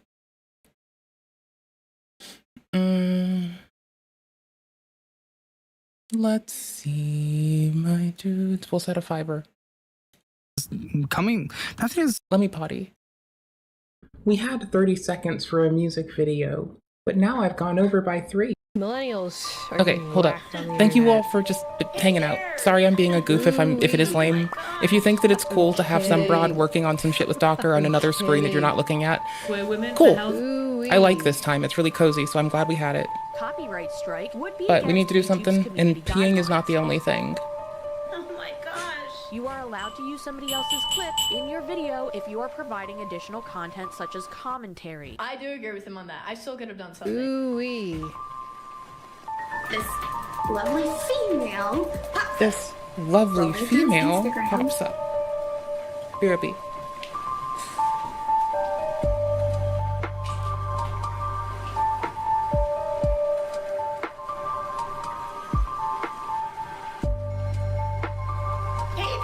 Give her attention. This is really bad. Yeah, no, I don't know if it's a good idea. Don't you think she would try like suing me? Choke. Good idea. Choke on my own vomit. Frustrating me. I want to like choke on my own vomit. I should have jumped in and saved her attention. Oh my god. Ooh-wee.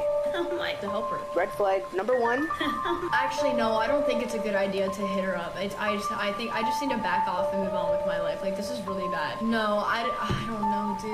I don't even know. I don't even want to give her attention. Like, because then what if she like is gonna do some shit to me and like I don't know. Yeah, no, I don't know if it's a good idea. I might just not even like message her. Don't you think she would try like suing me or something if I like hit her up? Like, should I just back off and not say anything?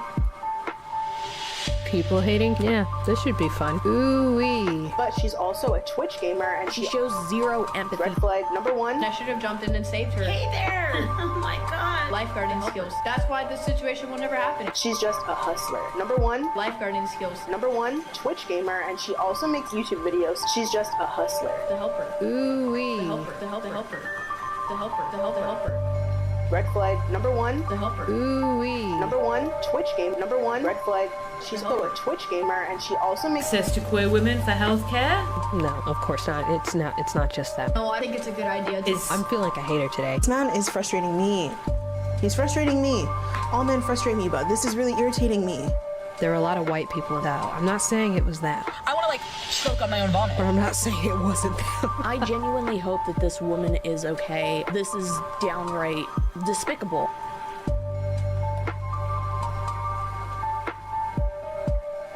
I'm kidding. Oh my god, why did she bring up Ray? That gets clipped. The worst thing that could possibly happen. See, this is an example of the kind of structure that I'm referring to. That gets clipped. That gets clipped. Put to music. Becomes a viral hit for something. The thing that could possibly happen is the worst thing that could possibly happen is the worst thing that could possibly happen. That gets See, this is an example. This is an example. See, this is an example. That gets clipped. See, this is an example of the kind of structure that I'm referring to. Put to music. Becomes a viral hit for something. I brought cranberry juice again. The worst thing that could possibly happen is that gets clipped. Becomes a viral hit for something. The worst thing that could possibly happen is the worst thing that could possibly happen is me. That gets clipped. That gets clipped. I don't like having my time spent that gets clipped. That gets clipped. By dimwits who don't have anything better that to gets do with their clipped. lives. That gets clipped. And who don't have their heads fully in the sand. That gets clipped. And their nether regions Okay, sure, I'll look at this later. That gets clipped. That gets So, clipped. I guess shout the fuck out to Rob's Media for giving me content that I'm gonna click on because I'm just broken. That gets clipped. Yeah, you like Wendy's. That gets clipped. You like Wendy's? Wendy's nuts. Beat that little devil off. That gets clipped. Clap against your head and knock you the fuck out. Nice and wet and slick and ready to go. That gets clipped. That gets clipped. That gets clipped. Got a term for it called publicity. Got a term for it. That gets clipped. Put to music. Becomes a called viral hit pussy. for something. That gets clipped. Yeah, you like Wendy's. Becomes a viral hit for something. I think that in order to change the world, you have to acknowledge what it is. Dictatorship by screeching harpy. That gets clipped. Dictatorship by screeching harpy. Dictatorship. Dictatorship. Becomes a viral hit. Breaking through with you. I mean, I tried. Good one. Okay, debt minimum monthly payments, not including the mortgage, is $1,456.94. Fun fact, that plus your mortgage, you would not... Fun fact, don't forget, mortgages are debts. You're going into a bank loan for a large amount of money, and they expect you to hit the paragons of appropriate reimbursement on time, not late. Don't wait for it to get weird. Don't be late. We've seen people being intentionally late watching this shit, so be that's able wild. to survive if Grandma was not here. That's a reality. I'm gonna be Which I definitely need that as well, too. $1,367 for your rent and mortgage. Tell me about utilities. It's roughly less than $150 for everything, including the internet. Internet, my mother pays. It's like $20, and then I pay for the CPS, energy, and water. So I guess around $200 total for both. $200. Gas, vroom, drive. Maybe around like $150 at most. Car insurance. That's $108 with both my mother and I. $108? Yes. Car insurance. Phone bill. I have Mint Mobile, so I just paid the how much? $300 a year, so I guess $15 a month. And we have a supporter that we advocate for called Helium Mobile. It pretty much does the same thing. I'm good with this as well. Okay. Necessary food. Do you cover you and your mom, or does your mom cover herself with the money that she gets? She covers both of us, so she usually pays the groceries as well too for $400. Okay, TP fund $100. Anything else you need to survive? Gym. Is there a gym? Yes, that was the Hot Works. How much? That was $58. D8. Are you going? Well, I got a kidney stone back last year. Last year. Yeah, and they told me to really kind of settle it down. $58 for the gym. Pet insurance. Do you have any? No. These cats, I don't even know, man. I mean, I feel like it was very much a scammy thing because... Depends on the pet insurance. Get good in pet insurance. I have good pet insurance. What is it? Because I need to know. I don't even know what good pet insurance is. After the show, they're not paying me, so I'm not going to advocate for them. Tell them to sponsor you later, I guess. No, pet insurance can be good, but I'll cross it off for now. We try to budget in. And pet food, how much? I really don't know. My mother helps with that, and she then helps with it. It's maybe like put $80 $50 towards it. Okay, that's good. Sick. Yeah, I mean, it's just simply you can't survive with this like makeshift budget where I don't think some things are included.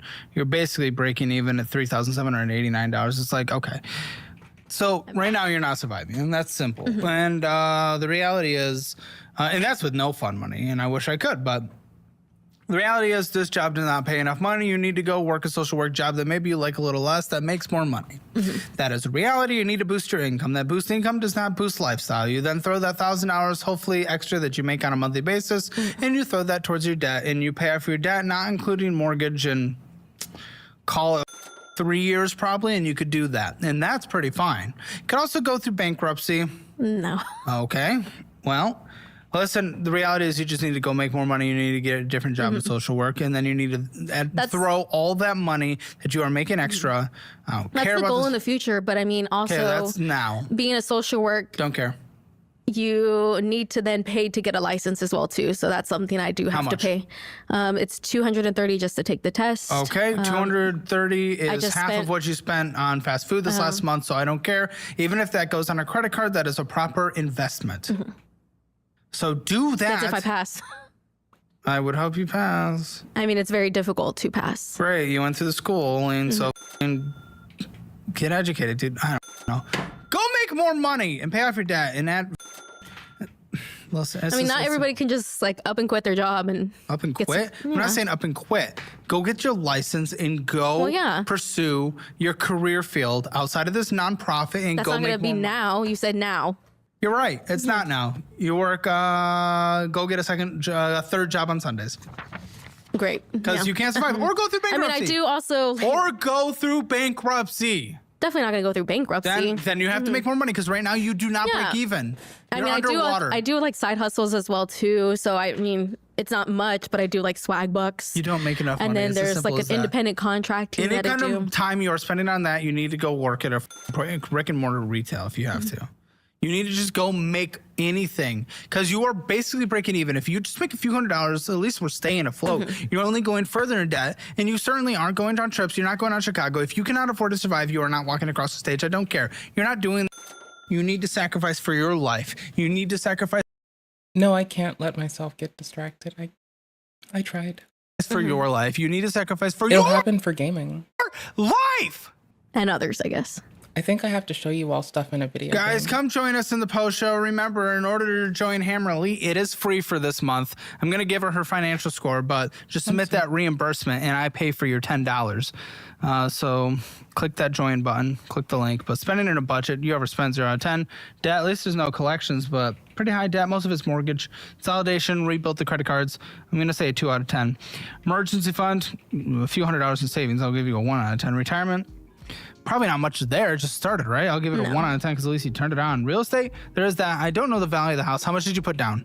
I didn't put a down payment. I'm going to say 5 out of 10. Because it probably went up in value a little and then a little down in value, and then it's probably I think it's a little bit higher in value. I think it's up 40,000. From when you purchased, yes. Yeah. So I'll give you a 5 out of 10, but going in without an emergency fund, going in, having to do the repairs, electricity things she needs to fix, can't even fix it because she's breaking even. It's like, okay. Well, hopefully that can go in the budget plan. Certainly can when you make more money. 2 out of 10 is your Hammer financial score. Join Hammer Elite. Come check out all our shows like our new show, Behind the Audit, or Hammer It Out, where we accept your calls and we give our advice and everything like that.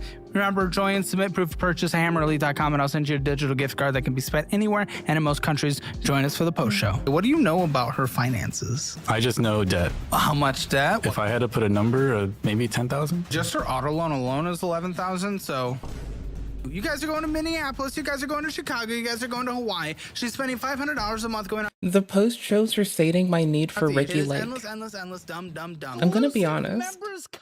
Like it's like my midday trash TV. It's lovely. Of extra and uncensored content. The post shows are very much my midday trash TV. I think we have to be brave. And a multitude of different ways to summon spells and buffs. You could use whatever weapons you wanted. Okay. That might be the one time that button's ever worked in the history of humankind. The story begins with the founding of ArenaNet in 2000. ArenaNet was founded by Mike O'Brien, Patrick Wyatt, and Jeff Strain in Bellevue, Washington. All three coming from Blizzard Entertainment and working across multiple of their major titles. They would also feature some more prevalent Blizzard developers like James Finney, the brainchild behind StarCraft 1's design. The company would be originally called Triforge, but would quickly change to ArenaNet shortly after. At this time, Phantasy Star Online, another pioneer MMORPG title, or MMORPG title, was just launching and reaching its major success from Japan and then on globally, right at the turn of the century. This would make the market a perfect time for a Western equivalent style game, with some natural differences and innovations. While WoW hadn't launched yet, something people often forget or are unaware of is that many developers in the industry, on the know, were aware of the title before the players were. WoW was already known as early as the early 2000s in rumblings. Guild Wars 1 had the ability because of this to position themselves as both the West's answer to PSO and an alternative title and play experience to WoW. NCSoft would acquire... I really did like the PvP. Spikes were really easy to roll, and if enough people were proficient at just rolling through them, not like running them, rolling them. Yeah, they were like kind of easy to roll, but unless you had like really tight timing across multiple people across a very wide swath of fucking latency, like it wouldn't do what it ought to do unless you just wrecked somebody. You can fatigue them. Like, you can definitely fatigue people. You can keep them doing the same mundane thing for a long time, too. But it's just, go balanced. It's better. Anyways, so, like, they're... ArenaNet off the strength of them working on the The PvP was really fun. This person showcases a lot of spikes, and that's all I'm aware of. Technology required to build the game they wanted. My assumption is ArenaNet was able to showcase their channel-based world design, where each channel represented a different instance, and a collection of instances existed in different regions. Allegedly, this came from their experiences working with Battle.net, but I also must acknowledge that PSO had just accomplished this a year or so prior, so it was already known about on the market to an extent. I bet NCSoft, a Korean-based company, realized they essentially had a Japanese online-level RPG coming from a very talented Western development team with strong Blizzard roots. Talk about hitting gold for only $6 million to acquire the company, and then $25 million to build the game. Mike O'Brien, too, wasn't just a good leader, but was a top-shelf programmer, too. It should be remembered, as I said in the very beginning, O'Brien literally invented Battle.net. So when they talk about their innovations coming from that, my guess is they're more so talking about the map design, where you would load into each section and load the maps. But they also had James Finney, the lead developer behind StarCraft 1, which would later become a sport in Korea. So Korea must have had an insane amount of respect for the team on top of things, and a lot of general will to work with them.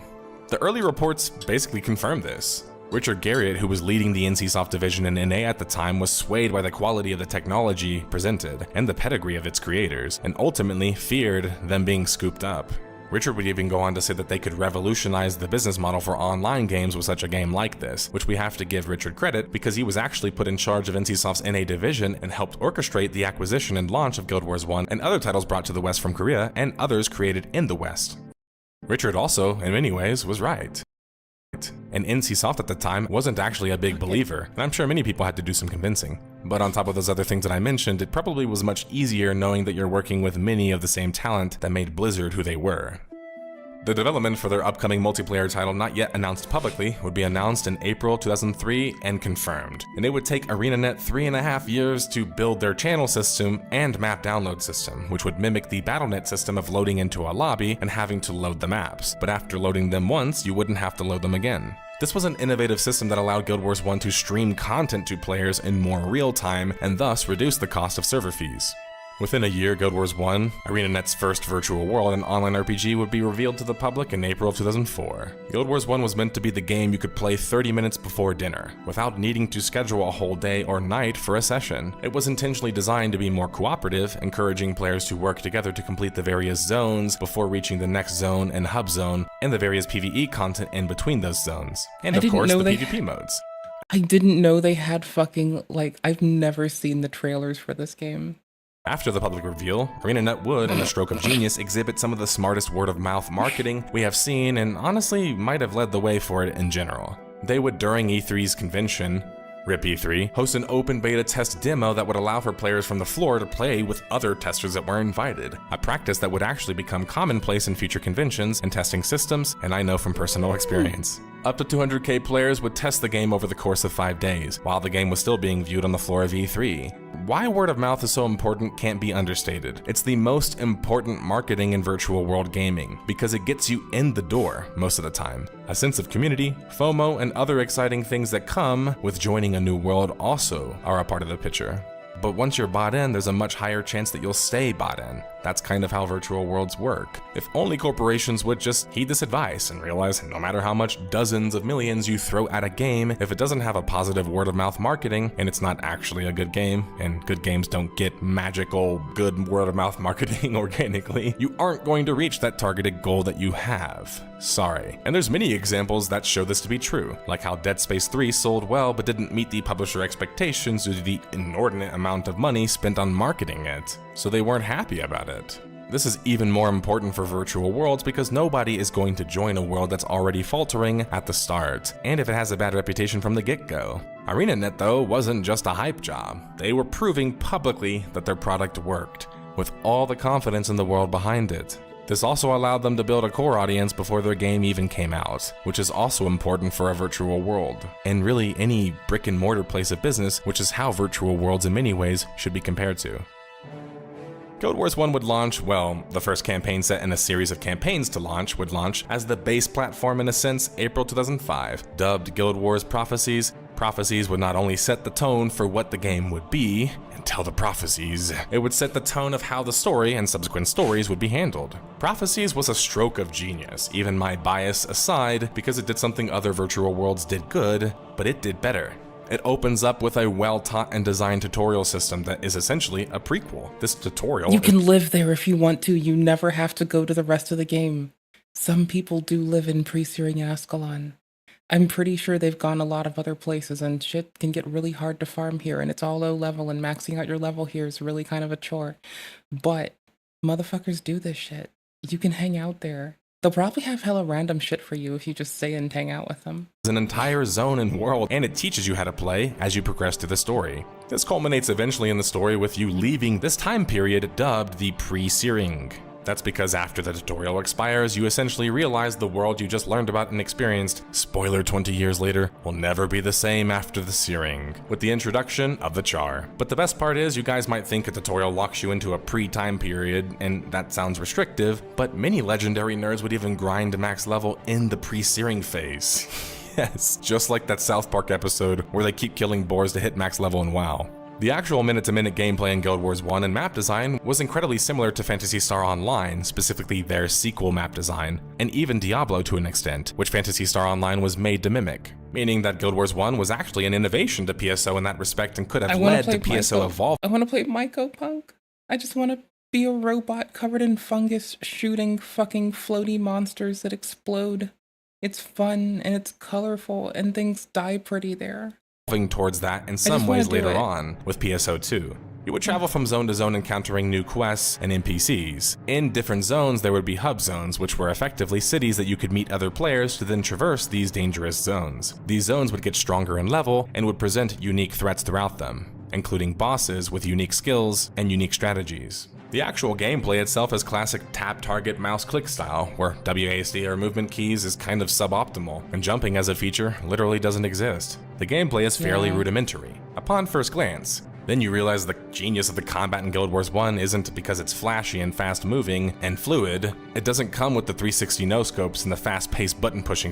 Honestly, I would have kept the no jumping if we could have kept on playing monks. That's all.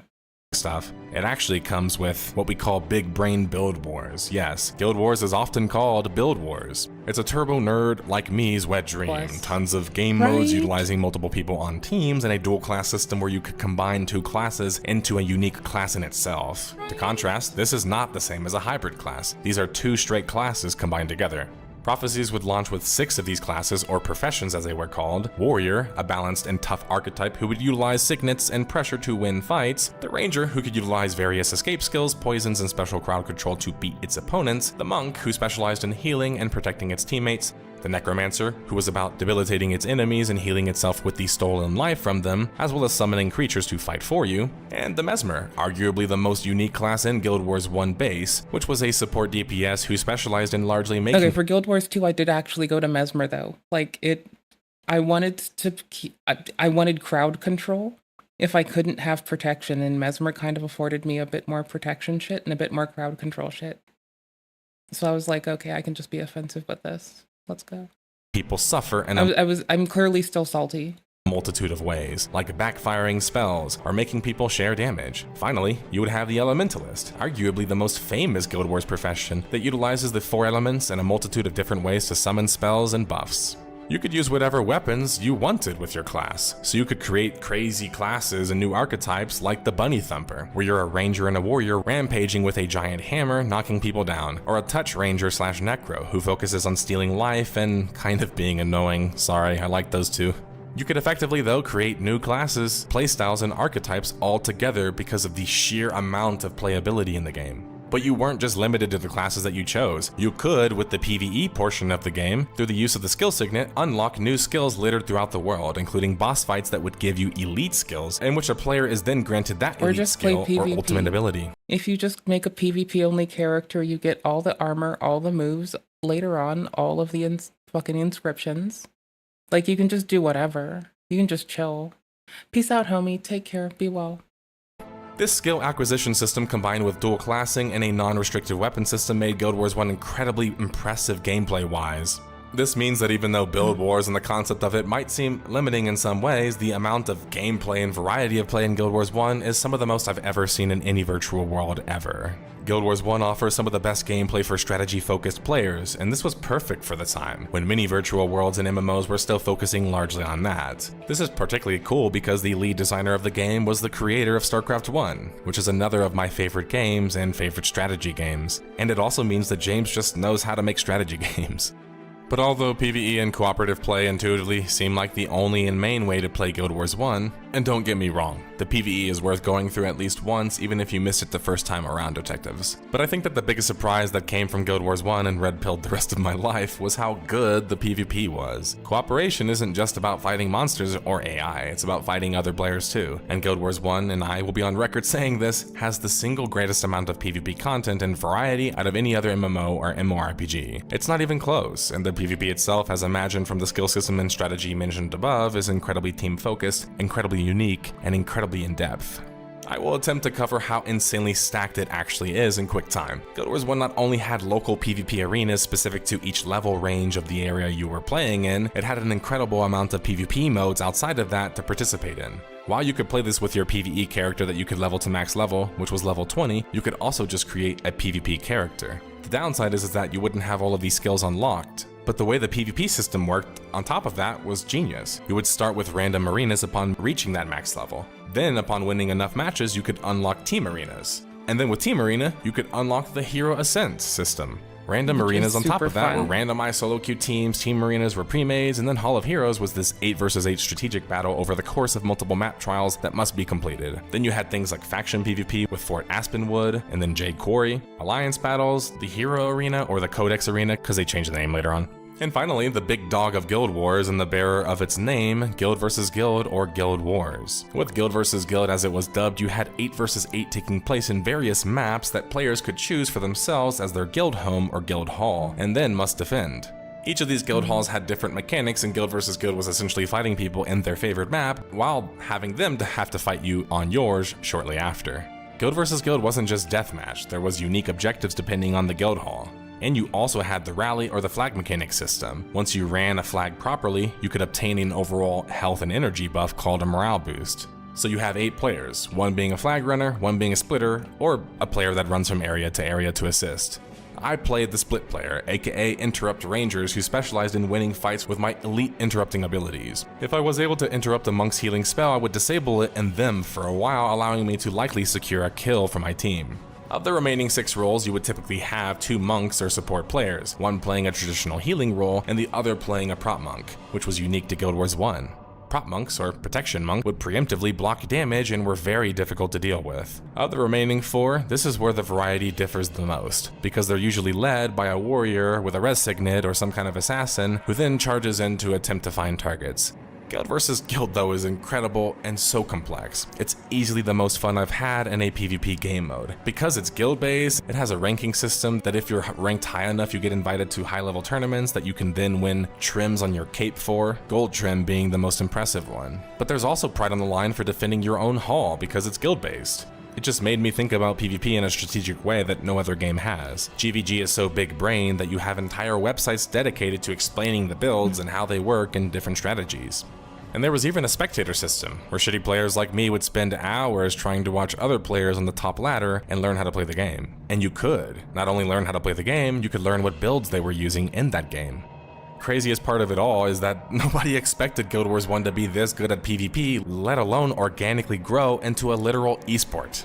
Yeah, you heard that right, and you might have not even known it. Guild vs. Guild got so popular that ArenaNet started hosting. I've been bitching about it so much, there's no way you don't. 6-figure tournaments yearly that you had to qualify for over the course of that year. Almost seemingly by accident, Guild Wars 1 was able to become PvP royalty in a virtual world esport, despite being so PvE front-facing and so approachable as a game, which is not only impressive, it hasn't ever been replicated again, not even by the sequel. Guild Wars 1 managed to be way more approachable than its sequel despite being such a big brain complicated game. And that's where people don't understand the genius of Guild Wars 1's PvP. It's how accessible it ultimately was. There was even sections you could go that would teach you literally how to play the game, let you play against bots and play with bots, and also teach you some of the important mechanics on each of the maps. Let's tackle some of the critical coverage regarding Guild Wars 1 though. Guild Wars 1 was able to score an impressive 89 out of 100 from 53 different critics. This makes it one of the highest rated virtual worlds ever. Eurogamer's founder would review Guild Wars 1 in a fantastic example of how media should handle virtual worlds, including in a pioneering sense. For starters, they acknowledged, unlike many outlets at the time, that Guild Wars 1 wasn't an MMO, and it wasn't even designed as one. I mean, MMORPG barely was even codified as a term yet, for starters. But unlike many modern fans, for some reason, who find issue that not all virtual worlds are the massive ones, the reviewer would correctly state that essentially by dropping the more standard MMO tropes, it makes Guild Wars a hybrid of a team-based RPG Unreal Tournament and party-based RPG adventure, with you skipping between two modes depending on your whims. The Eurogamer review also acknowledges ArenaNet's plans for future content, which would reportedly be planning regular expansions every 6 to 9 months. Wow, talk about a difference in expectations compared to the modern times, eh guys? Especially with the whole live service stuff lately. Many other popular outlets and mainstream media spots would dub Guild Wars 1 an MMORPG incorrectly or ignorantly, which would likely doom it to be incorrectly called such for the majority of the rest of its life. This is why umbrella terms suck. They rob you of the details of whatever it is that you're discussing and categorizing, and why proper genre titles and the gatekeeping of them matter. This isn't semantics. Guild Wars 1 has hub zones with channels and a non-seamless open world. By design, you could essentially run through the open world by yourself. By design and architecture, it's not massive, and that's on purpose, and that's what made it so great and unique and successful, monetarily I might add. It also gives it an insanely high shelf life with low cost to operate compared to most MMORPGs, just like PSO. ArenaNet was able to sell 1 million copies, meaning that they were already positive on their budget by a solid 300,000 copies. That's with only having a box price and not requiring a subscription fee, which was so unique at the time that NCSoft, their boss, didn't even believe in it yet. And it was also without having to have a microtransaction store. The first bit of content added wasn't actually the next expansion, or a campaign as it was dubbed in Guild Wars 1. It was Sorrow's Furnace, added September 2005, which is a new location that allows you to participate in some new quests and deal with the Stone Summit Dwarves in Summit Peak. I would describe Sorrow's Furnace kind of like an extended quest line and zone that introduces you to the dwarves more. The first campaign, dubbed that because it not only expands the game, but expands the story directly and can be purchased and played separately to the other campaigns, Factions, would launch April 2006. Factions is when I came to Guild Wars 1, and was my first bot campaign. Factions was impressive because not only did it come shortly after the launch of Prophecies, it totally changed the game. It added 13 new co-op missions, 5 challenge missions, 2 elite ones, 200 plus new quests, alliance battles, the Dragon Festival and the Cantha New Year, and finally 4 new regions, including Cantha, and 2 new professions. The Assassin was also a deadly addition to the game, which would allow players to use their ninja arts and debuffs to either help them escape or assassinate their targets. The Ritualist, another fairly unique class to Guild Wars 1, was a spirit-wielding spawning magic wielder who could use the spirits to either aid their teammates or harm their enemies. What Factions really did though was add a whole new PvP lifeblood to Guild Wars Prophecies, not only completely changing the meta, but totally spicing up the game in a way that would never be the same. I can never personally tell if Factions was an answer to the success and kind of random success of Guild Wars Prophecies PvP systems, or just ArenaNet was that talented to service both audiences and service them both incredibly effective at the same time, something they weren't able to do in Guild Wars 2. The new region introduced of Cantha is still to this day my favorite, and was recently featured in the Guild Wars 2 expansion End of Dragons. Within the same year, yeah, you heard that right, insanely right I might add, Guild Wars 1 would launch another campaign, Guild Wars Nightfall, October 2006. However, although Nightfall was originally quite received well, like Factions, it actually presented a number of serious problems that the game would never really recover from. Nightfall would add 5 new regions, 4 new guild halls, and 250 more quests. It would also introduce the Hero Arena, later renamed to the Codex Arena, and 2 new professions. The Dervish, a unique scythe-wielding, avatar-using mega buff monster, think the Revenant in the sense from Guild Wars 2, but with a scythe, and then the Paragon, a spear-wielding, buff-centric character. Both of these classes were incredibly unique, but it must be acknowledged they would kind of end up largely, in comp circles at least, being used as dual classes, and not the main class. And I think this is due to them both being kind of more so melee-centric support characters, and yes, although the Paragon throws its spear, for a while, it's pretty close range. The problem with Nightfall is that by that point, Guild Wars 1 had kind of shown their hand. They kind of reached the ceiling of sorts. They seemingly couldn't evolve their engine or gameplay anymore, and with the rise of World of Warcraft and many other MMORPGs, the larger brother variant, people were seeing the shortcomings of Guild Wars 1 more obviously. Lack of voice work and cinematics, slow-paced clunky gameplay, lack of proper challenge and PvE content for veterans of it, and no raids or dungeons really, or typical MMO content. There we go. Or at least not that much typical MMO content. Even the crafting in Guild Wars 1 is limited, and character customization is even more limited outside of the outfits. But besides just age and competition increasing, Guild Wars 1 Nightfall was problematic because it was almost like ArenaNet's attempt to make their game a little bit more massive. It featured dungeons, raids, and even more hard-centric content, which was actually positively received, including the super difficult to navigate Domain of Anguish zone. The thing about expansions though, and this has been proven time and time again, is that they don't really attract new players to the game. They usually service the old audiences. And the issue is more so in this case that in those moments of the comparisons that were happening, ArenaNet had unknowingly compared themselves to games that they couldn't compete with. Compare raids and dungeons in Guild Wars 1 to raids and dungeons in WoW.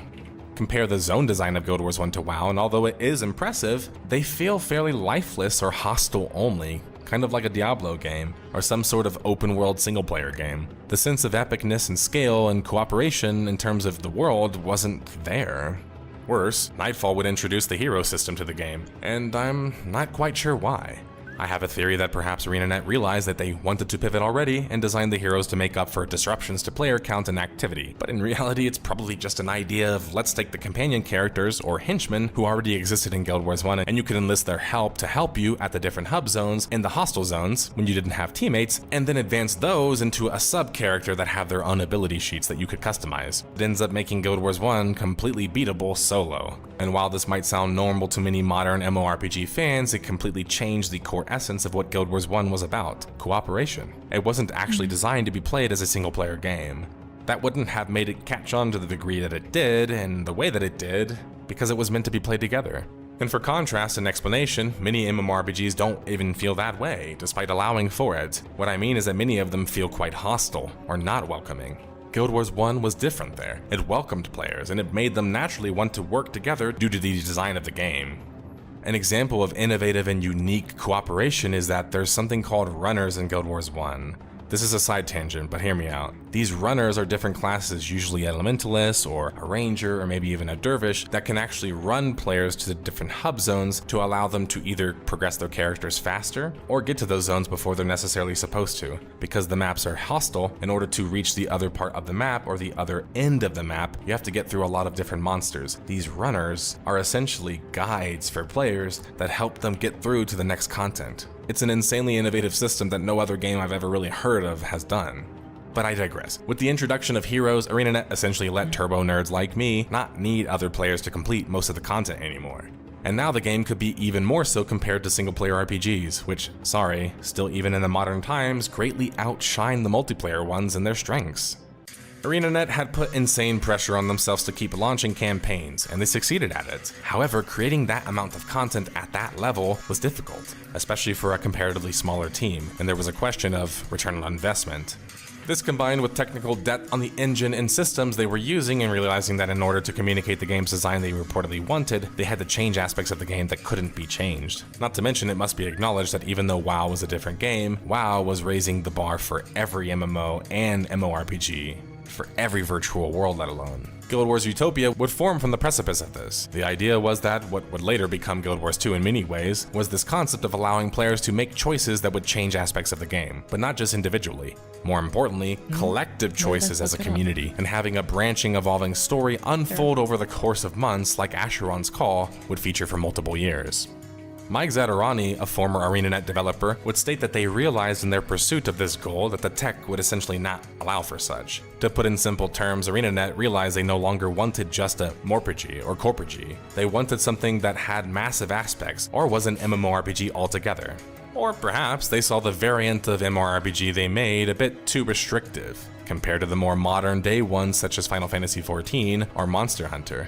Remember, PSO 1 to PSO 2 would evolve away from the lifeless hostile zones and actually add a slight open world element where you could encounter other players.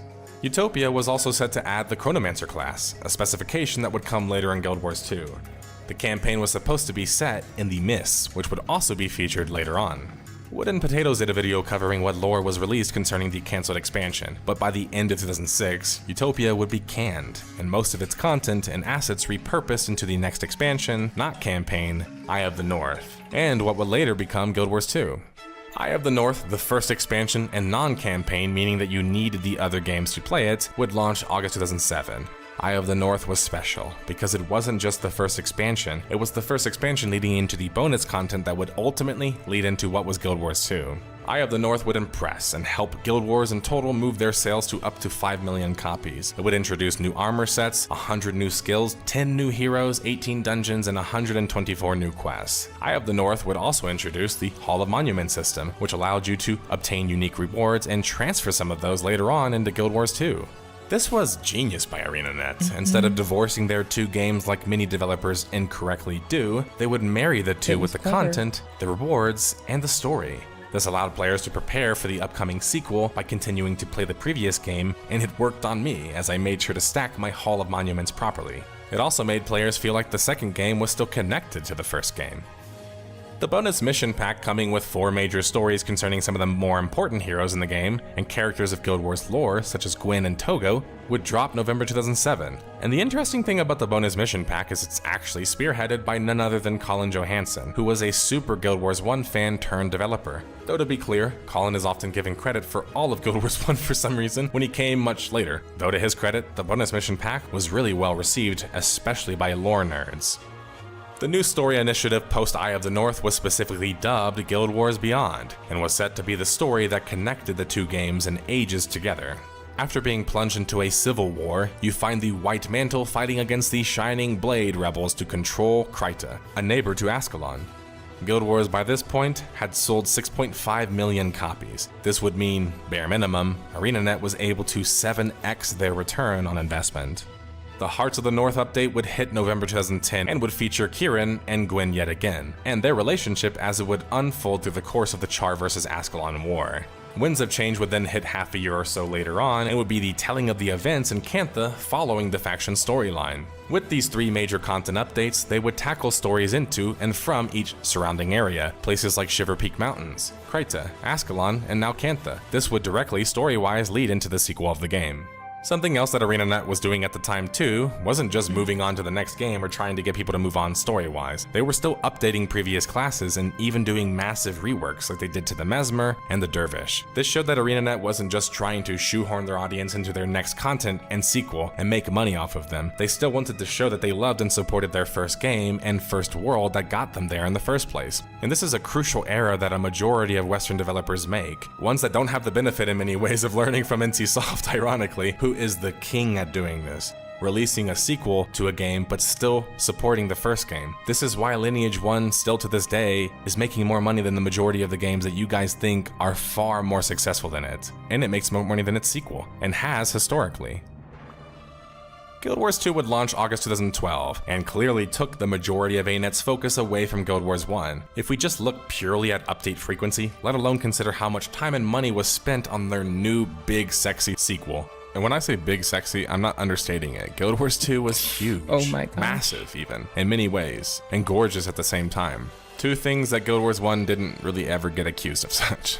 You could see the ideas of Guild Wars Utopia in full form in Guild Wars 2, which would feature a grand narrative that the community could take part in together, and would also offer personal story that allowed you to make some different decisions. But it wasn't just positive with Guild Wars 2, the supposed Utopia system was actually heavily criticized, in part due to how it was implemented, and how once it was missed, you essentially missed a massive and expensive moment of the story that you couldn't reliably repeat. Don't get me wrong, I don't know exactly why they couldn't repeat it and why it took them 10 years to re-release the content, but anyway. On top of that, although the world PvP was a big addition to the Guild Wars universe, allowing far more players to play together than ever before, the overall PvP in Guild Wars 2, despite having the makings and engine to be better, the PvP scene in Guild Wars 2 died almost immediately. You can give it maybe 2 years, even with an esports push, contract, and money injected into it. But that's because it lacked all the community grassroots that Guild Wars 1 had. It lacked the approachability of it. It lacked proper tutorial and teaching systems. And it lacked the most important and defining modes of the game, Hall of Heroes and Guild vs. Guild. Yes, Guild Wars 2, with Guild in the name, didn't even have Guild Wars, and it was never explained as to why.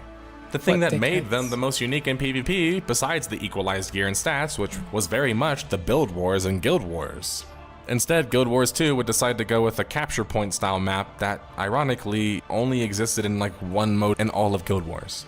Guild Wars 2 would take many years to receive features that Guild Wars 1 launched with or received within 1 year, so while I don't necessarily want to compare the two games as I just did, since they are very different, and Guild Wars 2 is far more of a modern MMORPG with massive elements in it, it should be mentioned that it has seemed so far that Guild Wars 2 has been successful, long-term, but for different reasons than its predecessor largely. This makes some classic Guild Wars 1 fans, like myself, a fan of Guild Wars 2 as well, feel a bit left out to dry. For example, dual classing was removed after Guild Wars 1, build loading took ages to drop as an update, you were restricted on which weapons you could use, the monk was removed from the game, and they completely changed the way combat worked, aka the Trinity system, completely invalidating the entire concept of Guild Wars 1 in many respects. Now don't get me wrong, Guild Wars 2's combat's amazing, and there's tons of big brain moments in it. The problem is that it's put in the body of a fucking race car, aka a fast-paced action engine that means that you have to have not only a big brain to play it at a high level, you have to be very fast-paced and Twitch-centric with very fast reflexes. A recipe for people not only to not be very good at it and get frustrated, but get frustrated and quit when they do things like strike content or PvP because it feels like, wow, look at the jump between the normal content going into that content. The approachability and cooperation that Guild Wars 1 had was missing in some aspects in Guild Wars 2, but Guild Wars 2 made up for it in some aspects by doing public questing and allowing for players who enjoyed action combat to also enjoy the game, though perhaps too much in my opinion. Now, before recency bias-filled posters attack me for just having this opinion, it's not even just an opinion. Guild Wars 1 actually outsold Guild Wars 2. The last game mechanic update would happen in September of 2014. It would reduce the player counts needed to run popular modes, a sign of a deteriorating population, and apply dishonor to those that left matches. The last game content update would happen sometime in April of 2015 and would introduce the Proof of Legend system, which would allow you to unlock rare weapons or items.